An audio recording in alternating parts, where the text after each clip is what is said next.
um, start off with where I left off. Before I start though, last week ਜਿਹੜੀ ਨਾਮ ਦੀ discussion ਸੀ, ਅੱਜ ਇੱਕ ਦੋ example ਹੋਰ ਦੇ ਕੇ we're going to move towards Karta and Purukh the concept.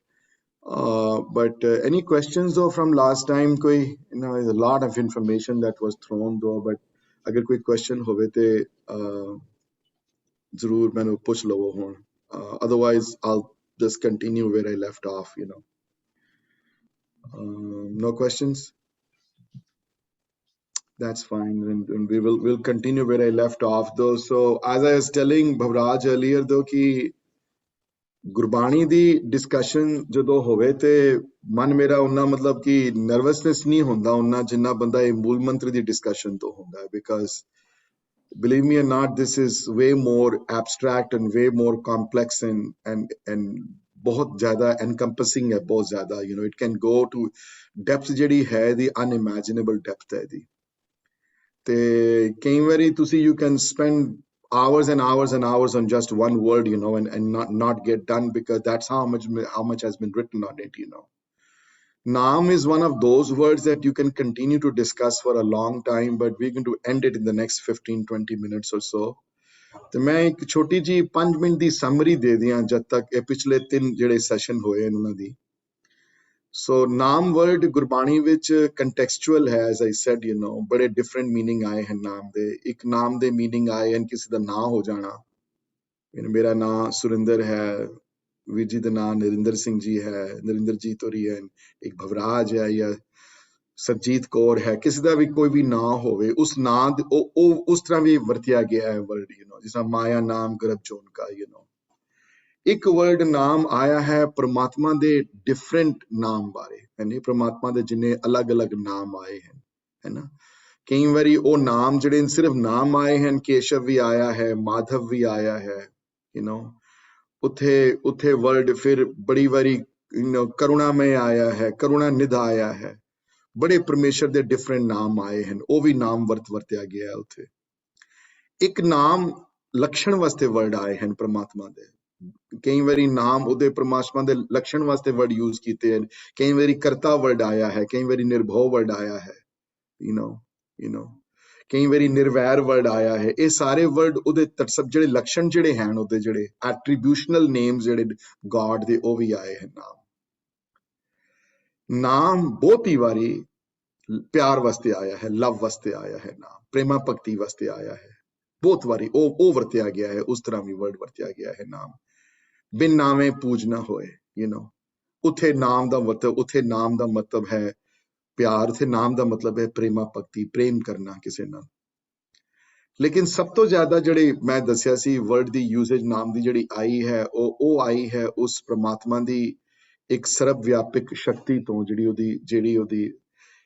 ਹਰ ਜਗ੍ਹਾ ਜਿਹੜੀ ਉਹਦੀ ਫੈਲ ਰਹੀ ਜਿਹੜੀ ਪਾਵਰ ਹੈ, ਉਹਦੀ ਤਾਕਤ ਹੈ. ਤੇ ਉਹ ਜਿਹੜੀ ਸ਼ਕਤੀ ਜਿਹੜੀ ਹੈ ਜਿਹਦੇ ਵਿੱਚ ਉਹ ਵਿਚਰਦਾ ਹੈ, ਉਸ ਸ਼ਕਤੀ ਨੂੰ ਵੀ ਨਾਮ ਕਿਹਾ ਗਿਆ ਹੈ. ਔਰ ਉਹ ਨਾਮ, ਇਸ ਮੀਨਿੰਗ ਵਾਲਾ ਨਾਮ ਸਭ ਤੋਂ ਜ਼ਿਆਦਾ ਵਾਰੀ ਗੁਰੂ ਗ੍ਰੰਥ ਸਾਹਿਬ ਮਹਾਰਾਜ ਦੀ ਬਾਣੀ ਚ ਆਇਆ ਹੈ ਨਾਮ, ਹੈ ਨਾ. ਇਹਦੇ ਤੇ ਡਿਸਕਸ ਕਰ ਆਏ ਹਾਂ ਕਿ ਉਹ ਸ਼ਕਤੀ ਕਿਹੜੀ ਹੈ, ਜਿਹੜੀ ਉਹ એનર્ਜੀ ਕਿਹੜੀ ਹੈ. ਉਹ એનર્ਜੀ ਉਹ ਹੈ ਜਿਸ એનર્ਜੀ ਨਾਲ ਮੈਂ ਬੋਲ ਰਿਹਾ ਹਾਂ, ਤੁਸੀਂ ਸੁਣ ਰਹੇ ਹੋ, ਮੇਰੀ ਅੱਖਾਂ ਵਿੱਚ ਜੋਤ ਹੈ, ਦੇਖ ਰਹੀਆਂ ਹਨ, ਮੇਰੇ ਕੰਨਾਂ ਵਿੱਚ ਤਾਕਤ ਹੈ, ਸੁਣ ਰਹੇ ਹਨ. ਉਹ એનર્ਜੀ ਉਹ ਹੈ ਜੋ ਸੂਰਜ ਨੂੰ ਚਾਨਣਾ ਦਿੰਦੀ ਹੈ, ਸੂਰਜ ਦੇ ਪਿੱਛੇ ਜਿਹੜਾ ਚਾਨਣਾ ਹੈ ਉਹ ਉੱਥੋਂ ਆਉਂਦਾ ਹੈ. ਸਮੁੰਦਰ ਦੇ ਗਹਿਰਾਈਆਂ ਵਿੱਚ ਜਿਹੜੀਆਂ ਗੱਲਾਂ ਜੋ ਹੋ ਰਹੀਆਂ ਹਨ, ਜੋ ਅੰਦਰ ਸਮਾਨ ਚੱਲਦਾ ਪਿਆ ਹੈ ਅੰਦਰ, ਉਸ ਨਾਮ ਦੀ ਤਾਕਤ ਨਾਲ ਚੱਲਦਾ ਪਿਆ ਹੈ. ਗ੍ਰਹਿ ਤਾਰੇ ਉੱਪਰ ਜਿਹੜੇ ਹਨ, ਅਰਥ ਦੀ ਆਪਣੇ ਐਕਸਿਸ ਤੇ ਘੁੰਮਣਾ, ਔਰ ਅਰਥ ਨੂੰ ਫਿਰ ਸੂਰਜ ਦੇ ਆਲੇ ਦੁਆਲੇ ਘੁਮਾਉਣਾ, ਇਹ ਜਿਹੜੀ ਸ਼ਕਤੀ ਜਿਹੜੀ ਹੈ ਜਿਹਦੇ ਚ ਕਿਤੇ ਗਲਤੀਆਂ ਨਹੀਂ ਹੁੰਦੀਆਂ, ਬੜੇ ਸੰਜਮ ਨਾਲ ਚੱਲਦੀ ਹੈ, ਇਹ ਨਾਮ ਦੀ ਸ਼ਕਤੀ ਹੈ, ਇਹ ਨਾਮ ਦੀ ਤਾਕਤ ਹੈ. ਤੇ ਨਾਮ ਜਿਹੜਾ ਵੈ ਪ੍ਰਮਾਤਮਾ ਦੀ ਮੈਨੀਫੈਸਟੇਸ਼ਨ ਹੈ, ਹਾਂਜੀ, ਉਹ ਉਹਦੇ ਵਿੱਚ ਵਿਚਰਦਾ ਹੈ, ਕਿਉਂਕਿ ਉਹਦਾ ਰੂਪ ਰੰਗ ਨਹੀਂ ਹੈ ਨਾ ਕੋਈ. 16th ਅਸ਼ਟਪਦੀ ਦੇ ਬਿਗਨਿੰਗ ਵਿੱਚ ਹੀ ਕਲੈਰਿਟੀ ਕਰ ਦਿੰਦੇ ਹਨ ਗੋਇੰਦੇ ਮਾਂ ਕਿ ਰੂਪ ਨਾ ਰੰਗ ਨਾ ਰੂਪ ਨਾ ਰੇਖ ਨਾ ਰੰਗ ਕਿਛ ਤ੍ਰੈਗੁਣ ਤੇ ਪ੍ਰਭ ਭਿੰਨ, ਹੈ ਨਾ. ਤੇ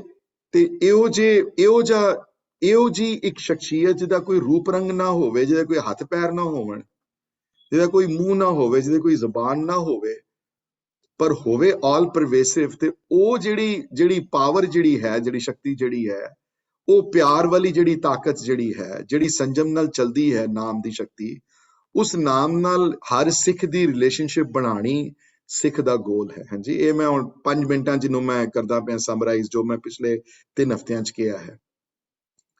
ਤੇ ਅਸੀਂ ਫਿਰ ਬੜੇ ਐਗਜ਼ਾਮਪਲ ਦੇਖੇ ਨੇ ਹਰ ਜਗ੍ਹਾ ਨਾਮ ਦੇ, ਕਈ ਜਗ੍ਹਾ ਨਾਮ ਦੇ ਐਗਜ਼ਾਮਪਲ, ਉਸ ਸਰਵ ਵਿਆਪਕ ਸ਼ਕਤੀ ਦੇ ਐਗਜ਼ਾਮਪਲ ਦੇਖੇ ਨਾਮ ਦੇ, ਸੁਖਮਨੀ ਸਾਹਿਬ ਦੀਆਂ 17ਵੀਂ ਅਸ਼ਪਦੀ ਵਿੱਚੋਂ 16ਵੀਂ ਅਸ਼ਪਦੀ ਵਿੱਚੋਂ। ਹਾਂਜੀ, we learned ਕਿ ਨਾਮ ਕੇ ਧਾਰੇ ਸਗਲੇ ਜੰਤ ਹੈ, ਨਾਮ ਕੇ ਧਾਰੇ ਖੰਡ ਬ੍ਰਹਮੰਡ ਹਨ, ਉਹਦੇ ਆਸਰੇ ਖੜੇ ਹੋਏ ਹਨ ਸਾਰੇ। ਬੜੀਆਂ ਹੋਰ ਚੀਜ਼ਾਂ ਦੇ ਉੱਤੇ ਫੋਕਸ ਕਰਕੇ ਇਸ ਮਹਾਨ ਸ਼ਕਤੀ ਨੂੰ, ਇਸ ਪ੍ਰਮਾਤਮਾ ਦੀ ਜਿਹੜੀ ਮੈਨੀਫੈਸਟੇਸ਼ਨ ਹੈ ਨਾਮ ਜਿਹੜੀ, ਉਸ ਨੂੰ ਕੋਸ਼ਿਸ਼ ਕੀਤੀ ਅੰਡਰਸਟੈਂਡ ਕਰਨ ਦੀ। ਨਾਮ ਵਰਤ ਕਈ ਵਾਰੀ ਪ੍ਰਮਾਤਮਾ ਵਾਸਤੇ ਵੀ ਵਰਤਿਆ ਗਿਆ, ਡਾਇਰੈਕਟਲੀ ਪ੍ਰਮਾਤਮਾ ਵਾਸਤੇ ਵੀ ਵਰਤਿਆ ਗਿਆ ਨਾਮ, ਬੜੀ ਜਗ੍ਹਾ ਉਸ ਤਰ੍ਹਾਂ ਵੀ ਵਰਡ ਵਰਤਿਆ ਗਿਆ ਹੈ। ਮੈਂ ਇਹ ਵੀ ਗੱਲ ਕਹੀ ਸੀ ਕਿ ਕਈ ਵਾਰੀ ਹੁਕਮ, ਨਾਮ ਤੇ ਸ਼ਬਦ ਇੰਟਰਚੇਂਜੇਬਲੀ ਵਰਤੇ ਗਏ ਹਨ ਗੁਰਬਾਣੀ ਵਿੱਚ, ਬਹੁਤਾ ਫਰਕ ਨਹੀਂ ਹੈ ਤਿੰਨਾਂ ਵਿੱਚ। ਹਾਂਜੀ, ਹੁਕਮੀ ਹੋਵਣ ਆਕਾਰ ਤੇ ਨਾਮ ਕੇ ਧਾਰੇ ਸਗਲ ਆਕਾਰ ਇੱਕੋ ਹੀ ਕਨਸੈਪਟ ਹੈ, ਕੋਈ ਫਰਕ ਨਹੀਂ ਹੈ ਜਪਜੀ ਤੇ ਸੁਖਮਨੀ ਵਿੱਚ। ਜੋ ਹੁਕਮੀ ਹੋਵਣ ਆਕਾਰ ਹੈ ਉਹੀ ਨਾਮ ਕੇ ਧਾਰੇ ਸਗਲ ਆਕਾਰ, ਨਾਮ ਕੇ ਧਾਰੇ ਸਗਲੇ ਜੰਤ, ਆਕਾਰ ਤੇ ਉਹ ਵੀ ਨਾਮ ਦੇ ਧਾਰੇ ਹਨ ਤੇ ਹੁਕਮ ਦੇ ਆਸਰੇ ਹੀ ਸਗਲ ਆਕਾਰ ਹਨ ਸਾਰੇ। ਕਨਸੈਪਟ ਸੇਮ ਹੈ, ਕਨਸੈਪਟ ਕੋਈ ਫਰਕ ਨਹੀਂ ਹੈ। ਕਈ ਆਥਰਸ ਨੇ ਮੈਂ ਦੱਸਿਆ ਸੀ ਕਿ ਲਿਖਦੇ ਨੇ ਕਿ ਹੁਕਮ ਤੋੜਦਾ ਹੈ ਨਾਮ ਦੀ એનર્ਜੀ ਨੂੰ, ਹੁਕਮ ਡਾਇਰੈਕਸ਼ਨ ਦਿੰਦਾ ਹੈ ਨਾਮ ਦੀ એનર્ਜੀ ਨੂੰ, ਪਰ ਨਾਮ ਦੀ એનર્ਜੀ ਹੈ ਬੜੀ ਸੈਲਫ ਐਡਜਸਟਿੰਗ ਹੈ। ਮੈਂ ਕਿਹਾ ਸੀ ਇਹ ਖੁਦ ਬਖੁਦ ਐਡਜਸਟ ਹੋ ਜਾਂਦੀ ਹੈ, ਕੁਝ ਕਰਨਾ ਨਹੀਂ ਪੈਂਦਾ ਇਸ ਨੂੰ, ਨਾਨਕ ਸਭ ਕੁਝ ਆਪੇ ਆਪ ਹੈ ਸਾਰਾ। ਤੇ ਇਹ ਜਿਹੜੀ એનર્ਜੀ ਜਿਹੜੀ ਹੈ, ਜਿਹੜੀ ਸਭ ਵਿੱਚ ਵਿਚਰ ਰਹੀ ਹੈ, ਅੰਦਰ ਸਾਡੇ ਵੀ ਹੈ, ਬਾਹਰ ਵੀ ਹੈ। ਜਿਤਨੀ ਬਾਹਰ ਹੈ ਉਤਨੀ ਹੀ ਅੰਦਰ ਹੈ, ਜਿਤਨੀ ਕਰੋੜਾਂ ਮੀਲ ਸੂਰਜ ਵਿੱਚ ਹੈ, ਅਰਬਾਂ ਮੀਲ ਦੂਰ ਕਿਸੇ ਦੂਸਰੀ ਗੈਲੈਕਸੀ ਵਿੱਚ ਹੈ, ਉਤਨੀ ਹੀ ਸੂਰਜ ਦੇ ਸਮੁੰਦਰ ਦੀ ਗਹਿਰਾਈਆਂ ਵਿੱਚ ਹੈ, ਜੋ ਹਰ ਪ੍ਰਮਾਤਮਾ ਹਰ ਜਗ੍ਹਾ ਵਿਚਰਨ ਵਾਲਾ ਹੈ। ਉਹ ਕੀ ਸਭ ਕਰ ਰਿਹਾ ਹੈ ਤੁਹਾਨੂੰ ਕਿਸੇ ਨੂੰ ਕੁਝ ਨਹੀਂ ਪਤਾ। ਪੱਥਰ ਵਿੱਚ ਬੈਠੇ ਹਨ ਜੀਵ, ਸੈਲ ਪੱਥਰ ਵਿੱਚ ਜੰਤੀ ਉਪਾਏ, ਤਾਂ ਕਰ ਜਗ ਆ ਕੇ ਕਰ ਤਰਿਆ। ਉਹਨਾਂ ਦੇ ਪੱਥਰ ਦੇ ਵਿੱਚ ਵੀ ਜਿਹੜੇ ਜੀਵ ਜਿਹੜੇ ਰਹਿੰਦੇ ਹਨ, ਜਿਹੜੇ ਬਾਹਰ ਹੀ ਨਹੀਂ ਆਉਂਦੇ ਕਦੀ, ਕਈ ਜੀਵ ਜਿਹੜੇ ਪੱਥਰ ਦੇ ਅੰਦਰ ਹਨ, ਜਿਹੜੇ ਜੀਵ, ਉਹਨਾਂ ਨੂੰ ਵੀ ਰਿਜ਼ਕ ਉਹਦੇ ਅੰਦਰ ਮਿਲਦੀ ਹੈ, ਉਹਨਾਂ ਦੇ ਅੰਦਰ, ਉਹਨਾਂ ਦੀ ਰਿਜ਼ਕ ਕਿਧਰੋਂ ਬਾਹਰੋਂ ਨਹੀਂ ਆਉਂਦੀ। ਕਰਨ ਕਰਾਉਣ ਵਾਲਾ ਉਹ ਹੈ। ਤੇ ਉਸ ਹਰ ਜਗ੍ਹਾ ਫੈਲੇ ਹੋਏ ਪ੍ਰਮਾਤਮਾ ਨਾਲ ਤੁਹਾਡਾ ਜੀ ਲੱਗਣਾ, ਉਸ ਹਰ ਜਗ੍ਹਾ ਬੈਠੇ ਹੋਏ ਨਾਮ ਨਾਲ ਸਿੱਖ ਦੀ ਰਿਲੇਸ਼ਨਸ਼ਿਪ ਐਸਟੈਬਲਿਸ਼ ਕਰਨੀ ਮਰਨ ਤੋਂ ਪਹਿਲੇ, ਇਹ ਸਿੱਖੀਜ਼ਮ ਦਾ ਸਭ ਤੋਂ ਵੱਡਾ ਗੋਲ ਹੈ। ਬਾਣੀ ਵਿੱਚ ਬਾਰ-ਬਾਰ ਇਸ ਗੱਲ ਦੀ ਤਾਕੀਦ ਕੀਤੀ ਗਈ ਹੈ ਕਿ ਜੇ ਇਹ ਲਾਈਫ ਵਿੱਚ ਇਹ ਗੋਲ ਅਚੀਵ ਨਹੀਂ ਹੋ ਪਾਇਆ ਤੁਹਾਡਾ, ਤੇ ਤੁਹਾਡੀ ਇਸ ਲਾਈਫ ਦਾ ਆਣਾ ਨਾ ਆਣਾ ਬਿਲਕੁਲ ਵਿਅਰਥ ਚਲਾ ਗਿਆ ਸਾਰਾ। ਬਹੁਤ ਜਗ੍ਹਾ ਬੜੇ ਸਟਰੋਂਗ ਵਰਡ ਯੂਜ਼ ਕੀਤੇ, ਬੜੀ ਜਗ੍ਹਾ ਗੁਰਬਾਣੀ ਤੋਂ ਮੈਂ ਐਗਜ਼ਾਮਪਲ ਦੇ ਕੇ ਸਮਝਾਇਆ, ਸੁਖਮਨੀ ਦੀ ਬਾਣੀ ਤੋਂ ਐਗਜ਼ਾਮਪਲ ਦੇ ਕੇ ਸਮਝਾਇਆ ਸੀ ਕਿ ਬਿਰਥੀ ਸਾਖਤ ਕੀ ਆਰਜਾ ਹੈ, ਨਾਮ ਬਿਨਾ ਕਿਉ ਹੋਵਤ ਸੂਚਾ। ਕਿਉਂਕਿ ਬਿਰਥਾ ਨਾਮ ਬਿਨਾ ਤਨ ਅੰਧ ਹੈ, ਮੁਖ ਆਵਤ ਤਾਂ ਕਿ ਦੁਰਗੰਧ। ਬੜੀਆਂ ਐਗਜ਼ਾਮਪਲ ਦੇ ਕੇ ਬਾਣੀ ਵਿੱਚ ਇਸ ਗੱਲ ਦਾ ਨਿਰੂਪਣ ਕੀਤਾ ਉਹਨਾਂ ਨੇ ਕਿ ਆਇਆ ਜਾਵਾ ਬਿਲਕੁਲ ਬੇਕਾਰ ਹੈ ਜੇ ਇਸ એનર્ਜੀ ਨਾਲ ਤੁਹਾਡੀ ਰਿਲੇਸ਼ਨਸ਼ਿਪ ਨਹੀਂ ਬਣ ਪਾਈ। ਪਿਛਲੇ ਹਫਤੇ ਅਸੀਂ ਫੋਕਸ ਕੀਤਾ ਸੀ ਵੀ ਉਹ એનર્ਜੀ ਕਿਸ ਤਰ੍ਹਾਂ ਰਿਲੇਸ਼ਨਸ਼ਿਪ ਐਸਟੈਬਲਿਸ਼ ਕਰਨੀ ਹੈ। ਉਹਦੇ ਚੋਂ ਐਗਜ਼ਾਮਪਲ ਦੇ ਕੇ ਆਪਣੀ ਤਰਫੋਂ ਜਿਤਨੀ ਉਹਦੀ ਤਾਕਤ ਸੀ ਉਹਦੇ ਹਿਸਾਬ ਨਾਲ ਮੈਂ ਸਮਝਾਉਣ ਦੀ ਕੋਸ਼ਿਸ਼ ਕੀਤੀ ਸੀ ਕਿ ਉਹ ਕਿਹੜੇ ਤਰੀਕੇ ਤੁਸੀਂ ਅਪਣਾ ਸਕਦੇ ਹੋ।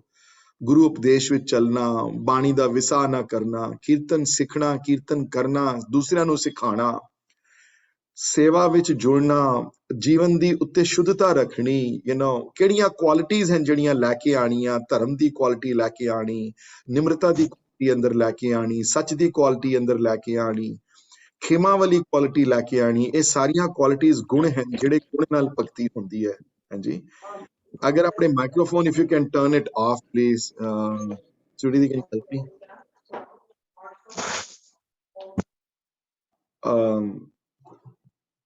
ਇਹ ਸਾਰੀਆਂ ਚੀਜ਼ਾਂ ਨਾਮ ਨਾਲ ਜੁੜਨ ਵਿੱਚ ਸਹਾਇਤਾ ਕਰਦੀਆਂ ਹਨ ਸਾਰੀਆਂ। ਫਿਰ ਮੈਂ ਲਾਸਟ ਵਿੱਚ ਇਹ ਵੀ ਕਿਹਾ ਸੀ ਕਿ ਇਹ ਨਾਮ ਘਾਲ ਨਹੀਂ ਹੈ ਕਿਸੇ ਦੀ, ਤੁਸੀਂ ਕੋਸ਼ਿਸ਼ ਕਰ ਸਕਦੇ ਹੋ, ਤੁਸੀਂ ਟਰਾਈ ਕਰ ਸਕਦੇ ਹੋ, ਤੁਸੀਂ ਪੜ੍ਹ ਸਕਦਾ ਬੰਦਾ ਐਗਜ਼ਾਮ ਵਾਸਤੇ, ਕੋਈ ਗਾਰੰਟੀ ਨਹੀਂ ਹੈ ਉਸ ਐਗਜ਼ਾਮ ਤੁਹਾਡਾ A+ ਹੀ ਆਏਗਾ। ਹਾਂਜੀ, ਹਾਂ ਇਹ ਗੱਲ ਹੈ ਕਿ ਤੁਸੀਂ ਆਪਣੀ ਪ੍ਰੋਬੇਬਿਲਿਟੀ ਵਧਾ ਲੈਂਦੇ ਹੋ ਜਦੋਂ ਤੁਸੀਂ ਧਿਆਨ ਨਾਲ ਚੀਜ਼ਾਂ ਪੜ੍ਹਦੇ ਹੋ ਸਾਰੀਆਂ, ਕਿਉਂਕਿ ਨਾਮ ਦੀ ਪ੍ਰਾਪਤੀ ਦਾਤ ਹੈ, ਨਾਮ ਦੀ ਪ੍ਰਾਪਤੀ ਘਾਲਣਾ ਨਹੀਂ ਹੈ। ਬੜੀਆਂ ਐਗਜ਼ਾਮਪਲ ਦੇ ਕੇ ਸਪੈਸ਼ਲੀ ਸੁਖਮਨੀ ਸਾਹਿਬ ਦੀ ਉਹ ਐਗਜ਼ਾਮਪਲ ਜਿਹੜੀ 20th ਅਸ਼ਪਦੀ ਤੋਂ ਜਾਚਕ ਜਨ ਜਾਚੇ ਪ੍ਰਭਦਾਨ ਵਿੱਚ, ਜਦੋਂ ਗੁਰੂ ਨਾਨਕ ਮਹਾਰਾਜ ਆਪ ਹੱਥ ਜੋੜ ਕੇ ਨਾਮ ਦੀ ਜਾਚਨਾ ਕਰਦੇ ਹਨ ਭਿਖਾਰੀ ਦਾ ਰੂਪ ਲੈ ਕੇ, ਸਾਨੂੰ ਸਿਖਾਉਂਦੇ ਹਨ ਅਰਦਾਸ ਕਿੰਝ ਕਰਨੀ ਹੈ। ਆਸਾ ਦੀ ਵਾਰ ਚੋਂ ਐਗਜ਼ਾਮਪਲ ਦੇ ਕੇ ਸਮਝਾਉਣ ਦੀ ਕੋਸ਼ਿਸ਼ ਕੀਤੀ ਸੀ ਕਿ ਨਾਮ ਦੀ ਅਰਦਾਸ ਜਿਹੜੀ ਹੈ, ਜਾਚਨਾ ਜਿਹੜੀ ਹੈ, ਹਰ ਸਿੱਖ ਨੇ ਕਰਨੀ ਹੈ ਤੇ ਇਹ ਦਾਤ ਰੂਪ ਵਿੱਚ ਤੁਹਾਨੂੰ ਪ੍ਰਾਪਤੀ ਹੁੰਦੀ ਹੈ ਇਸ ਗੱਲ ਦੀ। ਹਾਂਜੀ, ਤੇ I'm going to stop for a second though, and before I now ਹੁਣ ਮੈਂ conclusionary mode ਵਿੱਚ I'm going to conclude this discussion now on naam though in the next 10-15 minutes। ਦੋ example ਹੋਰ ਦੇ ਕੇ ਤੇ ਮੈਂ ਇੱਥੇ ਰੁਕਣਾ ਚਾਹੁੰਦਾ ਇੱਕ ਸੈਕਿੰਡ ਵਾਸਤੇ ਕਿ ਕੋਈ ਕਿਧਰੇ ਕੋਈ ਧੁੰਦਲਾਪਨ ਤੇ ਨਹੀਂ ਹੈ ਨਾ ਹਾਲੇ ਵੀ ਕਿਧਰੇ, ਧੁੰਦਲਾਪਨ ਬਹੁਤ ਖਰਾਬ ਹੈ ਕਿਉਂਕਿ ਜਦੋਂ ਫੌਗੀ ਹੋ ਜਾਣ ਨਾ ਅੱਖਾਂ ਤੇ ਨਜ਼ਰ ਨਾ ਆਵੇ ਠੀਕ ਅੱਗੇ ਤੇ ਫਿਰ ਐਕਸੀਡੈਂਟ ਹੋਣ ਦੇ ਚਾਂਸਸ ਹੁੰਦੇ ਹਨ ਬੜੇ। ਤੇ ਇੱਥੇ ਕਿਧਰੇ ਵੀ ਕੋਈ ਭ੍ਰਮ ਨਹੀਂ ਹੋਣਾ ਚਾਹੀਦਾ, ਭ੍ਰਮ ਬਹੁਤ ਖਰਾਬ ਹੈ। ਭ੍ਰਮ ਡਾਊਟ ਹੁੰਦੇ ਹਨ ਕਿ ਪ੍ਰਮਾਤਮਾ ਹੈ ਵੀ ਹੈ ਕਿ ਨਹੀਂ, ਨਾਮ ਹੈ ਵੀ ਹੈ ਕਿ ਨਹੀਂ, ਪਤਾ ਨਹੀਂ ਕੁਝ ਇਹ ਕੋਈ ਹੈ ਵੀ ਹੈ ਕਿ ਨਹੀਂ, ਚੀਜ਼ਾਂ ਪਤਾ ਨਹੀਂ ਐਵੇਂ ਲਿਖੀਆਂ ਹੋਈਆਂ ਨੇ, ਸ਼ਾਇਦ ਐਵੇਂ ਗੁਰੂ ਮਹਾਰਾਜ ਕਹਿ ਰਹੇ ਨੇ। ਇਹ ਐਕਸਪੀਰੀਐਂਸਸ ਸਿਰਫ ਗੁਰੂ ਨੂੰ ਹੀ ਹੋ ਸਕਦੇ ਨੇ, ਸਿੱਖਾਂ ਨੂੰ ਨਹੀਂ ਹੋ ਸਕਦੇ, ਸਿੱਖ ਕੋਈ ਨਹੀਂ ਜਾ ਸਕਦਾ ਉੱਤੇ। ਇਹੋ ਜਿਹਾ ਭ੍ਰਮ ਨਾ ਰੱਖਿਓ ਮਨ ਵਿੱਚ ਕਦੀ। ਭ੍ਰਮ ਵਾਲੇ ਕਦੀ ਵੀ ਅੱਗੇ ਨਹੀਂ ਪਹੁੰਚ ਸਕਦੇ। ਹਾਂਜੀ, ਕੋਈ ਕੁਐਸਚਨ ਹੈ ਤੇ ਆਪਣਾ ਦਿਲ ਖੋਲ ਕੇ ਪੁੱਛ ਲਓ ਮੇਰੇ ਕੋਲ। Viji, I want to have one question. Sorry. ਹਾਂਜੀ, ਸੋ ਤੁਸੀਂ ਹਰਮਿੰਦਰ ਜੀ ਤੁਸੀਂ ਪਹਿਲੇ ਪੁੱਛੋ। ਨਹੀਂ ਹਰਮਿੰਦਰ ਜੀ ਤੁਸੀਂ, ਹਾਂ ਹਾਂਜੀ। Viji, just in one line, how would you explain Guru Updesh? Guru Updesh is Gurbani, or is it something that one has to vicharo and understand? Guru Updesh is the principles laid down in Guru Granth Sahib di Bani which. That is what Guru Updesh is. Okay, thank you.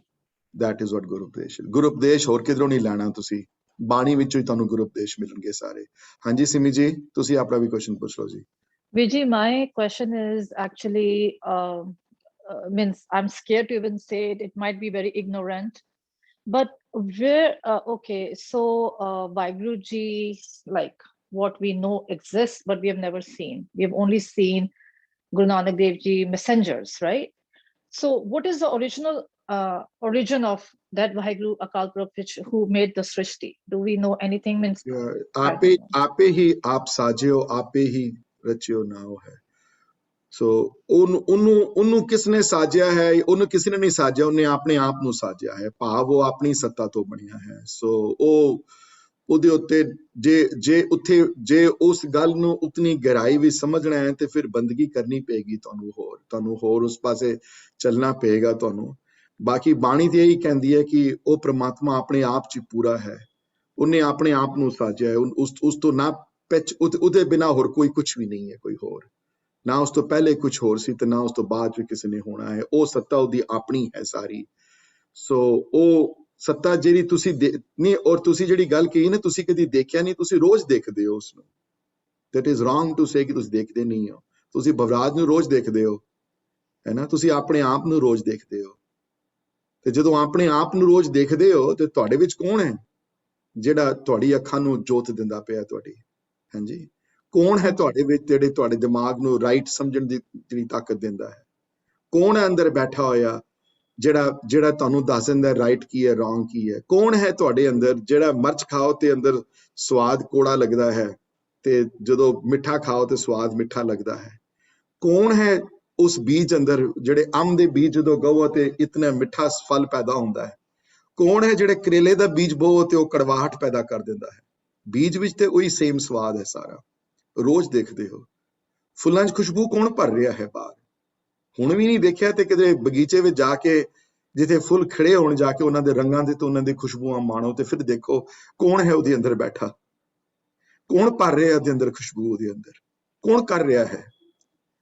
ਜੋ ਕਰਨ ਵਾਲਾ ਹੈ ਉਹ ਤੁਹਾਡੇ ਸਾਹਮਣੇ ਹੈ ਰੋਜ਼, ਉਹ ਕਿਧਰੇ ਨਹੀਂ ਗਿਆ, ਉਹ ਤੁਹਾਡੇ ਨਾਲ ਅੰਗ ਸੰਗ ਹੈ। ਮਹਿਸੂਸ ਕਰਨਾ ਤੁਹਾਡੇ ਅੰਦਰ ਹੈ, ਉਹ ਭਗਤਾਂ ਦੇ ਉੱਤੇ ਹੈ, ਭਗਤ ਮਹਿਸੂਸ ਕਰ ਸਕਦੇ ਹਨ ਉਸਨੂੰ। ਤੇ ਜਿਹੜੇ ਭਗਤ ਨਹੀਂ ਹਨ, ਜਿਹੜੇ ਬੰਦਗੀ ਨਹੀਂ ਕਰਦੇ, ਜਿਹੜੇ ਨਾਮ ਨੂੰ ਧਿਆਵਣਾ, ਨਾਮ ਨੂੰ ਗਾਵਣਾ, ਨਾਮ ਨੂੰ ਸੁਣਨਾ ਤੇ ਨਾਮ ਦਾ ਸਿਮਰਨ ਕਰਨਾ, ਨਾਮ ਦਾ ਜਪ ਕਰਨਾ, ਸਾਰੇ ਇਹ ਪ੍ਰੋਸੈਸ ਹੈ ਸਾਰਾ। ਉਹ એનર્ਜੀ ਉਸ એનર્ਜੀ ਨੂੰ ਗਾਣਾ ਵੀ ਹੈ, ਉਸ એનર્ਜੀ ਨੂੰ ਸੁਣਨਾ ਵੀ ਹੈ, ਉਸ એનર્ਜੀ ਨੂੰ ਧਿਆਵਣਾ ਵੀ ਹੈ, ਉਸ એનર્ਜੀ ਦਾ ਜਪ ਵੀ ਕਰਨਾ ਹੈ ਤੇ ਉਸ એનર્ਜੀ ਨੂੰ ਸੇਵਾ ਰਾਹੀਂ ਦੂਸਰਿਆਂ ਦੇ ਵਿੱਚ ਦੇਖਣਾ ਵੀ ਹੈ। ਹਾਂਜੀ, ਇਹ એનર્ਜੀ ਇਹ ਵਾਲੀ ਨਹੀਂ ਹੈ ਕਿਧਰੇ ਕੋਈ ਉਹ ਜੀ ਸ਼ਕਲ ਦੇ ਕਿ ਬਾਹਰੋਂ ਕਿਧਰੇ ਕੋਈ ਐਕਸਟਰਨਲ ਕੋਈ ਚੀਜ਼ ਹੈ ਜਿਹੜੀ ਪ੍ਰਮਾਤਮਾ ਬਣ ਕੇ ਆ ਜਾਏਗੀ। ਹਾਂ, ਇਹ ਗੱਲ ਜ਼ਰੂਰ ਹੈ, ਕਈ ਉਹਦੇ ਪਿਆਰੇ ਆਏ ਹਨ ਇੱਥੇ, ਬੜੇ ਗੁਰੂ ਨਾਨਕ ਵਰਗੇ ਆਏ ਹਨ, ਹੈ ਨਾ, ਕ੍ਰਾਈਸਟ ਵਰਗੇ ਆਏ ਹਨ, ਮੁਹੰਮਦ ਵਰਗੇ ਆਏ ਹਨ। ਉਹਨਾਂ ਨੇ ਆਪਣੇ ਪਿਆਰੇ ਭੇਜੇ ਹਨ ਥੱਲੇ ਦੁਨੀਆ ਨੂੰ ਸੱਚੇ ਰਾਹ ਪਾਉਣ ਵਾਸਤੇ। ਰਾਮਚੰਦਰ ਜੀ ਵਰਗੇ ਆਏ ਹਨ, ਕ੍ਰਿਸ਼ਨ ਵਰਗੇ ਆਏ ਹਨ, ਆਪਣੇ ਧਰਮ ਦੇ ਹਿਸਾਬ ਦੇ ਨਾਲ ਉਹ ਆਗੂ ਬਣੇ ਹਨ ਉਸ ਧਰਮ ਦੇ। ਮੋਜ਼ਸ ਵਰਗੇ ਆਏ ਹਨ ਜਿਹੜੇ ਪ੍ਰਮਾਤਮਾ ਦਾ ਨਾਮ ਲੈ ਕੇ ਪ੍ਰਮਾਤਮਾ ਨੂੰ ਦੇਣ ਆਏ ਹਨ ਅੱਗੇ, ਲੇਕਿਨ ਉਹ ਪ੍ਰਮਾਤਮਾ ਨਹੀਂ ਹਨ। ਉਹਨਾਂ ਸਰੀਰ ਵਰਗੇ ਨੇ, ਉਹ ਸਾਰੇ ਚਲੇ ਗਏ ਇੱਥੋਂ। ਤੇ ਰਹੇਗਾ ਕੌਣ? ਰਹੇਗਾ ਉਹ, ਉਹਨਾਂ ਦੇ ਵਰਡਸ ਰਹਿੰਦੇ ਹਨ। ਇਸ ਵਾਸਤੇ ਗੁਰਬਾਣੀ ਨੂੰ ਨਿਰੰਕਾਰ ਕਿਹਾ ਹੈ। ਵਾਹ ਵਾਹ ਬਾਣੀ, ਗੁਰਬਾਣੀ ਨਿਰੰਕਾਰ ਹੈ ਨਾ। So I hope I answered your question Simi ji. Rose ji, thank you so much, Rose thank you so much. ਮਹਿਸੂਸ ਕਰਦੇ ਹੋ, ਰੋਜ਼ ਮਹਿਸੂਸ ਕਰਦੇ ਹੋ। ਆਪਣੀ ਸ਼ਕਲ ਆਪ ਦੇਖ ਕੇ ਤੁਸੀਂ ਦੇਖੋ ਕਿ ਮੇਰੇ ਅੰਦਰ ਕੌਣ ਬੈਠਾ ਹੋਇਆ ਹੈ, ਮੇਰੇ ਕੌਣ ਮੈਨੂੰ ਚਲਾ ਰਿਹਾ ਹੈ, ਕੌਣ ਮੈਨੂੰ ਸਵਾਉਂਦਾ ਹੈ, ਕੌਣ ਮੈਨੂੰ ਉਠਾਉਂਦਾ ਹੈ, ਕੌਣ ਮੇਰੀ ਅੱਖਾਂ ਜੋਤ ਦੇ ਰਿਹਾ ਹੈ, ਕੌਣ ਮੇਰੇ ਆਪਣੇ ਮਾਪਿਆਂ ਨਾਲ ਪਿਆਰ ਪਿਆ ਰਿਹਾ ਹੈ, ਕੌਣ ਮੇਰੇ ਪਤੀ ਨਾਲ, ਮੇਰੇ ਪਤਨੀ ਨਾਲ ਪਿਆਰ ਪਿਆ ਰਿਹਾ ਹੈ, ਕੌਣ ਮੇਰੇ ਕੰਨਾਂ ਨੂੰ ਬਾਣੀ ਸੁਣਾ ਰਿਹਾ ਹੈ, ਕੌਣ ਮੇਰੇ ਤਾਕਤ ਦਿੰਦਾ ਹੈ ਕੀਰਤਨ ਸਿੱਖਣ ਦੀ, ਉਹ ਦਿੰਦਾ ਹੈ ਸਾਰਾ। ਇਹ ਉਹਦੀ ਤਾਕਤ ਹੈ ਸਾਰੀ। ਤੁਸੀਂ ਰੋਜ਼ ਮਹਿਸੂਸ ਕਰਦੇ ਹੋ ਉਸਨੂੰ। ਬਾਣੀ ਪੜ੍ਹਨ ਵਾਲੇ ਦੇ ਅੰਦਰ ਇਹ ਚੀਜ਼ਾਂ ਜਿਹੜੀਆਂ ਹਨ ਮਹਿਸੂਸ ਅੰਗ ਸੰਗ ਉਸਨੂੰ ਹੁੰਦੀਆਂ ਨੇ ਉਹਨੂੰ। ਤੇ ਜਿਹੜੇ ਨੇੜੇ ਲੱਗਦੇ ਹਨ ਫਿਰ ਉਹਨਾਂ ਨੂੰ ਇਸ ਗੱਲ ਦੀ ਉਹਨੂੰ ਤਾਕੀਦ ਅੰਦਰੋਂ ਪੈਦਾ ਹੋ ਜਾਂਦੀ ਹੈ ਗੱਲ। ਹਾਂਜੀ ਵੀਰ ਜੀ, ਥੈਂਕ ਯੂ ਸੋ ਮਚ। ਹੁਣ ਕੋਈ ਜੋ ਥੋੜਾ ਬਹੁਤ ਡਾਊਟ ਵੀ ਸੀ, ਹੁਣ ਉਹ ਕਦੇ ਵੀ ਨਹੀਂ ਰਹੇਗਾ। So thank you so much. ਨਹੀਂ, ਡਾਊਟ ਸਭ ਤੋਂ ਭੈੜੀ ਚੀਜ਼ ਹੈ। ਭ੍ਰਮ ਵਰਗੀ ਕੋਈ ਭ੍ਰਮ ਬਹੁਤ ਖਰਾਬ ਹੈ। ਭ੍ਰਮ, what happens with ਭ੍ਰਮ ਨਾਲ ਕੀ ਹੁੰਦਾ ਕਿ ਬੰਦਾ ਫਿਰ ਡਾਊਟ ਵਿੱਚ ਜਦੋਂ ਇੱਕ ਵਾਰੀ ਆ ਜਾਏ, ਯਾਰ ਇਹ ਗੱਲ ਪਤਾ ਨਹੀਂ ਇਹ ਠੀਕ ਹੈ ਕਿ ਨਹੀਂ ਠੀਕ, ਪਤਾ ਨਹੀਂ ਇਹ ਗੱਲ ਸੱਚੀ ਹੈ ਕਿ ਨਹੀਂ ਸੱਚੀ, ਝੂਠ ਤੇ ਨਹੀਂ ਲਿਖ ਦਿੱਤਾ ਕਿਧਰੇ, ਐਵੇਂ ਲਿਖ ਦਿੱਤਾ ਹੋਏ ਕਿਧਰੇ, ਉਹ ਗੱਲਾਂ ਨਹੀਂ ਹੋਣੀਆਂ ਚਾਹੀਦੀਆਂ। ਸੋ ਮੈਂ ਹੁਣ, if nobody has any questions, Sweetie ji, we can share that Shabad that we talked about. ਇੱਕ ਕਾਨੜੇ ਰਾਗ ਵਿੱਚ ਕਾਨੜਾ ਮਹੱਲਾ ਪੰਜਵਾਂ ਇੱਕ ਸ਼ਬਦ ਹੈ ਗੁਰੂ ਗੋਬਿੰਦ ਸਿੰਘ ਮਹਾਰਾਜ ਦਾ। ਅਸੀਂ ਇਸ ਨੂੰ ਬੜੇ ਪਿਆਰ ਨਾਲ ਗਾਉਂਦੇ ਹਾਂ ਇਸ ਨੂੰ। I don't think so this Shabad is hale we can teach at the beginners class level because difficulty level ਇਹਦਾ ਹਾਈ ਹੈ। ਬਹੁਤ ਪਿਆਰ ਨਾਲ, ਪਿਆਰੀ ਰੀਤ ਹੈ ਬਹੁਤ ਗਾਣ ਵਿੱਚ, ਚਪਤਾਲ ਚ ਗਾਉਂਦੇ ਹਾਂ 10 ਮਾਤਰਾ ਦੀ ਤਾਲ ਵਿੱਚ। ਤੇ ਕਾਨੜੇ ਦੇ ਸ਼ਬਦ ਬਹੁਤ ਆਫਨ ਕੋਟਡ ਹੈ ਵਾਲਾ ਸ਼ਬਦ, ਨਾਮ ਦੀ ਜਿਹੜੀ ਆਲ ਐਨਕੰਪਸਿੰਗ ਜਿਹੜੀ ਤਾਕਤ ਜਿਹੜੀ ਹੈ ਨਾਮ ਦੀ, ਉਸ ਨਾਮ ਦੇ ਉੱਤੇ ਗੋਬਿੰਦ ਮਹਾਰਾਜ ਨੇ ਚਾਨਣੇ ਪਾਇਆ ਹੈ ਇਸ ਸ਼ਬਦ ਵਿੱਚ। ਤਾਂ I want to share this with everybody. ਦੀਦੀ ਇਹ ਅੰਗ 1302 ਤੇ ਹੈ ਨਾ, if I'm not wrong, yeah, ਉੱਤੇ ਲਿਖਿਆ ਹੋਇਆ 1300 ਤੋਂ। So somebody wants to pull it up later or something is right there. ਕਾਨੜਾ ਮਹੱਲਾ ਪੰਜਵਾਂ ਤੇ ਰਹਾਉ ਦੀਆਂ ਪੰਕਤੀਆਂ ਹਨ ਕਿ ਹੁਣ ਇਹ ਪਹਿਲੀ ਲਾਈਨ ਜਿਹੜੀ ਰਹਾਉ ਦੀ ਹੈ ਇਹਨੂੰ ਕੋਈ ਟਰਾਂਸਲੇਟ ਨਹੀਂ ਕਰ ਸਕਦਾ। ਜੇ ਕੋਈ ਕਿਸੇ ਨੂੰ ਪੁੱਛੇ ਕੋਈ ਤੁਹਾਡੇ ਆਪਣੇ ਬੱਚੇ ਨਾਲ ਕਿਤਨਾ ਪਿਆਰ ਹੈ, ਕਿਸੇ ਮਾਂ ਕੋਲ ਪੁੱਛੇ ਅਗਰ ਤੁਹਾਡੇ ਆਪਣੇ ਬੇਟੇ ਨਾਲ, ਬੇਟੀ ਨਾਲ ਕਿਤਨਾ ਪਿਆਰ ਹੈ, ਉਸ ਪਿਆਰ ਦੀ ਹੱਦ ਨੂੰ ਡਿਫਾਈਨ ਕਰੋ ਤੁਸੀਂ, ਤੇ ਬੰਦਾ ਕੀ ਜਵਾਬ ਦੇਗਾ ਉਹਦਾ? ਮਾਂ ਕੀ ਜਵਾਬ ਦੇਗੀ ਉਹਦਾ? ਕੀ ਕਵੇਗੀ ਮਾਂ? ਉਹ ਪਿਓ ਦੀ ਗੱਲ ਨਹੀਂ ਮੈਂ ਕਰਦਾ ਕਿਉਂਕਿ ਫਾਦਰ ਦੀ ਸੈਕੰਡਰੀ ਲਵ ਦੀ ਪੋਜੀਸ਼ਨ ਬਾਣੀ ਚਾਹੀਏ, ਮਾਂ ਦੀ ਪਹਿਲੇ ਆਈ ਹੈ, ਮਦਰ ਦੀ ਜ਼ਿਆਦਾ ਵੱਡਾ ਰੋਲ ਰਿਹਾ ਹੈ। ਇਹ ਵਰਡ ਆਇਆ ਨਾ, ਆਨੰਦ ਰੰਗ ਬਿਨੋਦ ਹਮਾਰੇ। ਰੰਗ ਵਰਡ ਗੁਰਬਾਣੀ ਵਿੱਚ ਪਿਆਰ ਵਾਸਤੇ ਬੜੀ ਵਾਰੀ ਵਰਤਿਆ ਗਿਆ ਹੈ। ਤੇ ਬਿਨੋਦ ਕਹਿੰਦੇ ਹਨ ਜਦੋਂ ਖੁਸ਼ੀ ਦੀ ਹੱਦ ਨਾ ਰਹੇ ਕੋਈ। ਤੇ ਆਨੰਦ ਦੀ ਡੈਫੀਨੇਸ਼ਨ ਇਹ ਹੈ ਕਿ ਅਗਰ ਕੋਈ ਸਭ ਤੋਂ ਵੱਡੀ ਖੁਸ਼ੀ ਕੋਈ ਇਮੇਜਿਨ ਕਰ ਲਓ ਤੁਸੀਂ ਆਪਣੀ ਲਾਈਫ ਵਿੱਚ ਕਿ ਮੈਨੇ ਇਹ ਚੀਜ਼ ਮੇਰੇ ਨਾਲ ਹੋ ਜਾਏ ਤੇ ਇਸ ਤੋਂ ਵੱਡੀ ਕੋਈ ਖੁਸ਼ੀ ਨਹੀਂ। ਫॉर एग्जांपल ਕੋਈ ਇਹ ਇਮੇਜਿਨ ਕਰ ਲੈ ਕਿ ਮੇਰੀ $10 ਮਿਲੀਅਨ ਦੀ ਲੋਟਰੀ ਨਿਕਲ ਜਾਏ, ਜਾਂ ਮੇਰਾ ਨਾਲ ਕੁਝ ਹੋਰ ਹੋ ਜਾਏ, ਮੇਰੇ ਨੇ ਕੋਈ ਇਹੋ ਜਿਹੀ ਚੀਜ਼ ਮੈਨੂੰ ਕੋਈ ਮਿਲ ਜਾਏ, ਕੋਈ ਚੀਜ਼ ਹੈ ਜੀ। ਉਸ ਜਿਹੜੀ ਫੀਲਿੰਗ ਹੈ ਉਸ ਖੁਸ਼ੀ ਦੀ, ਉਸ ਫੀਲਿੰਗ ਨਾਲੋਂ ਕਰੋੜਾਂ ਟਾਈਮਸ ਜ਼ਿਆਦਾ ਕੋਈ ਫੀਲਿੰਗ ਅਗਰ ਆ ਜਾਏ ਖੁਸ਼ੀ ਦੀ ਤੇ ਉਹ ਆਨੰਦ ਹੈ। ਉਹ ਫਿਰ ਹਮੇਸ਼ਾ ਰੰਗ ਬਣਿਆ ਰਵੇ। ਤੇ ਮਹਾਰਾਜ ਇੱਥੇ ਕਹਿੰਦੇ ਹਨ ਆਨੰਦ ਰੰਗ ਬਿਨੋਦ ਹਮਾਰਾ ਹੈ। ਸਾਡੇ ਅੰਦਰ ਬਸ ਉਹ ਖੇੜਾ ਆ ਗਿਆ ਅੰਦਰ ਇੱਕ ਨਾਮ ਦਾ, ਤੇ ਇਹ ਗੁਰੂ ਗੋਬਿੰਦ ਮਹਾਰਾਜ ਆਪਣੇ ਵਾਸਤੇ ਲਿਖਦੇ ਹਨ, ਲੇਕਿਨ ਲਿਖਿਆ ਤੇ ਸਾਡੇ ਵਾਸਤੇ ਹੈ ਨਾ, ਵੀ ਅਸੀਂ ਵੀ ਉੱਥੇ ਪਹੁੰਚੀਏ। ਅਸੀਂ ਉਹ ਤੇ ਪ੍ਰਮਾਤਮਾ ਨੂੰ ਜੁਰੂ ਤੋਂ ਛੁੜੇ ਹੋਏ ਸਨ। ਤੇ ਇਸ ਸ਼ਬਦ ਦੀ ਨਾ ਨਾਮ ਦੀਆਂ ਬੜੇ ਡਿਫਰੈਂਟ ਪਰਸਪੈਕਟਿਵ ਦਿੱਤੇ ਹਨ ਇਸ ਸ਼ਬਦ ਵਿੱਚ। ਆਥਰਸ ਬੜੀ ਆਫਨ ਕੋਟ ਕਰਦੇ ਹਨ ਇਸ ਸ਼ਬਦ ਨੂੰ, that's why I picked up this ਸ਼ਬਦ ਦੋ। let's look at the first line. ਨਾਮੋ ਗਾਵਨ ਨਾਮ ਧਿਆਵਨ ਨਾਮ ਹਮਾਰੇ ਪ੍ਰਾਨ ਆਧਾਰੇ ਰਹਾਓ। ਨਾਮ ਨੂੰ ਗਾਵਣ ਨਾਲ ਇਹ ਆਨੰਦੀ ਫੀਲਿੰਗ ਆਈ ਹੈ ਮੈਨੂੰ। ਨਾਮ ਨੂੰ ਗਾਵਣਾ, ਉਸ ਪ੍ਰਮਾਤਮਾ ਦੀ ਤਾਕਤ ਨੂੰ, ਉਸ ਸਰਬ ਸ਼ਕਤੀ ਦੀ ਤਾਕਤ ਨੂੰ ਗਾਵਣਾ। ਸਾਡੇ ਵਾਸਤੇ ਨਾਮ ਕੀ ਹੈ? ਸਥੂਲ ਰੂਪ ਵਿੱਚ ਬਾਣੀ ਹੈ। ਸਾਡੇ ਵਾਸਤੇ ਸੂਖਸ਼ਮ ਰੂਪ ਵਿੱਚ ਨਾਮ ਅਲੱਗ ਹੈ, ਲੇਕਿਨ ਸਥੂਲ ਰੂਪ ਵਿੱਚ ਜਿਹੜੀ ਹੈ ਬਾਣੀ ਹੈ, ਟੈਂਜੀਬਲ ਰੂਪ ਵਿੱਚ। ਨਾਮ ਨੂੰ ਗਾਵਣਾ, ਬਾਣੀ ਨੂੰ ਗਾਵਣਾ, ਬਾਣੀ ਨੂੰ ਬਾਰ-ਬਾਰ ਗਾਣਾ। ਤੇ ਨਾਮੋ ਗਾਵਨ ਨਾਮ ਧਿਆਵਨ, ਤੇ ਨਾਮ ਨੂੰ ਯਾਦ ਕਰਨਾ। ਧਿਆਵਣਾ ਮਨੇ ਕਨਸੈਂਟਰੇਟ ਕਰਨਾ, ਉਸ ਪ੍ਰਮਾਤਮਾ ਦੇ ਉੱਤੇ ਫੋਕਸ ਕਰਨਾ। ਤੇ ਇਹ ਅੰਮ੍ਰਿਤ ਵੇਲੇ ਆਫ ਕੋਰਸ ਰეკਮੈਂਡਡ ਟਾਈਮ ਹੈ, ਜਿਹਨੂੰ ਸਵੇਰੇ ਨਾਮ ਦਾ ਧਿਆਵਣ ਦਾ, ਨਾਮ ਦਾ ਜਪ ਦਾ।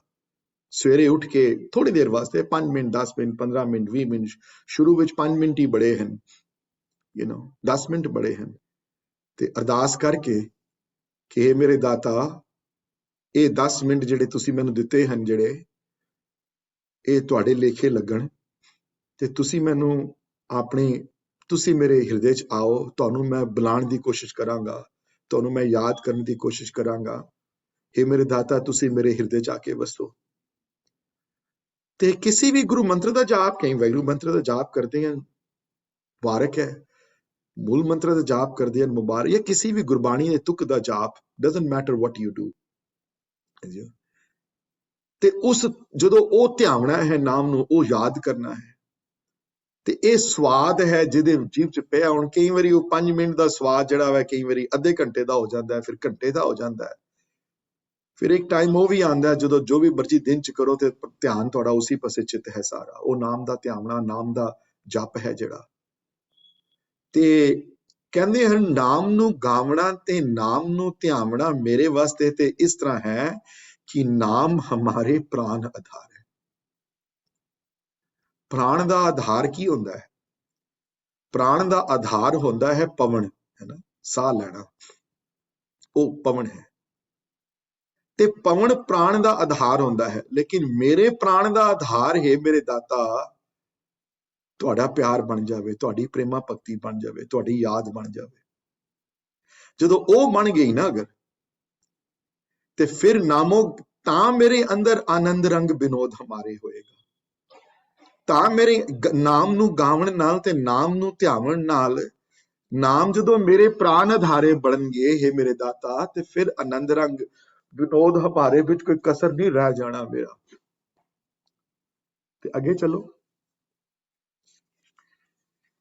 ਤੇ ਹੁਣ ਹੋਰ ਚੀਜ਼ਾਂ ਛੇੜਦੇ ਹਨ ਹੋਰ, ਕਿਉਂਕਿ ਉਸ ਵੇਲੇ ਗਿਆਨ ਤੇ ਇਸ਼ਨਾਨ ਦੋ ਚੀਜ਼ਾਂ ਹਿੰਦੂਇਜ਼ਮ ਵਿੱਚ ਹੁਣ ਵੀ ਇੰਪੋਰਟੈਂਟ ਨੇ। ਕਿ ਉਸ ਵੇਲੇ ਸੁਣਨ ਵਾਲੇ, ਰਿਮੈਂਬਰ ਦੇ ਵੇਰ ਲਾਟ ਆਫ ਪੀਪਲ, ਜਿਹੜੀ ਆਡੀਅנס ਹੈ ਉਸ ਵੇਲੇ ਦੀ ਆਡੀਅנס ਜਿਹੜੀ ਹੈ ਉਹ ਸਹਿਜਧਾਰੀ ਬੜੇ ਹਨ, ਜਿਹਦੇ ਵਿੱਚ ਹਿੰਦੂ ਵੀ ਬੈਠੇ ਹਨ। ਕਈ ਹਿੰਦੂ, ਅੱਧੇ ਹਿੰਦੂ ਹਨ, ਅੱਧੇ ਸਿੱਖ ਹਨ। ਮਤਲਬ ਕਈ ਗੁਰਦੁਆਰੇ ਵੀ ਜਾਂਦੇ ਹਨ, ਕੁਝ ਅਲੱਗ ਵੀ ਕਰਦੇ ਹੋਣ, ਦੂਸਰੇ ਵੀ ਜਗ੍ਹਾ ਜਾਂਦੇ ਹੋਣ, ਉਹ ਜੇ ਵੀ ਬੜੇ ਬੰਦੇ ਹਨ। ਤੇ ਉਹਨਾਂ ਨੂੰ ਗਿਆਨ ਦਿੰਦੇ ਹਨ ਕਿ ਨਾਮੋ ਗਿਆਨ ਨਾਮ ਇਸ਼ਨਾਨਾ। ਨਾਮ ਹੀ ਮੇਰੇ ਵਾਸਤੇ ਸਭ ਤੋਂ ਵੱਡਾ ਗਿਆਨ ਹੈ। ਪੋਥੀਆਂ ਵੱਡੀਆਂ ਵੱਡੀਆਂ ਪੜ੍ਹ ਲੈਣੀਆਂ, ਦੂਸਰੇ ਨਾਲ ਜਾ ਕੇ ਬਹਿਸ ਕਰ ਲੈਣੀ, ਉਹ ਗਿਆਨ ਵੱਡਾ ਨਹੀਂ ਹੈ। ਨਾਮ, ਮੇਰੇ ਪ੍ਰਮਾਤਮਾ ਦਾ ਪਿਆਰ ਮੇਰੇ ਵਾਸਤੇ ਸਭ ਤੋਂ ਵੱਡਾ ਗਿਆਨ ਹੈ। ਔਰ ਇੱਕ ਗੱਲ ਚੇਤੇ ਰਹੇ ਕਿ ਗਿਆਨ ਦੀ ਸੋਰਸ ਪ੍ਰਮਾਤਮਾ ਹੈ, ਕੋਈ ਕਿਤਾਬਾਂ ਨਹੀਂ ਹਨ। ਕਿਤਾਬਾਂ ਵਾਲਾ ਗਿਆਨ ਕਿਸੇ ਹੱਦ ਤੱਕ ਲਿੱਤਾ ਜਾ ਸਕਦਾ ਹੈ। ਤੇ ਜੇ ਕੋਈ ਪੁੱਛ ਲੇ ਕਿ ਗੁਰੂ ਨਾਨਕ ਦੇਵ ਮਹਾਰਾਜ ਜਾਂ ਕਬੀਰ ਕਿਹੜੇ ਡਿਵਿਨਿਟੀ ਸਕੂਲ ਗਏ ਹਨ ਤੇ ਇਤਨੀ ਵੱਡੀਆਂ ਗਿਆਨ ਦੀ ਗੱਲਾਂ ਕਿਸਾ ਕਰ ਆਏ ਹਨ, ਤੇ ਕੋਈ ਕਹੇਗਾ ਕਿ ਇਹ ਕਿੰਜ ਹੋ ਗਿਆ, ਤੂੰ ਕਹੇਗਾ ਕਿਸ ਤਰ੍ਹਾਂ ਹੋ ਗਿਆ, ਵੀ ਇਹ ਗਿਆਨ ਤੇ ਫਿਰ ਉੱਥੋਂ ਮਿਲਿਆ ਨਾ। ਗੁਰੂ ਨਾਨਕ ਦੇਵ ਜੀ ਕਿਹੜੇ ਮਿਊਜ਼ਿਕ ਸਕੂਲ ਅਟੈਂਡ ਕੀਤਾ? ਉਹਨਾਂ ਨੂੰ ਸੰਗੀਤ ਬਾਰੇ ਕਿਹੜਾ ਕੋਈ ਮਿਊਜ਼ਿਕ ਦਾ ਟੀਚਰ ਕਿਸੇ ਮਾਪਿਓ ਨੇ ਲਗਾ ਕੇ ਦਿੱਤਾ ਬਚਪਨ ਚ? ਉਹਨਾਂ ਨੂੰ ਇਤਿਹਾਸ ਚ ਕਿਧਰੇ ਲਿਖਿਆ ਨਹੀਂ ਮਿਲਦਾ। ਗੁਰੂ ਰਾਮਦਾਸ ਪਾਤਸ਼ਾਹ, ਮੈਂ ਉਹਨਾਂ ਨੂੰ ਸੰਗੀਤ ਦਾ ਜੀਨੀਅਸ ਮੰਨਦਾ ਹਾਂ। a lot of people might not know this, Guru Granth Sahib Maharaj 31 ਰਾਗ ਹਨ total 31, ਉਹਨਾਂ ਵਿੱਚੋਂ ਇੱਕ ਰਾਗ ਜੈਜਾਵੰਤੀ ਕਲਗੀਧਰ ਪਿਤਾ ਨੇ ਇਹ ਰਾਗ ਐਡ ਕਰਵਾਇਆ ਸਾਬੋ ਕੀ ਤਲਵੰਡੀ, ਜਦੋਂ ਬੀੜ ਦੁਬਾਰਾ ਲਿਖਵਾਈ, ਜਦੋਂ ਦਮਦਮੀ ਬੀੜ ਜਦੋਂ ਤਿਆਰ ਹੋਈ ਸਾਬੋ ਕੀ ਤਲਵੰਡੀ, ਤੇ ਓਰੀਜਨਲ ਕਰਤਾਰਪੁਰ ਵਾਲੀ ਬੀੜ ਵਿੱਚ 30 ਰਾਗ ਹਨ 30, ਇੱਕ ਰਾਗ ਉਹਨਾਂ ਨੇ ਐਡ ਕਰਵਾਇਆ ਤੇ 31 ਹੋ ਗਏ ਟੋਟਲ, ਉਸ ਤੋਂ ਪਹਿਲੇ 30 ਸਨ। ਪਰ ਬਹੁਤ ਲੋਕਾਂ ਨੂੰ ਸ਼ਾਇਦ ਇਸ ਗੱਲ ਦਾ ਅੰਦਾਜ਼ਾ ਨਾ ਹੋਵੇ ਕਿ 30 ਰਾਗਾਂ ਵਿੱਚੋਂ ਸਿਰਫ 19 ਰਾਗ ਇਹੋ ਜਿਹੇ ਹਨ ਜਿਹੜੇ 19 ਰਾਗ ਜਿਹੜੇ ਹਨ ਜਿਹੜੇ ਪਹਿਲੀ ਜਿਨ੍ਹਾਂ ਚ ਪਹਿਲੀ 3 ਪਾਤਸ਼ਾਹਾਂ ਦੀ ਬਾਣੀ ਹੈ, ਗੁਰੂ ਨਾਨਕ ਸੱਚੇ ਪਾਤਸ਼ਾਹ ਦੀ, ਗੁਰੂ ਅੰਗਦ ਦੇਵ ਮਹਾਰਾਜ ਜੀ ਤੇ ਗੁਰੂ ਅਮਰਦਾਸ ਪਾਤਸ਼ਾਹ ਦੀ ਬਾਣੀ, ਉਹਨਾਂ 19 ਰਾਗਾਂ ਵਿੱਚ ਆ ਖਾਲੀ। ਬਲੀਵ ਮੀ অর ਨਾਟ, 11 ਰਾਗ ਗੁਰੂ ਰਾਮਦਾਸ ਪਾਤਸ਼ਾਹ ਨੇ ਐਡ ਕਰਵਾਏ ਗੁਰੂ ਗ੍ਰੰਥ ਸਾਹਿਬ ਮਹਾਰਾਜ ਦੀ ਬਾਣੀ ਵਿੱਚ। ਤੇ ਹੋਰ ਗੁਰੂਆਂ ਦੀ ਤੇ ਚਲੋ ਤੁਸੀਂ ਕਹਿ ਸਕਦੇ ਹੋ ਗੱਲ ਕਿ ਮੇ ਵੀ ਗੁਰੂ ਨਾਨਕ ਦੇਵ ਜੀ ਦੇ ਕੋਈ ਮਿਊਜ਼ਿਕ ਟੀਚਰ ਹੋਏਗਾ, ਐਟਲੀਸਟ ਪੇਰੈਂਟਸ ਅਫੋਰਡ ਤੇ ਕਰ ਸਕਦੇ ਸਨ ਨਾ, ਉਹਨਾਂ ਦਾ ਪਟਵਾਰੀ ਸਨ ਨਾ ਫਾਦਰ, ਕੋਈ ਗੁਰੂ ਨਾਨਕ ਦੇਵ ਜੀ ਵਾਸ ਨਾਟ born in a poor family. ਘਰ-ਬਾਰ 2 ਦਾਈਆਂ ਸਨ ਘਰ, ਸਵੇਰ ਦੀ ਅਲੱਗ ਸੀ, ਰਾਤ ਦੀ ਅਲੱਗ ਸੀ, ਪਟਵਾਰੀ ਸਨ, ਮਨੇ ਖਾਂਦੇ ਪੀਂਦੇ ਘਰ ਚੋਂ, ਬਿਲੀਅਨਰ ਸ਼ਾਇਦ ਨਾ ਹੋਵਣ ਪਰ ਕੋਈ ਇਹੋ ਜਿਹੀ ਗੱਲ ਨਹੀਂ ਸੀ, ਆਪਣੇ ਬਿਜ਼ਨਸ ਵੀ ਸਨ, ਜ਼ਮੀਨਾਂ ਵੀ ਸਨ ਉਹਨਾਂ ਦੀਆਂ, ਪਟਵਾਰੀ ਸਨ, ਹਰ ਚੀਜ਼ ਮੌਜੂਦ ਸੀ ਘਰ ਵਿੱਚ, ਕਿਸੇ ਗਰੀਬ ਘਰ 'ਚ ਪੈਦਾ ਨਹੀਂ ਹੋਏ ਗੁਰੂ ਨਾਨਕ ਦੇਵ ਜੀ। ਕੋਈ ਬਹਿਸ ਕਰ ਸਕਦਾ ਹੈ ਮੇਰੇ ਨਾਲ ਕਿ ਸ਼ਾਇਦ ਮਿਊਜ਼ਿਕ ਟੀਚਰ ਲਗਾ ਦਿੱਤਾ ਹੋਏ, ਮੈਂ ਤਾਂ ਕਾਲੂ ਜੀ ਨੇ ਲਗਾ ਦਿੱਤਾ ਹੋਏ ਮਿਊਜ਼ਿਕ ਟੀਚਰ, ਤੇ ਗੁਰੂ ਰਾਮਦਾਸ ਪਾਤਸ਼ਾਹ ਦੀ ਜੀਵਨੀ ਬਾਰੇ ਪੜ੍ਹੋ ਤੇ ਉਹ ਤੇ ਅਤ ਗਰੀਬ ਘਰ 'ਚ ਪੈਦਾ ਹੋਏ ਹੈ। 5 ਸਾਲ ਦੀ ਉਮਰ ਵਿੱਚ ਮਾਪਿਓ ਦੋਨਾਂ ਦੀ ਡੈਥ ਹੋ ਗਈ, ਨਾਨੀ ਨਾਲ ਬਸਰਕੇ ਆ ਗਏ ਪਿੰਡ, ਉੱਥੇ ਪਰਵਰਿਸ਼ ਹੁੰਦੀ ਹੈ ਉਹਨਾਂ ਦੀ, ਘੁੰਗਣੀਆਂ ਵੇਚਦੇ ਹਨ ਤੇ ਉੱਥੋਂ ਪੈਸੇ ਮਿਲਦੇ ਹਨ। ਤੇ ਪੁੱਛੋ ਉਹਨਾਂ ਨੂੰ ਪੜਤਾਲ ਦਾ ਕਿਸਾਂ ਪਤਾ ਲੱਗ ਗਿਆ, ਉਹਨਾਂ ਨੂੰ ਰਾਗਾਂ ਬਾਰੇ ਕਿੱਥੋਂ ਸਮਝ ਆ ਗਈ ਸਾਰੀ, ਉਹਨਾਂ ਦਾ ਕੌਣ ਟੀਚਰ ਸੀ ਉਹਨਾਂ ਦਾ, ਦੱਸੋ ਮੈਨੂੰ। ਕਿਉਂਕਿ ਗਿਆਨ ਜਿਹੜਾ ਹੈ ਉਹਦੀ ਸੋਰਸ ਜਦੋਂ ਭਗਤੀ ਕਰਦਾ ਹੈ ਬੰਦਾ ਤੇ ਸਾਰਾ ਦਾ ਸਾਰਾ ਗਿਆਨ ਉਸ ਬੰਦੇ ਨੂੰ ਆ ਜਾਂਦਾ ਹੈ। ਜਪਜੀ ਦੀਆਂ ਉਹ ਪੰਕਤੀਆਂ ਜਿਹੜੀਆਂ ਰੋਜ਼ ਪੜ੍ਹਦੇ ਹੋ ਨਾ, ਜਿਹੜੀਆਂ ਕਿ ਸੁਣਿਏ 68 ਕਾ ਇਸ਼ਨਾਨ ਤੋਂ 65 ਜੁੜੀਆਂ ਹਣ ਮੇਰੇ ਕੋਲ ਭੁੱਲ ਗਈਆਂ, ਸੁਣੀਆਂ ਦੀਆਂ ਪੌੜੀਆਂ ਵਿੱਚ ਜਦੋਂ ਖੰਡ ਬ੍ਰਹਮੰਡ ਦੀ ਗੱਲ ਕਰਦੇ ਹਨ, ਧਰਤੀ ਦੀ ਗੱਲ ਕਰਦੇ ਹਨ, ਮੈਨੂੰ ਯਾਦ ਨਹੀਂ ਆ ਰਹੀ ਪੌੜੀ, ਹੁਣੇ ਯਾਦ ਉਹ ਲਾਈਨ ਯਾਦ ਆਏਗੀ ਮੈਨੂੰ ਤੇ ਮੈਂ ਸ਼ੇਅਰ ਕਰਾਂਗਾ। ਸੰਤੋਖ ਗਿਆਨ ਨਹੀਂ, ਉਸ ਤੋਂ ਪਹਿਲੇ ਜਿਹੜੀਆਂ ਆਈਆਂ, ਜਿਹੜੀ ਹਾਂਜੀ, ਸੁਣਿਏ ਧਰਤ ਵੱਲ ਆਕਾਸ਼, ਧਰਤ ਵੱਲ ਆਕਾਸ਼, ਸੁਣੀਏ ਦੀਪ ਲੋ ਪਾਤਾਲ। ਤੇ ਧਰਤ ਵੱਲ ਆਕਾਸ਼ ਜਿਹੜੇ ਹੈ ਸੁਣਨ ਨਾਲ, ਧਰਤ ਵੱਲ ਆਕਾਸ਼ ਨਾਲ ਕੀ ਮਤਲਬ ਹੋਇਆ, ਤੇ ਸੁਣਿਏ ਦੀਪ ਲੋ ਪਾਤਾਲ ਨਾਲ ਕੀ ਮਤਲਬ ਹੋਇਆ ਆਪਸ ਵਿੱਚ। ਸੁਣਿਏ ਧਰਤ ਵੱਲ ਆਕਾਸ਼ ਇਸ ਵਾਸਤੇ ਹੈ ਕਿ ਇੱਕ ਆਕਾਸ਼ ਬਾਰੇ ਨਹੀਂ, ਕਰੋੜਾਂ ਆਕਾਸ਼ਾਂ ਬਾਰੇ ਨਾਮ ਸੁਣਨ ਨਾਲ, ਸੁਣਨ ਵਾਲੇ ਨਾਮ ਸੁਣਨ ਨਾਲ ਕਰੋੜਾਂ ਆਕਾਸ਼ ਤੇ ਕਰੋੜਾਂ ਤਾਰਿਆਂ ਤੇ ਕਰੋੜਾਂ ਦੀਪਾਂ ਦੀਆਂ ਨੌਲੇਜ ਉਸ ਬੰਦੇ ਨੂੰ ਹੋ ਜਾਂਦੀ ਹੈ, ਉਹ ਅੰਦਰੋਂ ਬਦੋ-ਬਦ ਹੋ ਜਾਂਦੀ ਹੈ ਅੰਦਰੋਂ। ਇਸੇ ਵਾਸਤੇ ਨਾਮ ਹੀ ਅਸਲੀ ਗਿਆਨ ਹੈ। ਜਦੋਂ ਇਹਦਾ ਮਤਲਬ ਇਹ ਨਹੀਂ ਕਿ ਸਕੂਲ ਨਹੀਂ ਜਾਣਾ, ਇਹਦਾ ਮਤਲਬ ਇਹ ਨਹੀਂ ਕਿ ਕਾਲਜ ਨਹੀਂ ਜਾਣਾ ਪੜ੍ਹਨ ਵਾਸਤੇ। ਪਰਮਾਤਮਾ ਦੀ ਪ੍ਰੇਮਾ ਭਗਤੀ ਨਾਲ ਉਹ ਅੰਦਰਲਾ ਗਿਆਨ ਪ੍ਰਾਪਤ ਹੋ ਜਾਂਦਾ ਹੈ, ਤੇ ਉਹੀ ਅੰਦਰਲਾ ਗਿਆਨ ਜਿਹੜਾ ਵੈ, ਉਹੀ ਅਸਲੀ ਜਿਹੜਾ ਗਿਆਨ ਹੈ, ਜਿਹੜਾ ਪ੍ਰੇਮਾ ਭਗਤੀ ਹੈ, ਉਹੀ ਅਸਲੀ ਇਸ਼ਨਾਨ ਹੈ, ਉਹੀ ਅਸਲੀ ਪਵਿੱਤਰਤਾ ਹੈ। 68 ਤੀਰਥਾਂ ਤੇ ਜਾਣ ਦੀ ਲੋੜ ਨਹੀਂ ਹੈ ਸਿੱਖ ਨੂੰ, ਨਾਮ ਦਾ ਇਸ਼ਨਾਨ ਰੋਜ਼ ਕਰੇ। ਨਾਮੋ ਗਿਆਨ ਨਾਮ ਇਸ਼ਨਾਨਾ, ਹਰ ਨਾਮ ਹਮਾਰੇ ਕਾਰਜ ਸਵਾਰੇ। ਨਾਮ ਹੀ ਕਾਰਜ ਸਵਾਰਦਾ ਹੈ, ਹੋਰ ਕੌਣ ਕਾਰਜ ਸਵਾਰ ਸਕਦਾ ਹੈ ਤੁਹਾਡੇ, ਹੋਰ ਕੋਈ ਨਹੀਂ ਸਵਾਰ ਸਕਦਾ। ਉਹੀ ਤਾਕਤ ਹੈ ਨਾਮ ਦੀ ਜਿਹੜੀ ਤੁਹਾਡੇ ਅੰਦਰੋਂ ਨਿਕਲੀ ਹੋਈ ਇੱਛਾ ਨੂੰ ਪੂਰਾ ਕਰਦੀ ਹੈ ਜਿਹੜੀ। ਤੇ ਕਈਆਂ ਨੂੰ ਆਪਣੀ ਸੋਭਾ ਤੇ ਵਡਾਈ ਦੀ ਬੜੀ ਲੋੜ ਹੈ, ਤੇ ਮਹਾਰਾਜ ਉੱਥੇ ਵੀ ਫੋਕਸ ਕਰਕੇ ਇਹ ਗੱਲ ਕਹਿੰਦੇ ਹਨ, ਹਰ ਨਾਮੋ ਸੋਭਾ ਨਾਮ ਵਡਾਈ। ਨਾਮ ਹੀ ਅਸਲੀ ਸੋਭਾ ਹੈ। ਗੁਰੂ ਨਾਨਕ ਦੇਵ ਦੀ ਸੋਭਾ ਕਿਉਂ ਹੈ ਜਿੰਨੀ, ਕਿਉਂ ਯਾਦ ਕਰਦੇ ਹਨ ਕ੍ਰਾਈਸਟ ਨੂੰ ਇੰਨਾ ਲੋਕ, ਕਿਉਂ ਯਾਦ ਕਰਦੇ ਹਨ ਮੁਹੰਮਦ, ਇਤਨਾ ਵੱਡੀ ਫਾਲੋਇੰਗ ਹੈ, ਠੀਕ ਹੈ ਉਹਨਾਂ ਦੀ ਰਿਲੀਜਨ ਚ ਇਸ਼ੂਜ਼ ਹਨ, ਉਹ ਡੀਲ ਕਰਦੇ ਪਏ ਹਨ, ਲੇਕਿਨ ਭਗਤੀ ਕਰਨ ਵਾਲੇ ਸਨ ਨਾ, ਇਹ ਸਾਰੇ ਭਗਤ ਸਨ ਪ੍ਰਮਾਤਮਾ ਦੇ। ਭਗਤੀ ਕਰਨ ਵਾਲਿਆਂ ਦਾ ਨਾਮ ਹਮੇਸ਼ਾ ਰਹੇਗਾ। ਕਬੀਰ ਜੀ ਦਾ ਨਾਮ ਹੁਣ ਤੱਕ ਹੈ। ਤੇ ਮੈਂ ਪੁੱਛਾਂ ਤੁਹਾਡੇ ਕੋਲ, ਨਾਮਦੇਵ ਜੀ ਦੇ ਟਾਈਮ ਰਾਜਾ ਕੌਣ ਸੀ ਤੇ ਕਿਸੇ ਨੂੰ ਨਹੀਂ ਪਤਾ। ਕਬੀਰ ਦੇ ਟਾਈਮ ਕੌਣ ਸੀ ਮੁਗਲ ਐਮਪਰਰ, ਕਿਸੇ ਨੂੰ ਨਹੀਂ ਪਤਾ, ਲੇਕਿਨ ਕਬੀਰ ਦਾ ਨਾਮ ਸਭ ਜਾਣਦੇ ਹਨ। ਹਾਂਜੀ, क्योंकि ये नाम दी असली शोभा नाम तो है। उन्हां वास्ते भगतां वास्ते सब तो वड्डी शोभा प्रेमा भगती है। ते नाम दी शोभा ते नाम दी ते वडाई, उन्हां दी वड्याई जिहड़ी है वो नाम ही करवांदा है, प्रेमा भगती ही करवांदी है। ते यही नाम भोजल बिखम नाम हर तारै। ते ये जिहड़ा डिफिकल्ट जिहड़ा रस्ता है जिहड़ा लाइफ दा, इस रस्ते विच भी नाम ही तार सकदा है, किसी ने नाल नहीं जाना। अशपदी नंबर दूजी अशपदी विच इस गल दी इतनी सोहनी तरह गुरु अंगद महाराज ने सुखमनी साहब दी सैकंड अशपदी विच इतनी सोहनी तरह इस गल दा निरूपण कीता है कि अगे किसी ने किसी नाल नहीं जाना, किसी बड़ा गुप्त अंधेरा रस्ता है अगला, है ना। उत्थे तेरे किसी ने नाम नू पहचानना भी नहीं, किसी ने तेनू नाल तेन किसी जानता नहीं, कोई जान पहचान वाला तेरा नहीं होएगा नाल तेरे। ते कौन तारेगा तेनू, कौन रखेगा तेनू, तेनू ए प्रेमा भगती वाली तेनू लाके जाएगी तेनू नाल अंदर, है ना। वो पैंडा लंबा है बड़ा, लंबे पैंडे विचों निकलना है सारियां ने। ते ओ जिहड़े अंधेरे जो पैंडे विचों, उस पैंडे विचों निकलण वास्ते तेरा ओ किदे नाल तेरी कोई जान पहचान जिहदी तेरे जेरी किदे नाल कोई होएगा नहीं, ते कौन कढेगा तेनू उस वेले। हर नामो शोभा नाम वडाई, भोजल बिखम नाम हर तारै।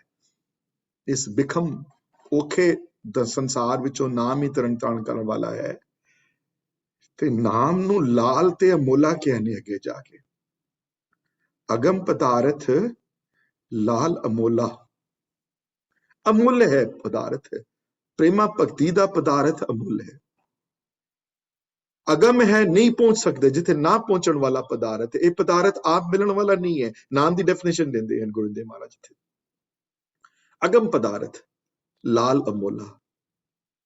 लाल अमोला मतलब ये लाल बड़े जड़ब जड़ी प्रेशियस स्टोन जड़े हैं, जड़े ये अमूल्य लाल ये अगम हैं। ते किथों मिलदे हैं ने? भयो प्राप्त गुर चरनारे, गुरु तो मिलदे हैं, और किथों मिलणगे? होर किधरों मिल नहीं सकदे। ये जुड़ियां दी संगत विचों मिलदे हैं ते ओदी परमात्मा दे कृपा तो मिलदे हैं। ते कृपा दी गल अगली लाइन च आई है। पहले गुरचरनारे दी गल, गुरचरनारे दी गल कीती ने। दो वड्डियां सोर्सेस हैं नाम दियां। पहली सोर्स है ओदी कृपा, अभी पहली सोर्स जुड़ियां दी संगत, गुरुआं दी संगत, गुरुजनां दी संगत। गुरचरनारे उन्हां दे चरण मने जदों बंदा भिज के जदों निम्रता सहित उत्ते थल्ले आंदा है। अगम पराध लाल अंबोला। देखो जिथे नाम दी उत्ते गल कीती ने ते प्राप्ति दे दो रस्ते दस दित्ते ने। इत्थे किहड़े प्राप्ति दे दो रस्ते हैं?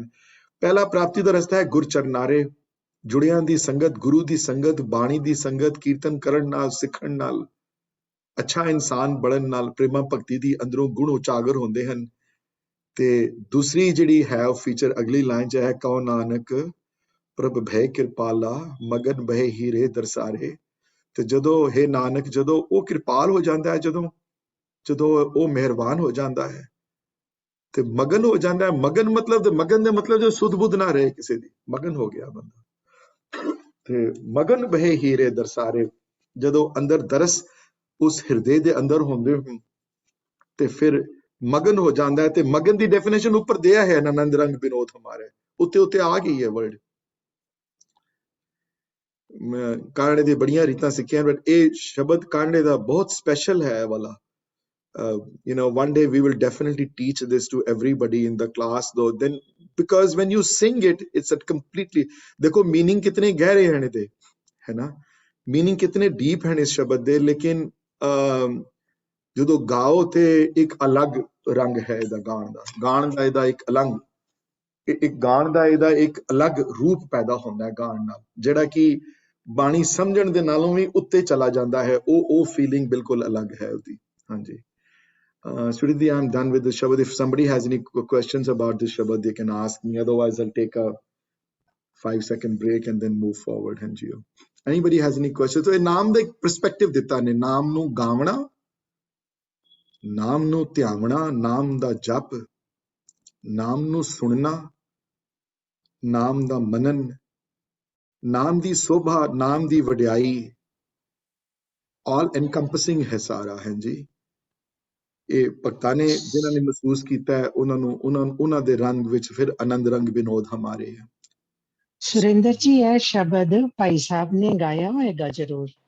ਹਾਂਜੀ ਜ਼ਰੂਰ ਹੋਣਾ ਹੈ ਗਾਇਆ ਹੋਇਆ ਕਿਧਰੇ ਮੈਂ ਦੋ ਜੇ ਵੈਬਸਾਈਟ ਤੁਹਾਨੂੰ ਦੱਸ ਦਿੰਦਾ ਇੱਕ ਤੁਸੀਂ ਸਿੱਖ ਨੈਟ ਤੇ ਜਾ ਕੇ ਦੇਖ ਲਵੋ ਸ਼ਾਇਦ ਗਾਇਆ ਹੋਵੇ ਜ਼ਰੂਰ ਗਾਇਆ ਹੋਏਗਾ ਸ਼ਬਦ ਮੈਨੂੰ ਆਮ 99% ਸ਼ੋਰ ਸੁਮੀਦੀ ਦੀ ਗਾਇਆ ਹੋਏਗਾ ਤੇ ਦੂਸਰਾ ਤੁਸੀਂ gurmatsangeetcollection.com ਤੇ ਜਾ ਕੇ ਗੁਰਮਤ ਸੰਗੀਤ ਕਲੈਕਸ਼ਨ ਤੇ ਉੱਥੇ ਜਾ ਕੇ ਭਾਈ ਅਵਤਾਰ ਸਿੰਘ ਜੀ ਦੇ ਥੱਲੇ ਜਾਂ ਭਾਈ ਕੁਲਤਾਰ ਸਿੰਘਰਾਂ ਦੇ ਥੱਲੇ ਜਾ ਕੇ ਦੇਖਣਾ ਤੇ ਇਹ ਸ਼ਬਦ ਸ਼ਾਇਦ ਗਾਇਆ ਹੋਏਗਾ ਉਹਨਾਂ ਦੇ ਤੇ ਹੁਣ ਮੈਨੂੰ ਯਾਦ ਆ ਗਿਆ ਤੇ ਮੈਂ I will try to bring maybe I'll talk to Sweetie Didi and Pushpinder ji ਦੇਖਾਂ ਕਿ if we can teach this shabad to everybody I think everybody should learn how to sing this one because ਨਹੀਂ ਤੇ ਜਿਵੇਂ ਤੁਸੀਂ ਗਾਇਆ ਹੋਇਆ ਹੈ, ਸਾਰਿਆਂ ਨੇ ਸਿੱਖਿਆ ਉਹੀ ਹੀ ਪਾ ਦਿਓ ਠੀਕ ਹੈ ਤੇ ਹਾਂਜੀ ਹਾਂਜੀ ਹਾਂਜੀ ਮਿਹਰਬਾਨੀ ਠੀਕ ਹੈ ਜੀ ਹਾਂਜੀ any other questions ਜੀ on this particular shabad different perspective ਦੇਣਾ ਸੀ ਨਾਮ ਦਾ ਤੇ ਮੈਂ ਇੱਕ ਹੋਰ example ਦੇ ਕੇ and I'm going to end the discussion on ਨਾਮ ਦੋ if nobody has any question I'll wait for a few seconds ਤੇ ਵੈਸੇ ਸੁਖਮਨੀ ਸਾਹਿਬ ਦੀ ਬਾਣੀ ਸਾਰੀ ਹੀ ਬਹੁਤ ਗਹਿਰੀ ਹੈ ਬਹੁਤ ਲੇਕਿਨ ਕਈ ਅਸ਼ਪਦੀਆਂ ਸੁਖਮਨੀ ਸਾਹਿਬ ਦੀਆਂ ਇਹੋ ਜਿਹੀਆਂ ਹਨ ਜਿਨ੍ਹਾਂ ਵਿੱਚੋਂ ਅਸ਼ਪਦੀ ਨੰਬਰ 21 ਤੇ 23 ਜਿਹੜੀ ਹੈ ਇਹ ਦੋ ਅਸ਼ਪਦੀਆਂ ਖਾਸ ਕਰਕੇ ਗਹਿਰਾਈ ਦੇ ਪਰਸਪੈਕਟਿਵ ਤੋਂ ਬਹੁਤ ਗਹਿਰੀਆਂ ਹਨ ਬਹੁਤ ਜ਼ਿਆਦਾ ਮਨੇ ਇਤਨੀਆਂ ਗਹਿਰੀਆਂ ਹਨ ਕਿ ਆਥਰਸ ਪਿਆਰਾ ਸਿੰਘ ਪਦਮਰਾ ਨੇ ਕਿਤਾਬ ਲਿਖੀ I don't know whether somebody might have read it in the group ਜੇ ਨਹੀਂ ਪੜ੍ਹੀ ਤੇ ਜੇ ਟਾਈਮ ਮਿਲੇ ਪੜ੍ਹਨ ਦਾ ਤੇ ਪੜ੍ਹਿਓ ਕਦੀ ਉਸ ਕਿਤਾਬ ਦਾ ਨਾਮ ਹੈ ਸੁਖਮਨੀ ਦਰਸ਼ਨ I think if I'm not wrong ਇੱਕ ਪਰਪਲ ਕਲਰ ਦਾ ਉਹਦਾ ਹੈ ਕਵਰ ਉਹਦਾ ਬਹੁਤ ਮੋਟੀ ਨਹੀਂ ਹੈ ਕਿਤਾਬ ਮੇਰੇ ਕੋਲ 100-150 ਪੇਜ ਦੀ ਹੋਣੀ ਹੈ ਪਿਆਰਾ ਸਿੰਘ ਪਦਮਰਾ ਨੇ ਲਿਖੀ ਹੈ ਬੁੱਕ ਸੁਖਮਨੀ ਦਰਸ਼ਨ ਹੈ ਕਿਤਾਬ ਦਾ ਨਾਮ ਤੇ ਉਹਦੇ ਵਿੱਚ ਉਹਨਾਂ ਨੇ ਇੱਕ ਐਸੇ ਲਿਖਿਆ ਹੈ ਸੁਖਮਨੀ ਸਾਹਿਬ ਦੇ ਉੱਤੇ ਤੇ ਕਈ ਜਗ੍ਹਾ ਮੈਂ ਹੈਰਾਨ ਹੋ ਜਾਂਦਾ ਕਿ ਕਈ ਗੁਰੂ ਕੇ ਪਿਆਰੇ ਜਦੋਂ ਗੱਲ ਕਰਦੇ ਯੂ نو ਹਰ ਗੱਲ ਦੀ ਤਹਿ ਤੇ ਉਹਨੇ ਡਿਪੈਂਡ ਕਰਦਾ ਕਿਤਨੀ ਡੈਪਥ ਵਿੱਚ ਬੰਦਾ ਜਾਣਾ ਚਾਹੁੰਦਾ ਹੈ ਮੇਰੇ ਵਰਗੇ ਬੰਦੇ ਜਿਨ੍ਹਾਂ ਦਾ ਧਿਆਨ ਕਿਧਰੇ ਹੋਰ ਹੁੰਦਾ ਹੈ ਯੂ نو ਪੜ੍ਹ ਕੁਛ ਹੋਰ ਰਹੇ ਹੁੰਦੇ ਤਾਂ ਉਹਨਾਂ ਵਾਸਤੇ ਤਾਂ ਸੁਖਮਨੀ 45 ਮਿੰਟਸ ਹੀ ਖਤਮ ਹੋ ਜਾਂਦੀ ਹੈ ਕਈ ਘੰਟੇ 'ਚ ਖਤਮ ਕਰ ਲੈਂਦੇ ਨੇ ਕਈ 1.5 ਘੰਟੇ 'ਚ ਖਤਮ ਕਰ ਲੈਂਦੇ ਨੇ ਕਈ ਪੌਣੇ 2 ਘੰਟੇ 'ਚ ਖਤਮ ਕਰ ਲੈਂਦੇ ਨੇ ਤੇ ਕਈ ਗੁਰੂ ਕੇ ਪਿਆਰੇ ਉਹ ਵੀ ਹਨ ਪਿਆਰਾ ਸਿੰਘ ਪਦਮ ਵਰਗੇ ਜਿਨ੍ਹਾਂ ਨੇ ਉਸ ਬਾਣੀ ਦਾ ਬਹੁਤ ਡੀਪ ਅਧਿਐਨ ਕੀਤਾ ਜਿਨ੍ਹਾਂ ਨੇ ਵਾਕਈ ਗੁਰੂ ਕੇ ਸ਼ਬਦ ਨੂੰ ਬਹੁਤ ਨੇੜਿਓਂ ਦੇਖਿਆ ਭਾਈ ਸਾਹਿਬ ਭਾਈ ਵੀਰ ਸਿੰਘ ਵਰਗੇ ਤੇ ਉਹਦੇ ਚ ਲਿਖਦੇ ਹਨ ਆਪ I think somewhere in that article he writes though ਕਿ ਮੈਨੂੰ ਤੇ ਲੱਗਦਾ ਜਿਵੇਂ ਕਿ ਆਥਰ ਹੀ ਬਦਲ ਗਿਆ ਇਹਨਾਂ ਅਸ਼ਪਦੀਆਂ ਦਾ ਇਹਨਾਂ ਅਸ਼ਪਦੀਆਂ ਦੀ ਗਹਿਰਾਈ ਇਹੋ ਜੀ ਹੈ ਕਿ ਲੱਗਦਾ ਕਿ ਆਥਰ ਰਿਹਾ ਹੀ ਨਹੀਂ ਉਹਨਾਂ ਵਿੱਚੋਂ 21st ਅਸ਼ਪਦੀ ਤੇ ਖੈਰ ਡਿਸਕਸ ਕਰਨੀ ਇਸ ਮਾਹੌਲ ਵਿੱਚ ਹੋਣੇ ਇਸੇ ਮੁਸ਼ਕਿਲ ਹੈ ਬਟ 23rd ਅਸ਼ਪਦੀ ਦੀਆਂ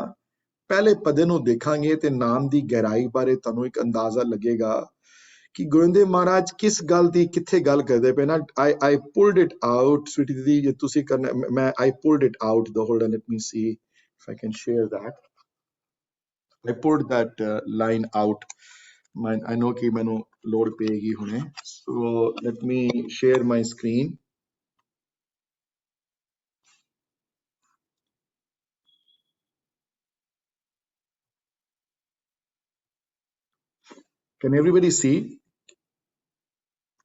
can everybody see my screen okay ਜੀ ਤੇ ਇਹ 23rd ਅਸ਼ਪਦੀ ਜਿਹੜੀਆਂ ਸ਼ਲੋਕ ਜਿਹੜਾ ਹੈ ਸ਼ਲੋਕ ਚਲੋ ਮੈਂ ਪੜ੍ਹ ਦਿੰਦਾ and then we can read the shlok and then we'll read the first paragraph ਪਹਿਲਾ ਜਿਹੜਾ ਪਦਾ ਜਿਹੜਾ ਹੈ ਉਹ ਮੇਰਾ ਮੇਨ ਫੋਕਸ ਹੈ ਤੇ ਪੂਰੀ ਅਸ਼ਪਦੀ ਜਿਹੜੀ ਹੈ ਨਾ 23rd ਅਸ਼ਪਦੀ ਨਾ ਕਨਕਲੂਜਨਰੀ ਮੋਡ 'ਚ ਲਿਖੀ ਗਈ ਹੈ ਸਾਰੀ ਇਸ ਵਾਸਤੇ all encompassing ਹੈ 23rd ਤੇ 24th ਅਸ਼ਪਦੀਆਂ ਤੇ 23rd ਵਿੱਚ ਫੋਕਸ ਸਿਰਫ ਜਿਹੜਾ ਹੈ ਨਾ ਇੱਕ ਓਵਰਆਲ ਪਰਸਪੈਕਟਿਵ ਦਿੱਤਾ ਨੇ ਗਿਆਨ ਬਾਰੇ ਵੀ ਗਿਆਨ ਕੀ ਚੀਜ਼ ਹੈ ਪਰਮਾਤਮਾ ਦਾ ਗਿਆਨ ਹੈ ਕੀ ਹੈ ਕੋਈ ਲੈ ਸਕਦਾ ਉਹਦਾ ਗਿਆਨ ਜਾਂ ਨਾਮ ਕੀ ਹੈ ਨਾਮ ਦੀ ਆਲ ਐਨਕੰਪਸਿੰਗ ਪਾਵਰ ਕੀ ਹੈ ਕਿੱਥੇ ਕਿੱਥੇ ਬੈਠਾ ਹੋਇਆ ਕੀ ਹੋ ਰਿਹਾ ਜਿਹੜਾ ਤੁਹਾਨੂੰ ਅੰਦਾਜ਼ਾ ਨਹੀਂ ਉਸ ਗੱਲ ਦਾ ਤੇ ਸ਼ੁਰੂ ਕਰਦੇ ਹਨ ਅਸ਼ਪਦੀ ਗਿਆਨ ਅੰਜਨ ਗੁਰ ਦੀਆ ਤੇ ਅਗਿਆਨ ਅੰਧੇਰ ਵਿਨਾਸ਼ ਅੰਜਨ ਕਹਿੰਦੇ ਹਨ ਸੁਰਮੇ ਨੂੰ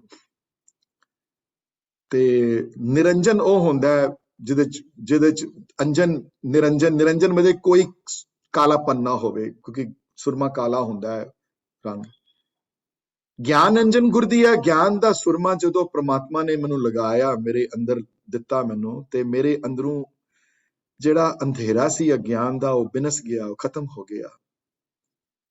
ਤੇ ਅੰਧੇਰਾ ਬਿਨਸਣ ਦਾ ਸਭ ਤੋਂ ਵੱਡਾ ਕਾਰਨ ਕੀ ਸੀ, ਸਭ ਤੋਂ ਵੱਡੀ ਕਿਰਪਾ ਮੇਰੇ ਤੇ ਕੀ ਹੋਈ ਕਿ ਹਰ ਕਿਰਪਾ ਤੇ ਸੰਤ ਭੇਟਿਆ, ਜੁੜਿਆ ਹੋਇਆਂ ਦੀ ਸੰਗਤ ਬਖਸ਼ ਦਿੱਤੀ ਮੈਨੂੰ ਉਸਨੇ। ਗੁਰੂ ਨਾਨਕ ਦੇਵ ਜੀ ਦੀ ਸੰਗਤ ਬਖਸ਼ ਦਿੱਤੀ, ਗੁਰੂ ਅਰਜਨ ਦੇਵ ਮਹਾਰਾਜ ਦੀ ਸੰਗਤ ਬਖਸ਼ ਦਿੱਤੀ, ਕਲਗੀਧਰ ਪਿਤਾ ਦੀ ਸੰਗਤ ਬਖਸ਼ ਦਿੱਤੀ, ਭਾਈ ਗੁਰਦਾਸ ਦੀ ਸੰਗਤ ਬਖਸ਼ ਦਿੱਤੀ, ਭਾਈ ਸਾਹਿਬ ਭਾਈ ਵੀਰ ਸਿੰਘ ਹੋਰਾਂ ਦੀ ਸੰਗਤ ਬਖਸ਼ ਦਿੱਤੀ। ਗੁਰੂ ਨਾਨਕ ਚਮਤਕਾਰ ਪੜਨ ਦਾ ਮੌਕਾ ਮਿਲ ਗਿਆ, ਸੰਥਿਆ ਪੜਨ ਦਾ ਮੌਕਾ ਮਿਲ ਗਿਆ ਕਿ ਹਰ ਕਿਰਪਾ ਤੇ ਸੰਤ ਭੇਟਿਆ। ਸੰਤ ਨੂੰ ਭੇਟਿਆ ਮਤਲਬ ਸੰਤ ਨਾਲ ਮੁਲਾਕਾਤ ਹੋ ਗਈ। ਕਈਆਂ ਦੀ ਲਾਈਫ 'ਚ ਹੁੰਦਾ ਹੀ ਨਹੀਂ, ਕਈਆਂ ਦੀ ਲਾਈਫ 'ਚ ਇਹ ਨਹੀਂ ਹੋ ਪਾਉਂਦੀ ਗੱਲ। ਤੇ ਨਾਨਕ ਮਨ ਪ੍ਰਗਾਸ, ਮਨ ਦੇ ਨੰਨੇ ਨੂੰ ਸਿਹਾਰੀ ਹੈ, ਹੇ ਨਾਨਕ ਮੇਰੇ ਮਨ ਵਿੱਚ ਪ੍ਰਗਾਸ ਹੋ ਗਿਆ, ਮੇਰੇ ਮਨ ਵਿੱਚ ਚਾਨਣਾ ਆ ਗਿਆ। ਫਿਰ ਕਿਸ ਤਰ੍ਹਾਂ ਚਾਨਣਾ ਆਇਆ ਚਾਨਣਾ ਸੰਤ ਭੇਟਿਆ ਤੋਂ ਆਇਆ ਚਾਨਣਾ। ਤੇ ਫੋਕਸ ਮੇਰਾ ਸ਼ਲੋਕ ਦੇ ਉੱਤੇ ਤੋਂ ਜ਼ਿਆਦਾ ਜਿਹੜਾ ਪਹਿਲੀ ਪਦੇ ਨੂੰ ਅਗਰ ਤੁਸੀਂ ਨੋਟਿਸ ਕਰੋਗੇ, ਪਹਿਲੇ ਪਦੇ ਵਿੱਚ ਕਈ ਵਾਰੀ ਮਤਲਬ ਅੰਦਾਜ਼ਾ ਨਹੀਂ ਲਗਾ ਸਕਦਾ ਇਸ ਬਾਣੀ ਦੀ ਡੈਪਥ ਦਾ। ਔਰ ਇਸ ਪਹਿਲੇ ਪਦੇ ਤੋਂ ਤੁਹਾਨੂੰ ਇੱਕ ਬੰਦੇ ਦੇ ਵਾਲ ਖੜੇ ਹੋ ਜਾਂਦੇ ਨੇ ਪਹਿਲੇ ਪਦਾ ਪੜਨ ਨਾਲ। ਦੇਖੋ ਕਿਤਨੀ ਗਹਿਰਾਈ ਹੈ ਇਹਨਾਂ ਲਾਈਨਾਂ ਵਿੱਚ। ਮਹਾਰਾਜ ਕਹਿੰਦੇ ਹਨ ਸੰਤ ਸੰਗ ਅੰਤਰ ਪ੍ਰਭ ਡੀਠਾ ਤੇ ਨਾਮ ਪ੍ਰਭੂ ਕਾ ਲਾਗਾ ਮੀਠਾ। ਸੰਤ ਸੰਗ, ਸੰਤਾਂ ਦੀ ਕਿਰਪਾ ਨਾਲ ਜੁੜਿਆ ਹੋਇਆਂ ਦੀ ਸੰਗਤ ਵਿੱਚ ਆ ਕੇ ਅੰਤਰ ਦੇ ਰਾਰੇ ਨੂੰ ਸਿਹਾਰੀ ਹੈ ਪ੍ਰਪੋਜੀਸ਼ਨ, ਅੰਦਰ ਮੇਰੇ ਪ੍ਰਭ ਡੀਠਾ ਮਨੇ ਦੇਖ ਲਿੱਤਾ, ਮਹਿਸੂਸ ਕਰ ਲਿੱਤਾ। ਮੈਂ ਜੁੜਿਆਂ ਦੀ ਸੰਗਤ ਵਿੱਚੋਂ ਪ੍ਰਮਾਤਮਾ ਦੇ ਅੰਦਰੋਂ ਮੈਨੂੰ ਦਰਸ਼ਨ ਹੋਏ, ਇਹ ਪ੍ਰਮਾਤਮਾ ਦੀ ਹੋਂਦ ਦਾ ਮੈਨੂੰ ਅੰਦਰੋਂ ਪਹਿਚਾਣ ਹੋਈ। ਜਦੋਂ ਪਹਿਚਾਣ ਹੋਈ ਤੇ ਹੁਣ ਸਡਨਲੀ ਉਸ ਸ਼ਕਤੀ ਜਿਹੜੀ ਪ੍ਰਮਾਤਮਾ ਦੀ, ਉਹ ਜਿਹੜੀ ਆਲ ਅਵੇਡਿੰਗ ਨਾਮ ਦੀ ਸ਼ਕਤੀ ਹੈ, ਜਿਹੜੀ ਉਹ ਤਾਕਤ ਹੈ ਨਾਮ ਦੀ, ਉਹ ਮੈਨੂੰ ਮਿੱਠੀ ਲੱਗਣੀ ਸ਼ੁਰੂ ਹੋ ਗਈ। ਹਮ ਪਹਿਲੇ ਮਿੱਠੀ ਨਹੀਂ ਲੱਗਦੀ ਸੀ। ਜਪਜੀ ਜਦੋਂ ਮਿੱਠੀ ਲੱਗਣੀ ਸ਼ੁਰੂ ਹੋ ਜਾਏ ਤੇ ਜਪਜੀ ਦੀਆਂ ਪੌੜੀਆਂ ਹਮੇਸ਼ਾ ਤੁਹਾਡੇ ਦਿਮਾਗ 'ਚ ਰਹਿਣਗੀਆਂ। ਦੇਖੋ ਕਿਹੜੀ ਚੀਜ਼ ਜਿਹੜੀਆਂ ਤੁਹਾਨੂੰ ਚੰਗੀਆਂ ਲੱਗਦੀਆਂ ਹਨ ਉਹ ਤੁਸੀਂ ਹਮੇਸ਼ਾ ਤੁਹਾਡੇ ਦਿਮਾਗ 'ਚ ਰਹਿੰਦੀਆਂ ਹਨ, ਹੈ ਨਾ। ਕਈ ਨੂੰ ਡਿਜ਼ਰਟ ਅੱਛੇ ਲੱਗਦੇ ਹਨ, ਕਈ ਨੂੰ ਕੁਝ ਹੋਰ ਚੀਜ਼ ਅੱਛੀ ਲੱਗਦੀ, ਕਈ ਨੂੰ ਵੈਕੇਸ਼ਨ ਜਾਣਾ ਅੱਛਾ ਲੱਗਦਾ ਹੈ, ਕਈਆਂ ਨੂੰ ਪਾਰਟੀਆਂ ਅੱਛੀਆਂ ਲੱਗਦੀਆਂ ਹਨ। ਉਹਨਾਂ ਨੂੰ ਫਿਰ ਉਹਦੇ ਵਾਸਤੇ ਉਹ ਟਾਈਮ ਵੀ ਬੰਦਾ ਕੱਢ ਲੈਂਦਾ। ਜਿੰਨਾ ਮਰਜ਼ੀ ਬੰਦਾ ਬਿਜ਼ੀ ਹੋਏ ਨਾ, he will find time for it. ਤੇ ਕੀਰਤਨ ਸਿੱਖਣਾ ਹੋਵੇ, ਬਾਣੀ ਸਿੱਖਣੀ ਹੋਵੇ, ਸੇਵਾ ਕਰਨੀ, ਉਧਰ ਜਾਣਾ ਹੋਵੇ ਤੇ ਫਿਰ ਬੰਦੇ ਹਜ਼ਾਰ ਬਹਾਨੇ ਟੁੱਟੇ। ਉਹ ਜਾਣਾ ਜੀ, ਉੱਥੇ ਜਾਣਾ, ਟਾਈਮ ਨਹੀਂ ਮਿਲਿਆ। ਉਹ ਫਲਾਣੀ ਜਗ੍ਹਾ ਜਾਣਾ ਜੀ, ਉਹ ਮੈਨੂੰ ਸਿੱਖਣ ਦਾ ਟਾਈਮ ਨਹੀਂ ਹੈ।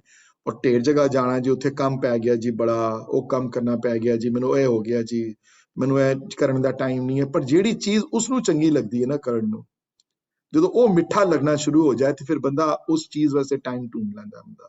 ਫਿਰ ਹੋਰਾਂ ਚੀਜ਼ਾਂ ਤੋਂ ਟਾਈਮ ਘਟਾ ਕੇ ਉੱਥੇ ਟਾਈਮ ਜ਼ਿਆਦਾ ਫੋਕਸ ਕਰਦਾ ਹੈ। ਸੰਤ ਸੰਗ ਅੰਤਰ ਪ੍ਰਭ ਡੀਠਾ, ਨਾਮ ਪ੍ਰਭੂ ਕਾ ਲਾਗਾ ਮੀਠਾ। ਮਿੱਠਾ ਲੱਗਣਾ ਸ਼ੁਰੂ ਹੋ ਗਿਆ ਤੇ ਸਭ ਤੋਂ ਪਹਿਲਾਂ ਕੀ ਮਹਿਸੂਸ ਹੋਇਆ ਉਸਨੂੰ? ਇਹ ਗਿਆਨ ਖੰਡ ਦੀਆਂ ਡੈਫੀਨੇਸ਼ਨ ਵੀ ਇੱਥੇ ਆਈਆਂ ਹਨ। ਸਗਲ ਸਮਗਰੀ ਏਕਸ ਘਟ ਮਾਹੇ। ਹੁਣ ਇਹਦੀ ਕੀ ਡੈਫੀਨੇਸ਼ਨ ਦਿਓਗੇ ਤੁਸੀਂ? ਸਗਲ ਸਮਗਰੀ, ਜੋ ਕੁਝ ਨਜ਼ਰ ਆ ਰਿਹਾ ਹੈ ਔਰ ਜੋ ਕੁਝ ਨਹੀਂ ਨਜ਼ਰ ਆ ਰਿਹਾ। ਮੈਂ ਇਹ ਗੱਲ ਵੀ ਦੱਸਦੇ ਨਾਲ, ਕਿਉਂਕਿ ਹਰ ਚੀਜ਼ ਨਜ਼ਰ ਨਹੀਂ ਆਉਂਦੀ ਤੁਹਾਨੂੰ। ਕਈ ਹੁਣ ਤੁਸੀਂ ਉੱਥੇ ਬੈਠੇ, ਤੁਹਾਨੂੰ ਕੀ ਚੀਜ਼ ਨਜ਼ਰ ਆ ਰਹੀ? ਤੁਹਾਨੂੰ ਆਪਣਾ ਘਰ ਨਜ਼ਰ ਆ ਰਿਹਾ ਹੈ, ਡੈਸਕ ਨਜ਼ਰ ਆ ਰਹੀ ਹੈ, ਫਰਨੀਚਰ ਨਜ਼ਰ ਆ ਰਿਹਾ ਹੈ। ਧਰਤੀ ਦੇ ਅੰਦਰ ਕੀ ਹੋ ਰਿਹਾ ਤੁਹਾਨੂੰ ਨਜ਼ਰ ਆ ਰਿਹਾ ਹੈ? ਅਸਮਾਨ ਵਿੱਚ ਕੀ ਹੋ ਰਿਹਾ ਤੁਹਾਨੂੰ ਨਜ਼ਰ ਆ ਰਿਹਾ ਹੈ? ਦੂਸਰੇ ਬ੍ਰਹਮੰਡਾਂ ਖੰਡਾਂ 'ਚ ਕੀ ਹੋ ਰਿਹਾ ਤੁਹਾਨੂੰ ਨਜ਼ਰ ਆ ਰਿਹਾ? ਕੋਈ ਤੁਹਾਨੂੰ ਕੁਝ ਨਜ਼ਰ ਨਹੀਂ ਆ ਰਿਹਾ। ਤੇ ਇਹ ਜਿਹੜੀ ਸਗਲ ਸਮਗਰੀ ਹੈ, ਜਿਹੜੀ ਸਾਰੀ ਇਹ ਜਿਤਨੀ ਚੀਜ਼ਾਂ ਜਿਹੜੀਆਂ ਦ੍ਰਿਸ਼ ਤੇ ਅੰਦ੍ਰਿਸ਼ਟ ਹਨ, ਹੇ ਮੇਰੇ ਦਾਤਾ, ਇਹ ਤੁਹਾਡੇ ਸਾਰੇ ਤੁਹਾਡੇ ਅੰਦਰ ਹਨ। ਸਾਰੇ ਇੱਕਸ ਘਟ, ਇੱਕ ਸਰੀਰ ਦੇ ਅੰਦਰ, ਇੱਕ ਦੇ ਅੰਦਰ ਹਨ ਸਾਰੀਆਂ। ਭਾਵ ਤੁਹਾਡਾ ਹੀ ਹਿੱਸਾ ਹੈ ਸਾਰਾ। ਤੁਸੀਂ ਇਤਨੇ ਵੱਡੇ ਹੋ ਤੇ ਤੁਹਾਡੇ ਰੰਗ ਤੇ ਬੜੇ ਹਨ। ਅਨੇਕ ਰੰਗ ਨਾਨਾ ਦ੍ਰਿਸ਼ਟਾ ਹੈ। ਨਾਨਾ ਮਨੇ ਹਰ ਤਰ੍ਹਾਂ ਦੇ ਤੁਹਾਡੇ ਰੰਗ ਵੀ ਬੜੇ ਹਨ। ਤੁਹਾਡੇ ਰੰਗ ਬੜੇ ਹੋਣ ਕਰਕੇ ਤੁਸੀਂ ਆਪਣੇ ਅਲੱਗ ਰੰਗ ਹੋਣ ਕਰਕੇ ਤਰ੍ਹਾਂ ਦੇ ਲੋਕਾਂ ਨੂੰ ਤਰ੍ਹਾਂ ਦੀ ਨਜ਼ਰ ਆਉਂਦੇ ਹੋ। ਤੁਸੀਂ ਮੁਸਲਮਾਨਾਂ ਨੂੰ ਤੁਸੀਂ ਅੱਲਾ ਕਰਕੇ ਨਜ਼ਰ ਆਉਂਦੇ ਹੋ, ਹਾਂਜੀ। ਈਸਾਈਆਂ ਨੂੰ ਤੁਸੀਂ ਕਿਸੇ ਹੋਰ ਪਾਸੇ ਨਜ਼ਰ ਆਉਂਦੇ ਹੋ, ਸਿੱਖਾਂ ਨੂੰ ਕਿਸੇ ਹੋਰ ਰੰਗ ਵਿੱਚ ਨਜ਼ਰ ਆਉਂਦੇ ਹੋ। ਮਹਾਰਾਜ ਰੰਗ ਤੇ ਤੁਹਾਡੇ ਸਾਰੇ ਹਨ। ਇਹ ਕਿੱਥੇ ਹੈ ਨਾਮ ਤੇਰਾ? ਇਹ ਸਭ ਤੋਂ ਪਹਿਲੇ ਕਿੱਥੇ ਨਜ਼ਰ ਆਉਂਦਾ ਹੈ? ਇਹ ਜਿਹੜੀ ਤਾਕਤ ਜਿਹੜੀ ਹੈ, ਤੇ ਇਹ ਇਸ ਗੱਲ ਦਾ ਭੇਦ ਲਾਈਨ ਨੰਬਰ 5 ਵਿੱਚ ਖੋਲ ਦਿੰਦੇ ਹਨ ਕਿ ਨੌ ਨਿਧ ਅੰਮ੍ਰਿਤ ਪ੍ਰਭ ਕਾ ਨਾਮ ਦੇਹੀ ਮੇਂ ਇਸਕਾ ਵਿਸ਼ਰਾਮ। ਇਹਦਾ ਸਭ ਤੋਂ ਪਹਿਲਾ ਵਿਸ਼ਰਾਮ, ਸਭ ਤੋਂ ਪਹਿਲੀ ਜਗ੍ਹਾ ਇਹਦੀ ਤੁਹਾਡੀ ਦੇਹ ਦੇ ਅੰਦਰ ਹੈ। ਤੁਹਾਡੇ ਸਵਾਸ ਚੱਲਦੇ ਪਏ ਹਨ, ਇਹ ਸਭ ਤੋਂ ਵੱਡੀ ਪ੍ਰੂਫ ਹੈ ਕਿ ਨਾਮ ਤੁਹਾਡੇ ਅੰਦਰ ਹੈ। ਅੱਖਾਂ ਤੁਹਾਡੀਆਂ ਦੇਖ ਸਕਦੀਆਂ ਹਨ, ਨੱਕ ਤੁਹਾਡਾ ਸੂੰਘ ਸਕਦਾ ਹੈ, ਜ਼ਬਾਨ ਤੁਹਾਡੀ ਜ਼ਬਾਨ 'ਚ ਤੁਹਾਡਾ ਮਿੱਠਾ ਕੀ ਹੈ, ਕੌੜਾ ਕੀ ਹੈ, ਡਿਫਰੈਂਸ ਸਮਝ ਸਕਦੇ ਹਨ। ਕੰਨ ਤੁਹਾਡੇ ਸੁਣ ਸਕਦੇ ਹਨ, ਦਿਮਾਗ ਤੁਹਾਡਾ ਕੰਮ ਕਰ ਰਿਹਾ ਹੈ। ਮੈਂ ਬੋਲ ਰਿਹਾ, ਤੁਸੀਂ ਸੁਣ ਰਹੇ ਹੋ। ਇਹ ਸਭ ਤੋਂ ਵੱਡਾ ਪ੍ਰੂਫ ਹੈ ਕਿ ਉਹ ਅੰਦਰ ਵਿਚਰ ਰਿਹਾ ਹੈ। ਅਨੇਕ ਰੰਗ ਨਾਨਾ ਦ੍ਰਿਸ਼ਟਾਏ ਨੌ ਨਿਧ ਅੰਮ੍ਰਿਤ ਪ੍ਰਭ ਕਾ ਨਾਮ। ਨੌ ਨਿਧੀਆਂ ਵਾਲਾ, ਨੌ ਨਿਧੀਆਂ ਦੇ ਖਜ਼ਾਨੇ ਵਾਲਾ, ਉਸ ਪ੍ਰਮਾਤਮਾ ਦੀ ਭਗਤੀ, ਉਸ ਪ੍ਰਮਾਤਮਾ ਦਾ ਪਿਆਰ, ਉਸ ਪ੍ਰਮਾਤਮਾ ਦੀ ਤਾਕਤ ਜਿਹੜੀ ਦੇਹੀ ਮੇਂ ਇਸਕਾ ਵਿਸ਼ਰਾਮ, ਉਹਦਾ ਵਿਸ਼ਰਾਮ ਤੁਹਾਡੀ ਦੇਹੀ ਵਿੱਚ ਹੈ। ਉਹ ਤਾਂ ਤੁਹਾਡਾ ਉਹਦੀ ਜਗ੍ਹਾ ਠਹਿਰਨ ਦੀ ਤੁਹਾਡੇ ਅੰਦਰ ਹੈ। ਤੇ ਕਹਿੰਦੇ ਹਨ, ਮਹਾਰਾਜ ਕਹਿੰਦੇ ਹਨ ਕਿ ਇਹ ਸਾਰਿਆਂ ਨੂੰ ਨਜ਼ਰ ਆ ਜਾਂਦੀ ਹੈ, ਸਾਰਿਆਂ ਨੂੰ ਮਹਿਸੂਸ ਹੋ ਜਾਂਦੀ ਹੈ ਗੱਲ। ਤੇ ਕਹਿੰਦੇ ਨਹੀਂ, ਸਾਰਿਆਂ ਨੂੰ ਮਹਿਸੂਸ ਨਹੀਂ ਹੋ ਸਕਦੀ। ਜਿਹੜੇ ਵਿਚਾਰਿਆਂ ਨੂੰ ਮਹਿਸੂਸ ਹੁੰਦੀ ਹੈ ਉਹ ਵੀ ਕੁਝ ਕਹਿ ਨਹੀਂ ਸਕਦੇ ਅਗਲੋ। ਤੇ ਨਿਰਗੁਣ ਰੂਪ ਪ੍ਰਮਾਤਮਾ ਦੇ ਦਰਸ਼ਨ ਕਰਦਿਆਂ ਕਰਦਿਆਂ ਜਦੋਂ ਸੁਨ ਸਮਾਦ ਅਨਹਤ ਤਹਿ ਨਾਦ ਕਹਿ ਨਾ ਜਾਈ ਅਚਰਜ ਬਿਸਮਾਦ। ਸੁਨ ਸਮਾਦ ਅਨਹਦ ਤਹਿ ਨਾਦ। ਅਨਹਦ ਉਹ ਚੀਜ਼ ਹੈ ਜਿਹੜੀ ਸਾਊਂਡ ਜਿਹੜੀ ਅਨਸਟਰਕ ਹੋਵੇ, ਦੋ ਚੀਜ਼ਾਂ ਨਾਲ ਸਟਰਕ ਹੋ ਕੇ ਨਾ ਮਿਲੇ। ਭਾਵ ਪ੍ਰਮਾਤਮਾ ਦਾ ਉਹ ਨਾਦ ਜਿਹੜੇ ਅਨਹਦ ਹੈ, ਜਿਨ੍ਹਾਂ ਨੇ ਐਕਸਪੀਰੀਅੰਸ ਕੀਤੀਆਂ ਨੇ ਚੱਲਾਂ ਸੁਨ ਸਮਾਦ ਵਾਲੀਆਂ। 21st ਅਸ਼ਪਦੀ ਵਿੱਚ ਇਸ ਗੱਲ ਨੂੰ ਖੋਲਿਆ ਨੇ। ਤੇ ਇਹ ਅਨਹਦ ਦੇ ਨਾਦ ਜਿਹੜੇ ਹਨ, ਇਹ ਉੱਚੀਆਂ ਸਪਿਰਿਚੁਅਲ ਜਿਹੜੇ ਲੈਵਲ ਜਿਹੜੇ ਹਨ ਅਨਹਦ ਤੇ ਨਾਦ ਵਾਲੇ, ਜਿਹੜੇ ਇੰਜੋਏ ਕਰਦੇ ਹਨ ਭਗਤ ਜਨ, ਜਿਨ੍ਹਾਂ ਨੂੰ ਪਤਾ ਹੈ ਉਹ ਨਾਦ ਕੀ ਹਨ, ਉਹ ਸੁਨ ਸਮਾਦ ਕੀ ਹੈ, ਜਿਹੜੀ ਨਿਰਗੁਣ ਰੂਪ ਪ੍ਰਮਾਤਮਾ ਦੀ ਜਿਨ੍ਹਾਂ ਨੇ ਅੰਦਰੋਂ ਭਗਤੀ ਕੀਤੀ ਹੈ, ਉਹ ਵੀ ਵਿਚਾਰੇ ਕਹਿ ਨਾ ਜਾਈ ਅਚਰਜ ਬਿਸਮਾਦ। ਉਹਨਾਂ ਵਿਚਾਰੇ ਕੁਝ ਕਹਿ ਨਹੀਂ ਸਕਦੇ। ਉਹ ਬਿਸਮਾਦ ਵਿੱਚ ਹੀ ਚਲੇ ਜਾਂਦੇ ਹਨ, ਉਹ ਹੈਰਾਨਗੀ ਵਿੱਚ ਚਲੇ ਜਾਂਦੇ ਹਨ, ਅਚਰਜ ਅਵਸਥਾ ਵਿੱਚ ਚਲੇ ਜਾਂਦੇ ਹਨ। ਮਹਾਰਾਜ, ਇਹ ਕਿਸ ਨੂੰ ਤੁਸੀਂ ਗਿਆਨ ਦਿਵਾਉਂਦੇ ਹੋ? ਇਹ ਵਾਲਾ ਕੌਣ ਤੁਹਾਡੇ ਕਿਰਪਾਲੂ ਹਨ, ਕੌਣ ਤੁਹਾਡੇ ਭਗਤ ਹਨ? ਆਪ ਦੇਖ ਸਕਦੇ ਹਾਂ ਅਸੀਂ। ਮਹਾਰਾਜ ਕਹਿੰਦੇ ਨਹੀਂ, ਤੁਸੀਂ ਨਹੀਂ ਦੇਖ ਸਕਦੇ, ਤੁਸੀਂ ਸੋਝੀ ਵੀ ਨਹੀਂ ਪਾ ਸਕਦੇ। ਤੇ ਇਸ ਤੋਂ ਜ਼ਿਆਦਾ ਕਲੈਰਿਟੀ ਹੋਰ ਕਿਧਰੇ ਵੀ ਨਹੀਂ ਹੈ ਕਿ ਤਿੰਨ ਦੇਖਿਆ ਜਿਸ ਆਪ ਦਿਖਾਏ। ਤੇ ਪਹਿਲੀ ਅਸ਼ਪਦੀ ਵਿੱਚ ਇਹ ਕਲੀਅਰ ਕੀਤਾ ਸੀ ਨਹੀਂ ਇਹ ਗੱਲ ਕਿ ਜਿਸ ਸਿਮਰੇ ਤਿਸ ਆਪ ਸਿਮਰਾਏ। ਜਿਸ ਉਹਨੂੰ ਨਹੀਂ ਸਿਮਰਾਂਦਾ ਹੈ, ਜਿਹਨੂੰ ਆਪ ਸਿਮਰਾਂਦਾ ਹੈ ਉਹ। ਤਿੰਨ ਦੇਖਿਆ ਜਿਸ ਆਪ ਦਿਖਾਏ, ਉਹਨਾਂ ਨੂੰ ਦਿਖਾਉਂਦਾ ਜਿਸ ਨੂੰ ਉਹ ਦਿਖਾਣਾ ਚਾਹਵੇ। ਤੇ ਨਾਨਕ ਤਿਸ ਜਨ ਸੋਝੀ ਪਾਏ। ਫਿਰ ਇਹ ਸੋਝੀ ਵੀ ਉਸ ਗੱਲ ਨੂੰ, ਉਸੀ ਬੰਦੇ ਨੂੰ ਆਉਂਦੀ ਹੈ ਸੋਝੀ। ਜ਼ਬਾਨ ਕੰਬਦੀ ਹੈ ਮੇਰੀ ਕਿ ਇਸ ਅਸ਼ਪਦੀ ਵਰਗੀ ਗਹਿਰਾਈ ਮਨੇ ਇਤਨੀ ਡੈਪਥ ਹੈ ਇਸ ਅਸ਼ਪਦੀ ਵਿੱਚ। ਔਰ ਇੱਕ ਪਦੇ ਵਿੱਚ ਨਹੀਂ, ਸਾਰੇ ਪਦੇ ਵਿੱਚ। ਇਹ ਸਾਡੀ ਬਦਕਿਸਮਤੀ ਹੈ ਕਿ ਅਸੀਂ ਸੁਖਮਨੀ ਦੀ ਬਾਣੀ ਪੜ੍ਹਦਿਆਂ ਹੋਈਆਂ ਸੁਖਮਨੀ ਦੀ ਇਹਨਾਂ ਗਹਿਰਾਈਆਂ ਨੂੰ ਛੂਹਦੇ ਨਹੀਂ ਹਾਂ ਕਦੀ ਅਸੀਂ। ਤੇ ਮੈਂ ਜਸਟ 2-3 ਲਾਈਨਾਂ ਮੈਂ ਹੋਰ ਪੜ੍ਹਦਿਆਂ ਤੁਹਾਡੇ ਕਿਸੇ ਨੂੰ ਕੋਈ ਡਾਊਟ ਨਾ ਰਹਿ ਜਾਏ। ਤੇ ਮੈਂ ਹੁਣ ਅਗਲੀ ਜਿਹੜੀਆਂ ਪਹਿਲੀ ਪੌੜੀ ਵਿੱਚ ਉਸ ਨਾਮ ਦੀ ਵੱਡੀ ਡੈਫੀਨੇਸ਼ਨ ਦੇਣ ਤੋਂ ਬਾਅਦ ਹੁਣ ਦੇਖੋ ਅਗਲੇ ਕੀ ਕਹਿ ਰਹੇ ਨੇ। ਹੁਣ ਸੋ ਅੰਤਰ ਸੋ ਬਾਹਰ ਅਨੰਤ ਘਟ ਘਟ ਵਿਆਪ ਰਿਹਾ ਭਗਵੰਤ ਧਾਰਨ ਮੇ ਆਕਾਸ਼ ਪਿਆਲ ਸਰਬ ਲੋਕ ਪੂਰਨ ਪ੍ਰਤਪਾਲ। ਹਰ ਜਗ੍ਹਾ ਨਾਮ, ਹਰ ਜਗ੍ਹਾ ਹੈ, ਹੱਜ ਕਿੱਥੇ ਨਹੀਂ ਬੈਠਾ ਹੋਇਆ। ਸਿਮੀ ਜੀ ਨੇ ਕੁਐਸਚਨ ਕੀਤਾ ਸੀ, ਦਾ ਆਨਸਰ ਧਾਰਨ ਮੇ ਆਕਾਸ਼ ਪਿਆਲ, ਆਕਾਸ਼ ਤੇ ਪਿਆਲ ਅੰਦਰ ਵੀ ਤੇ ਬਾਹਰ ਵੀ, ਹਰ ਲੋਕ ਵਿੱਚ ਪ੍ਰਤਪਾਲਨਾ ਕਰਨ ਵਾਲਾ, ਅੰਤਰ ਬਾਹਰ ਰਹਿਣ ਵਾਲਾ, ਘਟ ਘਟ ਵਿਆਪ ਰਿਹਾ ਭਗਵੰਤ। ਉਹਦਾ ਉਹ ਤਾਕਤ ਹਰ ਜਗ੍ਹਾ ਹੈ। ਤੇ ਅੱਗੇ ਦੇਖੋ, ਬਨ ਤਿੰਨ ਪਰਬਤ ਹੈ ਪਾਰ ਬ੍ਰਹਮ। ਤੇ ਬਨਸਪਤੀ ਵਿੱਚ ਵੀ ਉਹੀ ਹੈ, ਪਰਬਤਾਂ ਵਿੱਚ ਵੀ ਉਹੀ ਹੈ, ਸਮੁੰਦਰਾਂ ਵਿੱਚ ਵੀ ਉਹੀ ਹੈ। ਤੇ ਜੈਸੀ ਆਗਿਆ ਤੈਸਾ ਕਰਮ, ਪੌਣ ਪਾਣੀ ਬੈ ਸੰਤਰ ਮਾਏ। ਪੌਣ ਵਿੱਚ ਵੀ ਉਹੀ ਹੈ, ਅੱਗ ਵਿੱਚ ਵੀ ਉਹੀ ਹੈ, ਚਾਰ ਕੁੰਠ ਵਿੱਚ ਹੀ ਉਹੀ ਹੈ। ਤੇ ਦੇਖੋ ਕੁਐਸਚਨ ਪੁੱਛਦੇ ਹਨ, ਤਿਸ ਤੇ ਭਿੰਨ ਨਹੀਂ ਕੋ ਠਾਉ।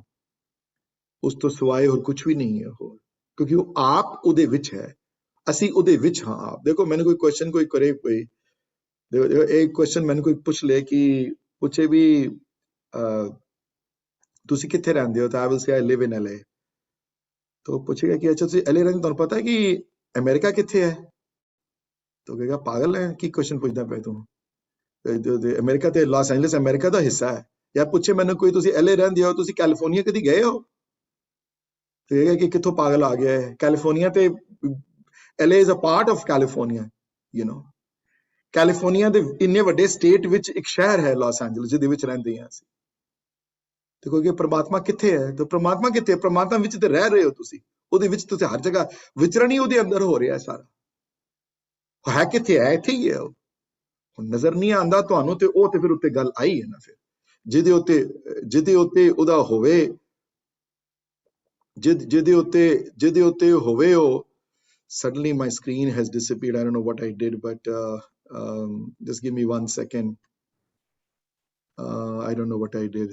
I'm going to stop sharing my screen though. I think I'm done with that thing though. But ਇਹ ਦੋ ਨਾਮ ਦੀਆਂ ਐਗਜ਼ਾਮਪਲ ਦੇ ਪੂਰੀ 23rd ਅਸ਼ਪਦੀ, ਅੱਗੇ ਜਾ ਕੇ ਵੀ ਉਸ ਗਹਿਰਾਈ ਨੂੰ ਤੁਸੀਂ ਦੇਖੋਗੇ। ਉਸ ਅਸ਼ਪਦੀ ਦੀ ਕਦੀ ਟਾਈਮ ਬਣਿਆ ਤੇ ਇਸ ਪੂਰੀ ਅਸ਼ਪਦੀ ਨੂੰ we can look it up very carefully. But ਤੁਹਾਨੂੰ ਮੈਂ ਗੱਲ ਦਾ ਅੰਦਾਜ਼ਾ ਦਵਾਉਣਾ ਸੀ ਕਿ ਇਹਨਾਂ ਅਸ਼ਪਦੀਆਂ ਦੀਆਂ ਗਹਿਰਾਈ ਜਿਹੜੀਆਂ ਹਨ, ਇਹ ਅਨਇਮੈਜਿਨੇਬਲ ਗਹਿਰਾਈਆਂ ਨੂੰ ਛੂੰਹਦੀਆਂ ਹਨ ਇਹ ਅਸ਼ਪਦੀਆਂ। 21st ਵੀ, 22nd ਵੀ, 23rd ਵੀ, 24th ਵੀ ਤੇ 20th ਵੀ। ਬਟ ਇਹ 23rd ਸਪੈਸ਼ਲੀ ਜਿਹੜੀ ਹੈ, ਕਿਉਂਕਿ ਗਿਆਨ ਦੇ ਉੱਤੇ ਫੋਕਸਡ ਹੈ ਸਾਰੀ, ਤੇ ਉਸ ਪ੍ਰਮਾਤਮਾ ਦੇ ਅੱਗੇ ਜਾ ਕੇ ਇੱਥੇ ਤੱਕ ਲਿਖਣਗੇ। ਅੱਗੇ ਜਾ ਕੇ ਇਹ ਲਾਈਨ ਵੀ ਇਸੀ ਅਸ਼ਪਦੀ ਵਿੱਚ ਹੀ ਆਏਗੀ ਕਿ ਸਾਰ ਭੂਤ ਸਤ ਹਰ ਕੋ ਨਾਉ, ਇਹ ਵੀ ਆਏਗੀ ਅਸ਼ਪਦੀ, ਹੈ ਨਾ। ਇਹ ਕਿਉਂਕਿ ਸਾਰਾ ਸਾਰ ਜਿਹੜਾ ਹੈ ਉਸ ਪ੍ਰਮਾਤਮਾ ਦੀ ਆਪਣੀ ਵਿਆਪਕ ਸ਼ਕਤੀ ਵਿੱਚ ਹੈ ਸਾਰਾ, ਤੇ ਉਹ ਸ਼ਕਤੀ ਦੇ ਵਿੱਚ ਹੀ ਜੀਂਦੇ ਪਏ ਹਾਂ ਅਸੀਂ। ਹਾਂਜੀ, ਮੈਂ ਕਈ ਵਾਰੀ ਮੁਸਲਮਾਨ ਇਸਲਾਮ ਵਿੱਚ ਬੜੇ ਦਾਅਵਾ ਕਰਦੇ ਹਨ ਲੋਕ, ਬੜੀ ਵਾਰੀ ਤੁਸੀਂ ਦੇਖਿਆ ਹੋਏਗਾ ਇੰਟਰਨੈਟ ਤੇ ਵੀ ਬੜਾ ਦੇਖਿਆ ਹੋਣਾ ਹੈ ਕਿ ਬੜਾ ਕਹਿੰਦੇ ਹਨ ਕਿ Quran is the only book though that has been revealed by God. The rest of them have been written by humans, you know. ਤੇ ਉਹਦਾ ਰੀਜ਼ਨਿੰਗ ਇਹ ਦਿੰਦੇ ਹਨ ਜਨਰਲੀ ਸਪੀਕਿੰਗ ਕਿ ਕੁਰਾਨ ਦੀਆਂ ਕਈ ਆਇਤਾਂ ਇਹੋ ਜਿਹੀਆਂ ਹਨ ਜਿਹਦੇ ਚ ਕਿ 10-10 ਲਾਈਨ ਵਿੱਚ 40-40 ਮੈਟਾਫੋਰਿਕਲ ਫਰੇਜ਼ਸ ਆਈਆਂ ਹਨ ਬੜੀਆਂ। ਮਤਲਬ ਉਹਦੇ ਇੱਕ ਲਾਈਨ ਦੇ 10-10 ਮੀਨਿੰਗ ਹਨ, ਮਤਲਬ ਇੱਕ ਵਰਡ ਦੇ ਬੜੇ ਡਿਫਰੈਂਟ ਮੀਨਿੰਗ ਆਏ ਹਨ। ਤੇ ਇਹਨਾਂ ਨੂੰ ਕਿਧਰੇ ਮੂਰਖਾਂ ਨੂੰ ਕਿਧਰੇ ਨਾਮ ਦੀ ਡੈਫੀਨੇਸ਼ਨ ਕੋਈ ਬੰਦਾ ਦੇਣੀ ਸ਼ੁਰੂ, ਇੱਕ ਵਰਡ ਵਿੱਚ ਨਾਮ ਜਿਹੜਾ ਲਿਖਿਆ ਨੇ ਜਿੱਥੇ, ਉਹਦੀ ਵਿਆਖਿਆ ਕਰਨੀ ਇਤਨੀ ਔਖੀ ਹੈ। ਦੇਖੋ 4 ਸੈਸ਼ਨ ਤੇ 3 ਸੈਸ਼ਨ ਤੇ ਮੇਰੇ ਵਰਗੇ ਮੂਰਖ ਨੂੰ ਹੋ ਗਏ ਕਰਦਿਆਂ ਹੋਇਆਂ, ਜਿਹੜੇ ਕਿ ਹਾਲੇ ਸਿਆਣੇ ਨਹੀਂ, ਹਾਲੇ ਦੂਸਰਿਆਂ ਦੀ ਨੌਲੇਜ ਪੜ੍ਹ ਕੇ ਆਪੇ ਸਿੱਖਿਆ ਜਿਨ੍ਹਾਂ ਨੇ। ਤੇ ਜਿਹੜੇ ਵਾਕਈ ਸਿਆਣੇ ਹੋਣੇ ਭਾਈ ਸਾਹਿਬ, ਭਾਈ ਵੀਰ ਸਿੰਘ ਵਰਗੇ, ਹੈ ਨਾ, ਪਿਆਰਾ ਸਿੰਘ ਪਦਰਮ ਵਰਗੇ, ਭਾਈ ਗੁਰਦਾਸ ਵਰਗੇ, ਤੇ ਉਹਨਾਂ ਨੂੰ ਕਿਤਨਾ ਉਹ ਖਾਇਆ ਹੋਣਾ ਹੈ ਲਿਖਣ ਵਿੱਚ, ਜਿਨ੍ਹਾਂ ਨੂੰ ਮੇਰੇ ਨਾਲੋਂ ਕਰੋਨਾ ਜ਼ਿਆਦਾ ਟਾਈਮ ਨੌਲੇਜ ਹੋਏਗੀ, ਜਿਨ੍ਹਾਂ ਨੂੰ ਜੇਕਰ ਮੈਨੂੰ ਡਿਫਿਕਲਟੀ ਹੁੰਦੀ ਹੈ ਬੋਲਣ ਵਿੱਚ ਸਬਜੈਕਟ ਦੇ ਉੱਤੇ। ਸੋ ਇਹ ਤੇ ਹੁਣ ਤੱਕ ਜਿਹੜੇ 4 ਵਰਡ ਆਏ ਹਨ, ਉਹ ਇੱਕ ਓਂਕਾਰ ਦਾ ਏਕਾ ਜਿਹੜਾ ਰਿਪਰੈਜ਼ੈਂਟ ਕਰਦਾ ਹੈ ਉਸ ਯੂਨੀਕਨੈਸ ਨੂੰ, ਜਿਹੜਾ ਰਿਪਰੈਜ਼ੈਂਟ ਕਰਦਾ ਉਸ ਨਿਰਗੁਣ ਭਾਵ ਨੂੰ। ਉਹ ਨਿਰਗੁਣ ਹੈ, ਇੱਕ ਹੈ, ਬਸ ਇੱਕੋ ਹੀ ਹੈ, ਹੋਰ ਕੋਈ ਨਹੀਂ। ਨਾ ਜੀਣਾ, ਨਾ ਮਰਨਾ, ਨਾ ਰੰਗ, ਨਾ ਰੂਖ, ਨਾ ਔਰਤ ਹੈ ਤੇ ਨਾ ਮਰਦ ਹੈ, ਨਾ ਕੋਈ ਜੈਂਡਰ ਹੈ, ਨਾ ਕੋਈ ਆਣਾ ਹੈ, ਨਾ ਕੋਈ ਜਾਣਾ ਹੈ। ਤਾਕਤ ਰੂਪ ਵਿੱਚ ਹੈ ਉਹ ਆਪ, ਤੇ ਕ੍ਰੀਏਟਿਵ ਵੀ ਬੜਾ ਹੈ। ਰੰਗ ਉਸਦੇ ਹਨ ਸਾਰੇ, ਉਹ ਓਂਕਾਰ ਰੂਪ ਵਿੱਚ ਵੀ ਹੈ ਉਹ ਬੜਾ, ਸਿਰਫ ਇੱਕ ਓਂਕਾਰ ਰੂਪ ਵਿੱਚ ਨਹੀਂ ਹੈ, ਉਹ ਓਂਕਾਰ ਰੂਪ ਵਿੱਚ ਵੀ ਹੈ। ਹਰ ਰੰਗ ਉਸਦੇ ਹਨ ਬਣਾਏ ਹੋਏ, ਹਰ ਚੀਜ਼ ਵਿੱਚ ਉਹ ਹੈ, ਹਰ ਜਗ੍ਹਾ ਢੂੰਡਣ ਵਾਲਾ ਉਹ ਹੈ, ਹਰ ਰੰਗ ਉਹਨੇ ਪੈਦਾ ਕੀਤੇ ਹਨ, ਹਰ ਖੁਸ਼ਬੂ ਉਸਦੀ ਹੈ। ਉਹ ਓਂਕਾਰ ਰੂਪ ਵਿੱਚ ਜਿਤਨਾ ਹੈ ਉਤਨਾ ਹੀ ਇੱਕ ਓਂਕਾਰ ਰੂਪ ਵਿੱਚ ਹੈ। ਤੇ ਹੈ ਸਤ ਹੈ, ਸਤ ਸਿਵਾਏ ਕੁਛ ਨਹੀਂ ਹੋਰ, ਹਮੇਸ਼ਾ ਰਹਿਣ ਵਾਲਾ ਹੈ, ਕਦੀ ਨਹੀਂ ਗਿਆ ਕਿਧਰੇ, ਨਾ ਕਦੀ ਉਸਨੇ ਜਾਣਾ ਹੈ। ਤੇ ਉਹ ਵਿਚਰਦਾ ਹੈ ਹਰ ਜਗ੍ਹਾ ਆਪਣੇ ਨਾਮ ਰੂਪ ਵਿੱਚ, ਆਪਣੀ ਤਾਕਤ ਨਾਲ। ਤੇ ਉਹ ਨਾਮ ਜਿਹੜਾ ਪਿਆਰ ਰੂਪੀ ਨਾਮ ਹੈ, ਭਗਤਾਂ ਨੇ ਉਸ ਨਾਮ ਨੂੰ ਅਪਣਾਇਆ ਹੈ। ਤੇ ਦੇਖੋ ਇਹਨਾਂ 4 ਵਰਡ ਦੀਆਂ, ਪਹਿਲੇ 4 ਵਰਡ ਦੀਆਂ ਗਹਿਰਾਈ ਦਾ ਤੁਸੀਂ ਅੰਦਾਜ਼ਾ ਲਗਾਓ, ਇਸ ਮੂਲ ਮੰਤਰ ਦੇ ਪਹਿਲੇ 4 ਵਰਡਸ ਦੀਆਂ। ਤੇ ਫਿਰ ਵਿਚਾਰਿਆਂ ਉਹਨਾਂ ਤੇ ਉੱਤੇ ਤਰਸ ਖਾਓ ਜਿਹੜੇ ਕੋਸ਼ਿਸ਼ ਕਰਦੇ ਹਨ ਇਹਨਾਂ ਨੂੰ ਐਕਸਪਲੇਨ ਕਰਨ ਦੀ, ਹੈ ਨਾ, ਇਹਨਾਂ ਨੂੰ ਇੱਕ ਵਾਕਿਆ ਰੂਪ ਦੇਣ ਵਾਸਤੇ। ਧੰਨ ਸਨ ਭਾਈ ਸਾਹਿਬ ਭਾਈ ਵੀਰ ਸਿੰਘ ਹੋਰੀ, ਜਿਨ੍ਹਾਂ ਨੇ ਸੰਥਿਆ ਵਿੱਚ ਪਤਾ ਨਹੀਂ 85 ਕਿ 90 ਪੇਜ ਲਗਾਏ ਲਿਖਣ ਤੇ ਇਹਨਾਂ ਤੇ, ਕਿਉਂਕਿ ਉਹ ਜੁੜੇ ਹੋਏ ਸਨ ਆਪ। ਸੰਤ ਰੂਪ ਜਿਹੜੇ ਹੁੰਦੇ ਹਨ, ਜਿਹੜੇ ਜੁੜੇ ਹੁੰਦੇ ਹਨ ਆਪ, ਫਿਰ ਉਹਨਾਂ ਵਿੱਚੋਂ ਫਿਰ ਇਹ ਗਿਆਨ ਜਿਹੜਾ ਵੈ ਉਹ ਅੰਦਰੋਂ ਨਿਕਲਦਾ ਹੈ। ਤੇ ਜਿਨ੍ਹਾਂ ਨੇ ਰਾਣਾ ਸੂਰਤ ਸਿੰਘ ਅਗਰ ਪੜ੍ਹੀ ਹੋਵੇ ਕਿਸੇ ਨੇ, ਭਾਈ ਸਾਹਿਬ ਭਾਈ ਵੀਰ ਸਿੰਘ ਇਹਨਾਂ ਦੀ ਇੱਕ ਲਿਖੀ ਹੋਈ ਨਾਟਕ ਹੈ, ਉਹਨਾਂ ਦਾ ਲਿਖਿਆ ਹੋਇਆ, ਮੇਰੇ ਹਿਸਾਬ ਨਾਲ ਗੁਰਬਾਣੀ ਦਾ ਹੀ ਰੂਪ ਹੈ ਰਾਣਾ ਸੂਰਤ ਸਿੰਘ। ਰਾਣਾ ਸੂਰਤ ਸਿੰਘ ਵਿੱਚ ਵੀ ਰਾਜ ਕੌਰ ਨੂੰ ਹਿਦਾਇਤ ਦਿੰਦੇ ਹਨ ਨਾਮ ਬਾਰੇ, ਤੇ ਨਾਮ ਨੂੰ ਧਿਆਵਣਾ ਕਿੰਜ ਹੈ, ਤੁਸੀਂ ਨਾਮ ਨੂੰ ਕਿਸ ਤਰ੍ਹਾਂ ਜਪਣਾ ਹੈ। ਤੇ ਰਾਣਾ ਸੂਰਤ ਸਿੰਘ ਵਿੱਚ ਹੀ ਬੜੀ ਖੂਬਸੂਰਤ ਡਿਸਕ੍ਰਿਪਸ਼ਨ ਭਾਈ ਸਾਹਿਬ ਭਾਈ ਵੀਰ ਸਿੰਘ ਨੇ ਉੱਥੇ ਵੀ ਦਿੱਤੀ ਹੈ। ਅੱਗੇ ਜਾ ਕੇ ਹੋਰ ਆਪਣੇ ਨਾਟਕਾਂ ਵਿੱਚ ਵੀ ਉਸ ਬਾਰੇ ਡਿਸਕਸ਼ਨ ਕੀਤੀ ਨੇ, ਦਿੱਤਾ ਨੇ ਉਹਦੇ ਉੱਤੇ। ਤੇ ਸੌਰੀ ਮੈਂ ਅੱਜ ਫਿਰ ਬੜਾ ਟਾਈਮ ਲੱਗ ਗਿਆ, ਮੈਂ ਸੋਚਿਆ ਸੀ ਅੱਜ 15 ਮਿੰਟਾਂ 'ਚ ਖਤਮ ਕਰ ਦਿਆਂਗਾ, but this is the and now, no more discussion on this subject. I'm going to stop for a minute or so. I'm going to introduce the concept of karta. ਮੇਰੇ ਕੋਲ 15 ਮਿੰਟ ਹਨ ਹਾਲੇ, so 15 ਮਿੰਟ ਮੈਂ use ਕਰਨਾ ਚਾਹਾਂਗਾ ਆਪਣੇ। ਹਾਂਜੀ ਹਾਂਜੀ ਵੀਰ ਜੀ ਛੋਟਾ ਜਿਹਾ ਕੁਐਸਚਨ, ਔਰ ਮੂਰਖ ਕੁਐਸਚਨ ਨਹੀਂ ਹੈਗਾ। ਉਹ ਨਾ ਤੁਸੀਂ ਨਾਮ ਦਾ ਦੱਸਿਆ ਸੀ ਸ਼ੁਰੂ ਵਿੱਚ ਨਾ, ਤੇ ਉਹ ਜਿਹੜਾ ਪਲੇਨ ਨਾ ਤੇ ਮਰਜ ਦੇ ਥੱਲੇ ਔਂਕੜ ਨਹੀਂ ਹੁੰਦਾ, ਉਸ ਦਾ ਕੀ ਮਤਲਬ? ਉਹਦਾ ਨਾਮ ਦਾ ਮਤਲਬ ਹੈ ਨੇਮ, ਉਸ ਨਾਮ ਦਾ? ਨਹੀਂ, ਉਹਦੇ ਮਤਲਬ ਨਾਲ ਕੁਝ ਨਹੀਂ ਹੈ। ਨਾਮ ਦੇ ਮੰਮੇ ਨੂੰ ਔਂਕੜ ਜਾਂ ਨਾਮ ਦੇ ਮੰਮਾ ਜਿਹੜਾ ਮੁਕਤਾ ਹੈ ਉਹਦੇ ਨਾਲ ਕੋਈ ਮੀਨਿੰਗ ਨਹੀਂ ਬਦਲਦੇ, ਮੀਨਿੰਗ ਗ੍ਰਾਮੈਟਿਕਲੀ ਬਦਲਦੇ ਹਨ, ਪਰ ਮੀਨਿੰਗ ਇਨ ਦਾ ਸੈਂਸ ਨਹੀਂ ਬਦਲਦੇ ਉਸ ਤਰ੍ਹਾਂ। ਸੋ ਨਾਮ ਦੇ ਮੰਮੇ ਨੂੰ ਔਂਕੜ ਲੱਗੇ ਜਾਂ ਨਾ ਲੱਗੇ, ਉਹਦਾ ਮੀਨਿੰਗ ਫਿਰ ਵੀ ਉਹ ਸਾਰੇ ਕੰਟੈਕਸਚੁਅਲ 'ਚ ਉਹਦਾ ਮੀਨਿੰਗ ਆ ਸਕਦਾ ਉਹਦਾ। ਸੋ ਇਹ ਕਾਰਕ ਤੇ ਡਿਪੈਂਡ ਕਰਦਾ ਹੈ ਕੋਮਲ ਜੀ। ਇਹ ਹੁਣ ਇੱਕ ਅਲੱਗ ਵਿਸ਼ੇ ਹੈ beyond the scope of this class, ਤੇ ਉਹਦੇ ਵਿੱਚ ਤੁਹਾਨੂੰ ਸਿੱਖਣਾ ਪਏਗਾ ਕਿ ਕਿੱਥੇ ਨਾਮ ਜਿਹੜਾ ਹੈ ਸੈਂਟੈਂਸ ਦੀ ਆਬਜੈਕਟ ਹੈ, ਕਿੱਥੇ ਨਾਮ ਜਿਹੜਾ ਹੈ ਸੈਂਟੈਂਸ ਦਾ ਸਬਜੈਕਟ ਹੈ, ਤੇ ਉਹਦੇ ਉੱਤੇ ਡਿਪੈਂਡ ਕਰਦਾ ਕਿੱਥੇ ਕਰਤਾ ਕਾਰਕ ਵਿੱਚ ਲੱਗਿਆ ਹੋਇਆ ਹੈ, ਕਿੱਥੇ ਕਰਮ ਕਾਰਕ ਵਿੱਚ ਲੱਗਿਆ ਹੋਇਆ ਹੈ, ਕਿੱਥੇ ਕਰਨ ਕਾਰਕ ਵਿੱਚ ਲੱਗਿਆ ਹੋਇਆ ਹੈ, ਕਈ ਵਾਰੀ ਅਧਿਕਰਨ ਵਿੱਚ ਲੱਗਿਆ। 8 ਰੂਪ ਦੱਸੇ ਗਏ ਹਨ ਕਾਰਕਾਂ ਦੇ। ਸੋ ਉਹ ਮਤਲਬ ਕਿ ਆਈ ਕੈਨੋਟ ਜਸਟ ਉਹਦੇ ਕੋਈ ਵਨ ਸਾਈਜ਼ ਫਿਟਸ ਆਲ ਨਹੀਂ ਹੈ ਅਨਫੋਰਚੂਨੇਟਲੀ। ਹਾਂਜੀ, ਸੋ ਉਹ ਜਿੱਥੇ ਤੁਹਾਨੂੰ ਨਜ਼ਰ ਆਏ ਤੇ ਮੈਨੂੰ ਦੱਸਣਾ ਕਿਧਰੇ ਪਲੂਰੈਲਿਟੀ ਵਿੱਚ ਆਇਆ ਹੈ, ਉਸ ਵਾਸਤੇ ਵਰਤਿਆ ਨੇ ਨਾਮ ਮੰਮੇ ਦਾ ਮੁਕਤਾ ਵਾਸਤੇ। ਹਾਂਜੀ, ਕਈ ਵਾਰੀ ਸਿੰਗੂਲਰ ਬਣਾਉਣ ਵਾਸਤੇ ਔਂਕੜ ਕਰ ਦਿੱਤਾ ਨੇ, ਪਰ ਕਈ ਵਾਰੀ ਸਿੰਗੂਲਰ ਵਾਸਤੇ ਨਹੀਂ ਕੀਤਾ, ਕਿਸੇ ਹੋਰ ਕਾਰਨ ਵਾਸਤੇ ਕੀਤਾ ਉਹਨਾਂ ਨੇ, ਯੂ ਨੋ। ਸੋ ਇਹ ਵਿਸ਼ੇ ਥੋੜਾ ਜਿਹਾ ਜ਼ਿਆਦਾ ਟੈਕਨੀਕਲ ਹੈ Komal ji. So unfortunately I cannot give an answer will fit to all your answers, you know. ਉਹ ਜਿਹੜਾ ਸਿਹਾਰੀ ਵਾਲੇ ਨਾਮ ਦੇ ਜਨਰਲੀ ਮੀਨਿੰਗ ਹੁੰਦੇ ਨੇ। ਐਜ਼ ਅ ਜਨਰਲ ਰੂਲ ਸਿਹਾਰੀ ਵਾਲੇ ਨਾਮ ਦੇ ਬਹੁਤ ਵਾਰੀ ਮੀਨਿੰਗ ਇਹ ਹੋਣਗੇ ਨਾਮ ਵਿੱਚ ਜਾਂ ਨਾਮ ਦੁਆਰਾ, ਯੂ ਨੋ, ਜਾਂ ਨਾਮ ਤੋਂ, you know something like that. Yeah ਅੱਛਾ, ਨਹੀਂ, thank you. As a general rule. ਹਾਂਜੀ।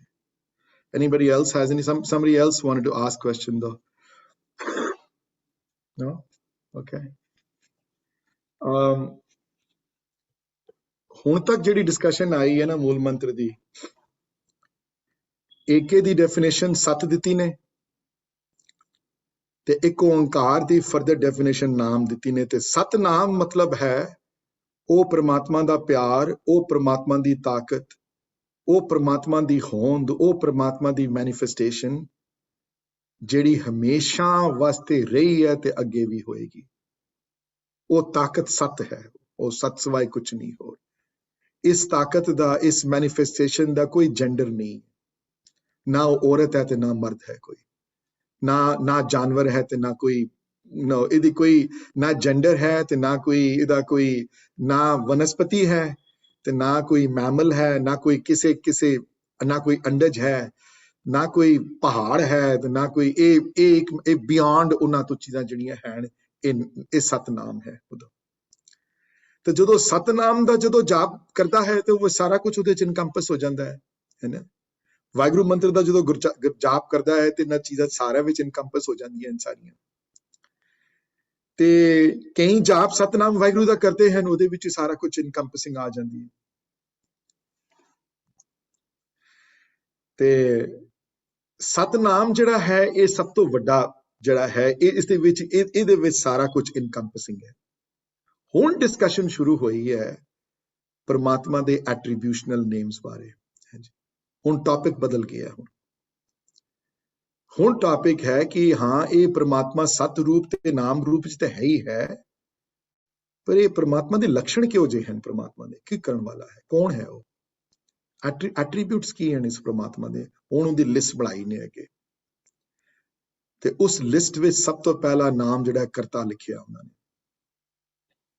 इस पहली डेफिनेशन दी ने भी एक करता जिहड़ा है ना जिहड़ा एक करता कौन है करता करते दी जिहड़ी जिहड़ी डेफिनेशन जिहड़ी लिटरल डेफिनेशन करते दी है वो है क्रिएटर यू नो या करण वाला या कोई चीज सो फॉर एग्जांपल मैं कहवा कि मैं कुछ क्रिएट करा कुछ पॉटरी का कोई सामान लैके आ जा मिट्टी का है जी तो घर जाके मेरे को पॉटरी व्हील होवे तो मैं पॉटरी व्हील नाल ग्लास बना ला मिट्टी का है जी तो मिट्टी का ग्लास बना के फिर उन्होंने सुका लवा सुका कहा कि ये पॉटरी मेरी है जी तो मैं कहांगा जी ये करता है एक करता मैं ਇਹਦਾ करता हाँ मैं ਇਹਦਾ क्रिएटर है ਇਹਦਾ है जी ते कोई सियाना आके कुछ क्वेश्चन कर सकता है मैनू कि ਇਹਦਾ मैं करता हाँ कि नहीं कोई कहेगा यार तू करता किस तरह हो गया ਇਹਦਾ ਉਹ ਕਹੇਗਾ क्यों कहना ठीक है तू बनाया तो है मिट्टी का गिलास ते मिट्टी कितों लैके आया है तू मिट्टी तो नहीं बनाई अपने आप तो मिट्टी तो बाजारों लैन गया सी फिर पॉटरी व्हील भी तेरी नहीं वो भी बाजारों किधरों लैके आए हैं जेड़ा बनांदा है पॉटरी व्हील उथों लैके आए हैं नंबर 2 नंबर 3 तेनों बनाने की विधि कितों सीखी तू अपने आप तो सीखी नहीं तू जरूर किसी पॉटरी दी क्लासेस अटेंड कीतियां होणियां किधरे जाके स्कूल गया होना किधरे किसी को सीखिया होना ना तू है ना तू जाके किधरे कोई सिखाया होना भी मिट्टी नूं घालना है किस तरह गोल करना है कितना पानी पाना है उसकी कंसिस्टेंसी की होनी चाहिए है किस तरह घुमाना है उसनूं फिर घुमा के उन्होंने ठीक किंज करना है फिर तू कढ़िया उन्होंने फिर कढ़ के फिर तू मदद लिती अंगीठे दी जिदे तू पूरा उहदे च पाया उहदे विच भी ये करता किस किस्म का करता होया ये किस किस्म का करता होया जिस करते ने इतनी डिपेंडेंट है हर जगह ते बारियां ते डिपेंडेंट पहले मिट्टी लैके आया फिर दूसरे ते डिपेंडेंसी बनाने दी तरीका भी तन नहीं पता वो भी तू सीख के आया है जी फिर तू गया किधरे होरूं किधरे हो फिर वो पॉटरी व्हील भी लैके आया भाई साहब भाई वीर सिंह होरी संख्या विच कंस्ट्रक्शन वर्कर दी एग्जांपल देंदे हैं let me give the same example actually a nice example let me my white board use अपना करन वाला ते नजर आ रहा है मेरा वाइट बोर्ड राइट सो वो कहते हैं कि दो तरह के हैं जी करते एक करता है जिहड़ा मैं हुणे डिस्क्राइब किया तुहानूं है जी ते ओ लेट्स से कंस्ट्रक्शन वर्क कोई कंस्ट्रक्शन कॉन्ट्रैक्टर है जिहड़ा घर बनांदा है जिहड़ा ते ओ घर बनाने वास्ते पहले होम डिपो जांदा है ना ते उत्थों पहले वुड लैके आंदा है फिर सारे औजार इकट्ठे करता है जी सारे इंस्ट्रूमेंट जिहड़े ओहदे जिहड़े उहनूं चाहीदे हुंदे ने सारे अपनी सारियां चीजां इकट्ठियां करदा ते उस तो बाद फिर उन्होंने बेचारे नूं सीखण वास्ते स्कूल भी जाना पैंदा है अपने आप ते घर कंस्ट्रक्ट नहीं होंदे फिर खाली स्कूल ही नहीं जाना पैंदा उन्होंने किधरे इजाजत भी लैनी पैंदी है पहले जाके परमिट भी लैने पैंदे ने जाके हां जी ते परमिट लिया के करके तां वो कंस्ट्रक्शन वर्कर वगैरह जिहड़ा इकट्ठे होके वो घर दी तामील खत्म होंदी है ते घर बन जांदा है ते कवे जी ये घर दा करता मैं हाँ तो सियाना कोई कह सकता है कि यार तू पूरी तरह करता तो नहीं है ये देखो जी ये वुड जिहड़ी है इंस्ट्रूमेंट जिहड़ा है स्कूल जिहड़ा है परमिट ये सारा कुछ तू करन तो बाद तू घर दी कंस्ट्रक्शन कर पाया है भाई साहब भाई वीर सिंह होरी संध्या विच एक होर एग्जांपल दिंदे ने मैं let me give the other example though these things have been ingrained in my brain because I have read those chapters like a trillion times you know every time I read them I started reading them when I was 30s with ਜਦੋਂ 40s ਵਿੱਚ ਸੀ ਤਾਂ ਪੜ੍ਹਨੀਆਂ ਸ਼ੁਰੂ ਕੀਤੀਆਂ ਲੇਕਿਨ every time I read those 80 pages 90 pages I find 10 new things that I didn't notice before then I write them down again those 10 things new and I swear to God 2 years later if I read them again I will find 5 new things again that I did not notice before okay say footnote ਵਿੱਚ ਕੋਈ ਗੱਲ ਛੁਪੀ ਹੋਏਗੀ ਜਾਂ ਕਿਧਰੇ ਨਾ ਕਿਧਰੇ ਕੋਈ ਗੱਲ ਹੋਏਗੀ ਜਿਹੜੀ ਪਹਿਲੇ ਨੋਟਿਸ ਵਿੱਚ ਨਹੀਂ ਆਈ ਗੱਲ ਦੂਸਰੀ ਐਗਜ਼ਾਮਪਲ ਦਿੰਦੇ ਹਨ spider the what's a good word Punjabi spider nu ki kehndे ne if anybody in the class knows Punjabi the kida right equivalent word is spider da ਮੱਕੜੀ ਮੱਕੜੀ ਮੱਕੜੀ ਉਹਨਾਂ ਨੇ ਮੱਕੜੀ ਲਿਖਿਆ ਹੈ ਸੰਥਿਆ ਵਿੱਚ ਮੱਕੜੀ ਵਰਡ ਆਇਆ ਦੇਖੋ ਭੁੱਲ ਗਿਆ ਮੈਨੂੰ ਤੇ ਹੁਣ ਕਹਿੰਦਾ ਸਪਾਈਡਰ ਦੀ ਐਗਜ਼ਾਮਪਲ ਦਿੱਤੀ ਨੇ ਤਾਂ ਸਪਾਈਡਰ ਕਹਿੰਦਾ ਸਪਾਈਡਰ ਆਪਣੀ ਵੈਬ ਨੂੰ ਬੁਣਦਾ ਹੈ ਵੈਬ ਹਰ ਜਗ੍ਹਾ ਲੇਕਿਨ ਸਪਾਈਡਰ ਆਪਣੀ ਵੈਬ ਬੁਣਨ ਵਾਸਤੇ ਬਾਹਰੋਂ ਸਮਾਨ ਨਹੀਂ ਲੈ ਕੇ ਆਉਂਦਾ ਕਿਧਰੇ ਉਹ ਬਾਜ਼ਾਰ ਨਹੀਂ ਜਾਂਦਾ ਕਿਧਰੇ ਲੈਣ ਹਾਂਜੀ ਉਹ ਕਿਧਰੇ ਕੋਈ ਹੋਮ ਡੀਪੋ ਨਹੀਂ ਹੈ ਫਿਰ ਕਿਧਰੋਂ ਸਿੱਖਦਾ ਵੀ ਨਹੀਂ ਉਹਨੂੰ ਖੁਦ ਬਖੁਦ ਨੌਲੇਜ ਉਹਨੂੰ ਅੰਦਰੋਂ ਹੈ ਉਹਦੀ ਉਹ ਕਿਧਰੇ ਕੋਈ ਮਾਂ ਉਹਦਾ ਹੱਥ ਪਕੜ ਕੇ ਸਿਖਾਉਂਦੀ ਨਹੀਂ ਹੈ ਵੀ ਇੰਜ ਬੇਟਾ ਇੰਜ ਵੈਬ ਕਰਨੀ ਹੈ ਤੁਸੀਂ ਇਨ ਬੁਣਨਾ ਹੈ ਇਸ ਜਾਲ ਨੂੰ ਹਾਂਜੀ ਉਹ ਕੋਈ ਅੰਦਰੋਂ ਕੋਈ ਉਹਨੂੰ ਕੋਈ ਸਿਖਾ ਉਹਨੂੰ ਕੋਈ ਸਕੂਲ ਨਹੀਂ ਗਿਆ ਕੋਈ ਪਰਮਿਟ ਨਹੀਂ ਲਿੱਤੇ ਉਹਨੇ ਫਿਰ ਕੋਈ ਇਜਾਜ਼ਤ ਵੀ ਨਹੀਂ ਲੈਂਦਾ ਉਹ ਕਿਸੇ ਤੋਂ ਉਹ ਜਿੱਥੇ ਬੈਠਾ ਹੁੰਦਾ ਆਪਣੇ ਜਾਲ ਬੁਣਨੇ ਸ਼ੁਰੂ ਕਰ ਦਿੰਦਾ ਹੈ ਆਪਣੀ ਵੈਬ ਜਿਹੜੀ ਬੁਣਨੀ ਤੇ ਵੈਬ ਕਿੱਥੋਂ ਆਉਂਦੀ ਹੈ ਵੈਬ ਉਹਦੇ ਅੰਦਰੋਂ ਕ੍ਰੀਏਟ ਹੁੰਦੀ ਪਈ ਹੈ ਵੈਬ ਉਹ ਅੰਦਰੋਂ ਸਮਾਨ ਕ੍ਰੀਏਟ ਹੋ ਰਿਹਾ ਉਹਦਾ ਤੇ ਪ੍ਰਮਾਤਮਾ ਦੀ ਸੱਤਾ ਜਿਹੜੀ ਹੈ ਕ੍ਰੀਏਟਿੰਗ ਵਾਲੀ ਉਹ ਇਸ ਐਗਜ਼ਾਮਪਲ ਨਾਲ ਜ਼ਿਆਦਾ ਟੁਕਦੀ ਹੈ ਐਜ਼ ਅਪੋਜ਼ ਟੂ ਇਸ ਐਗਜ਼ਾਮਪਲ ਨਾਲ ਇਥੋਂ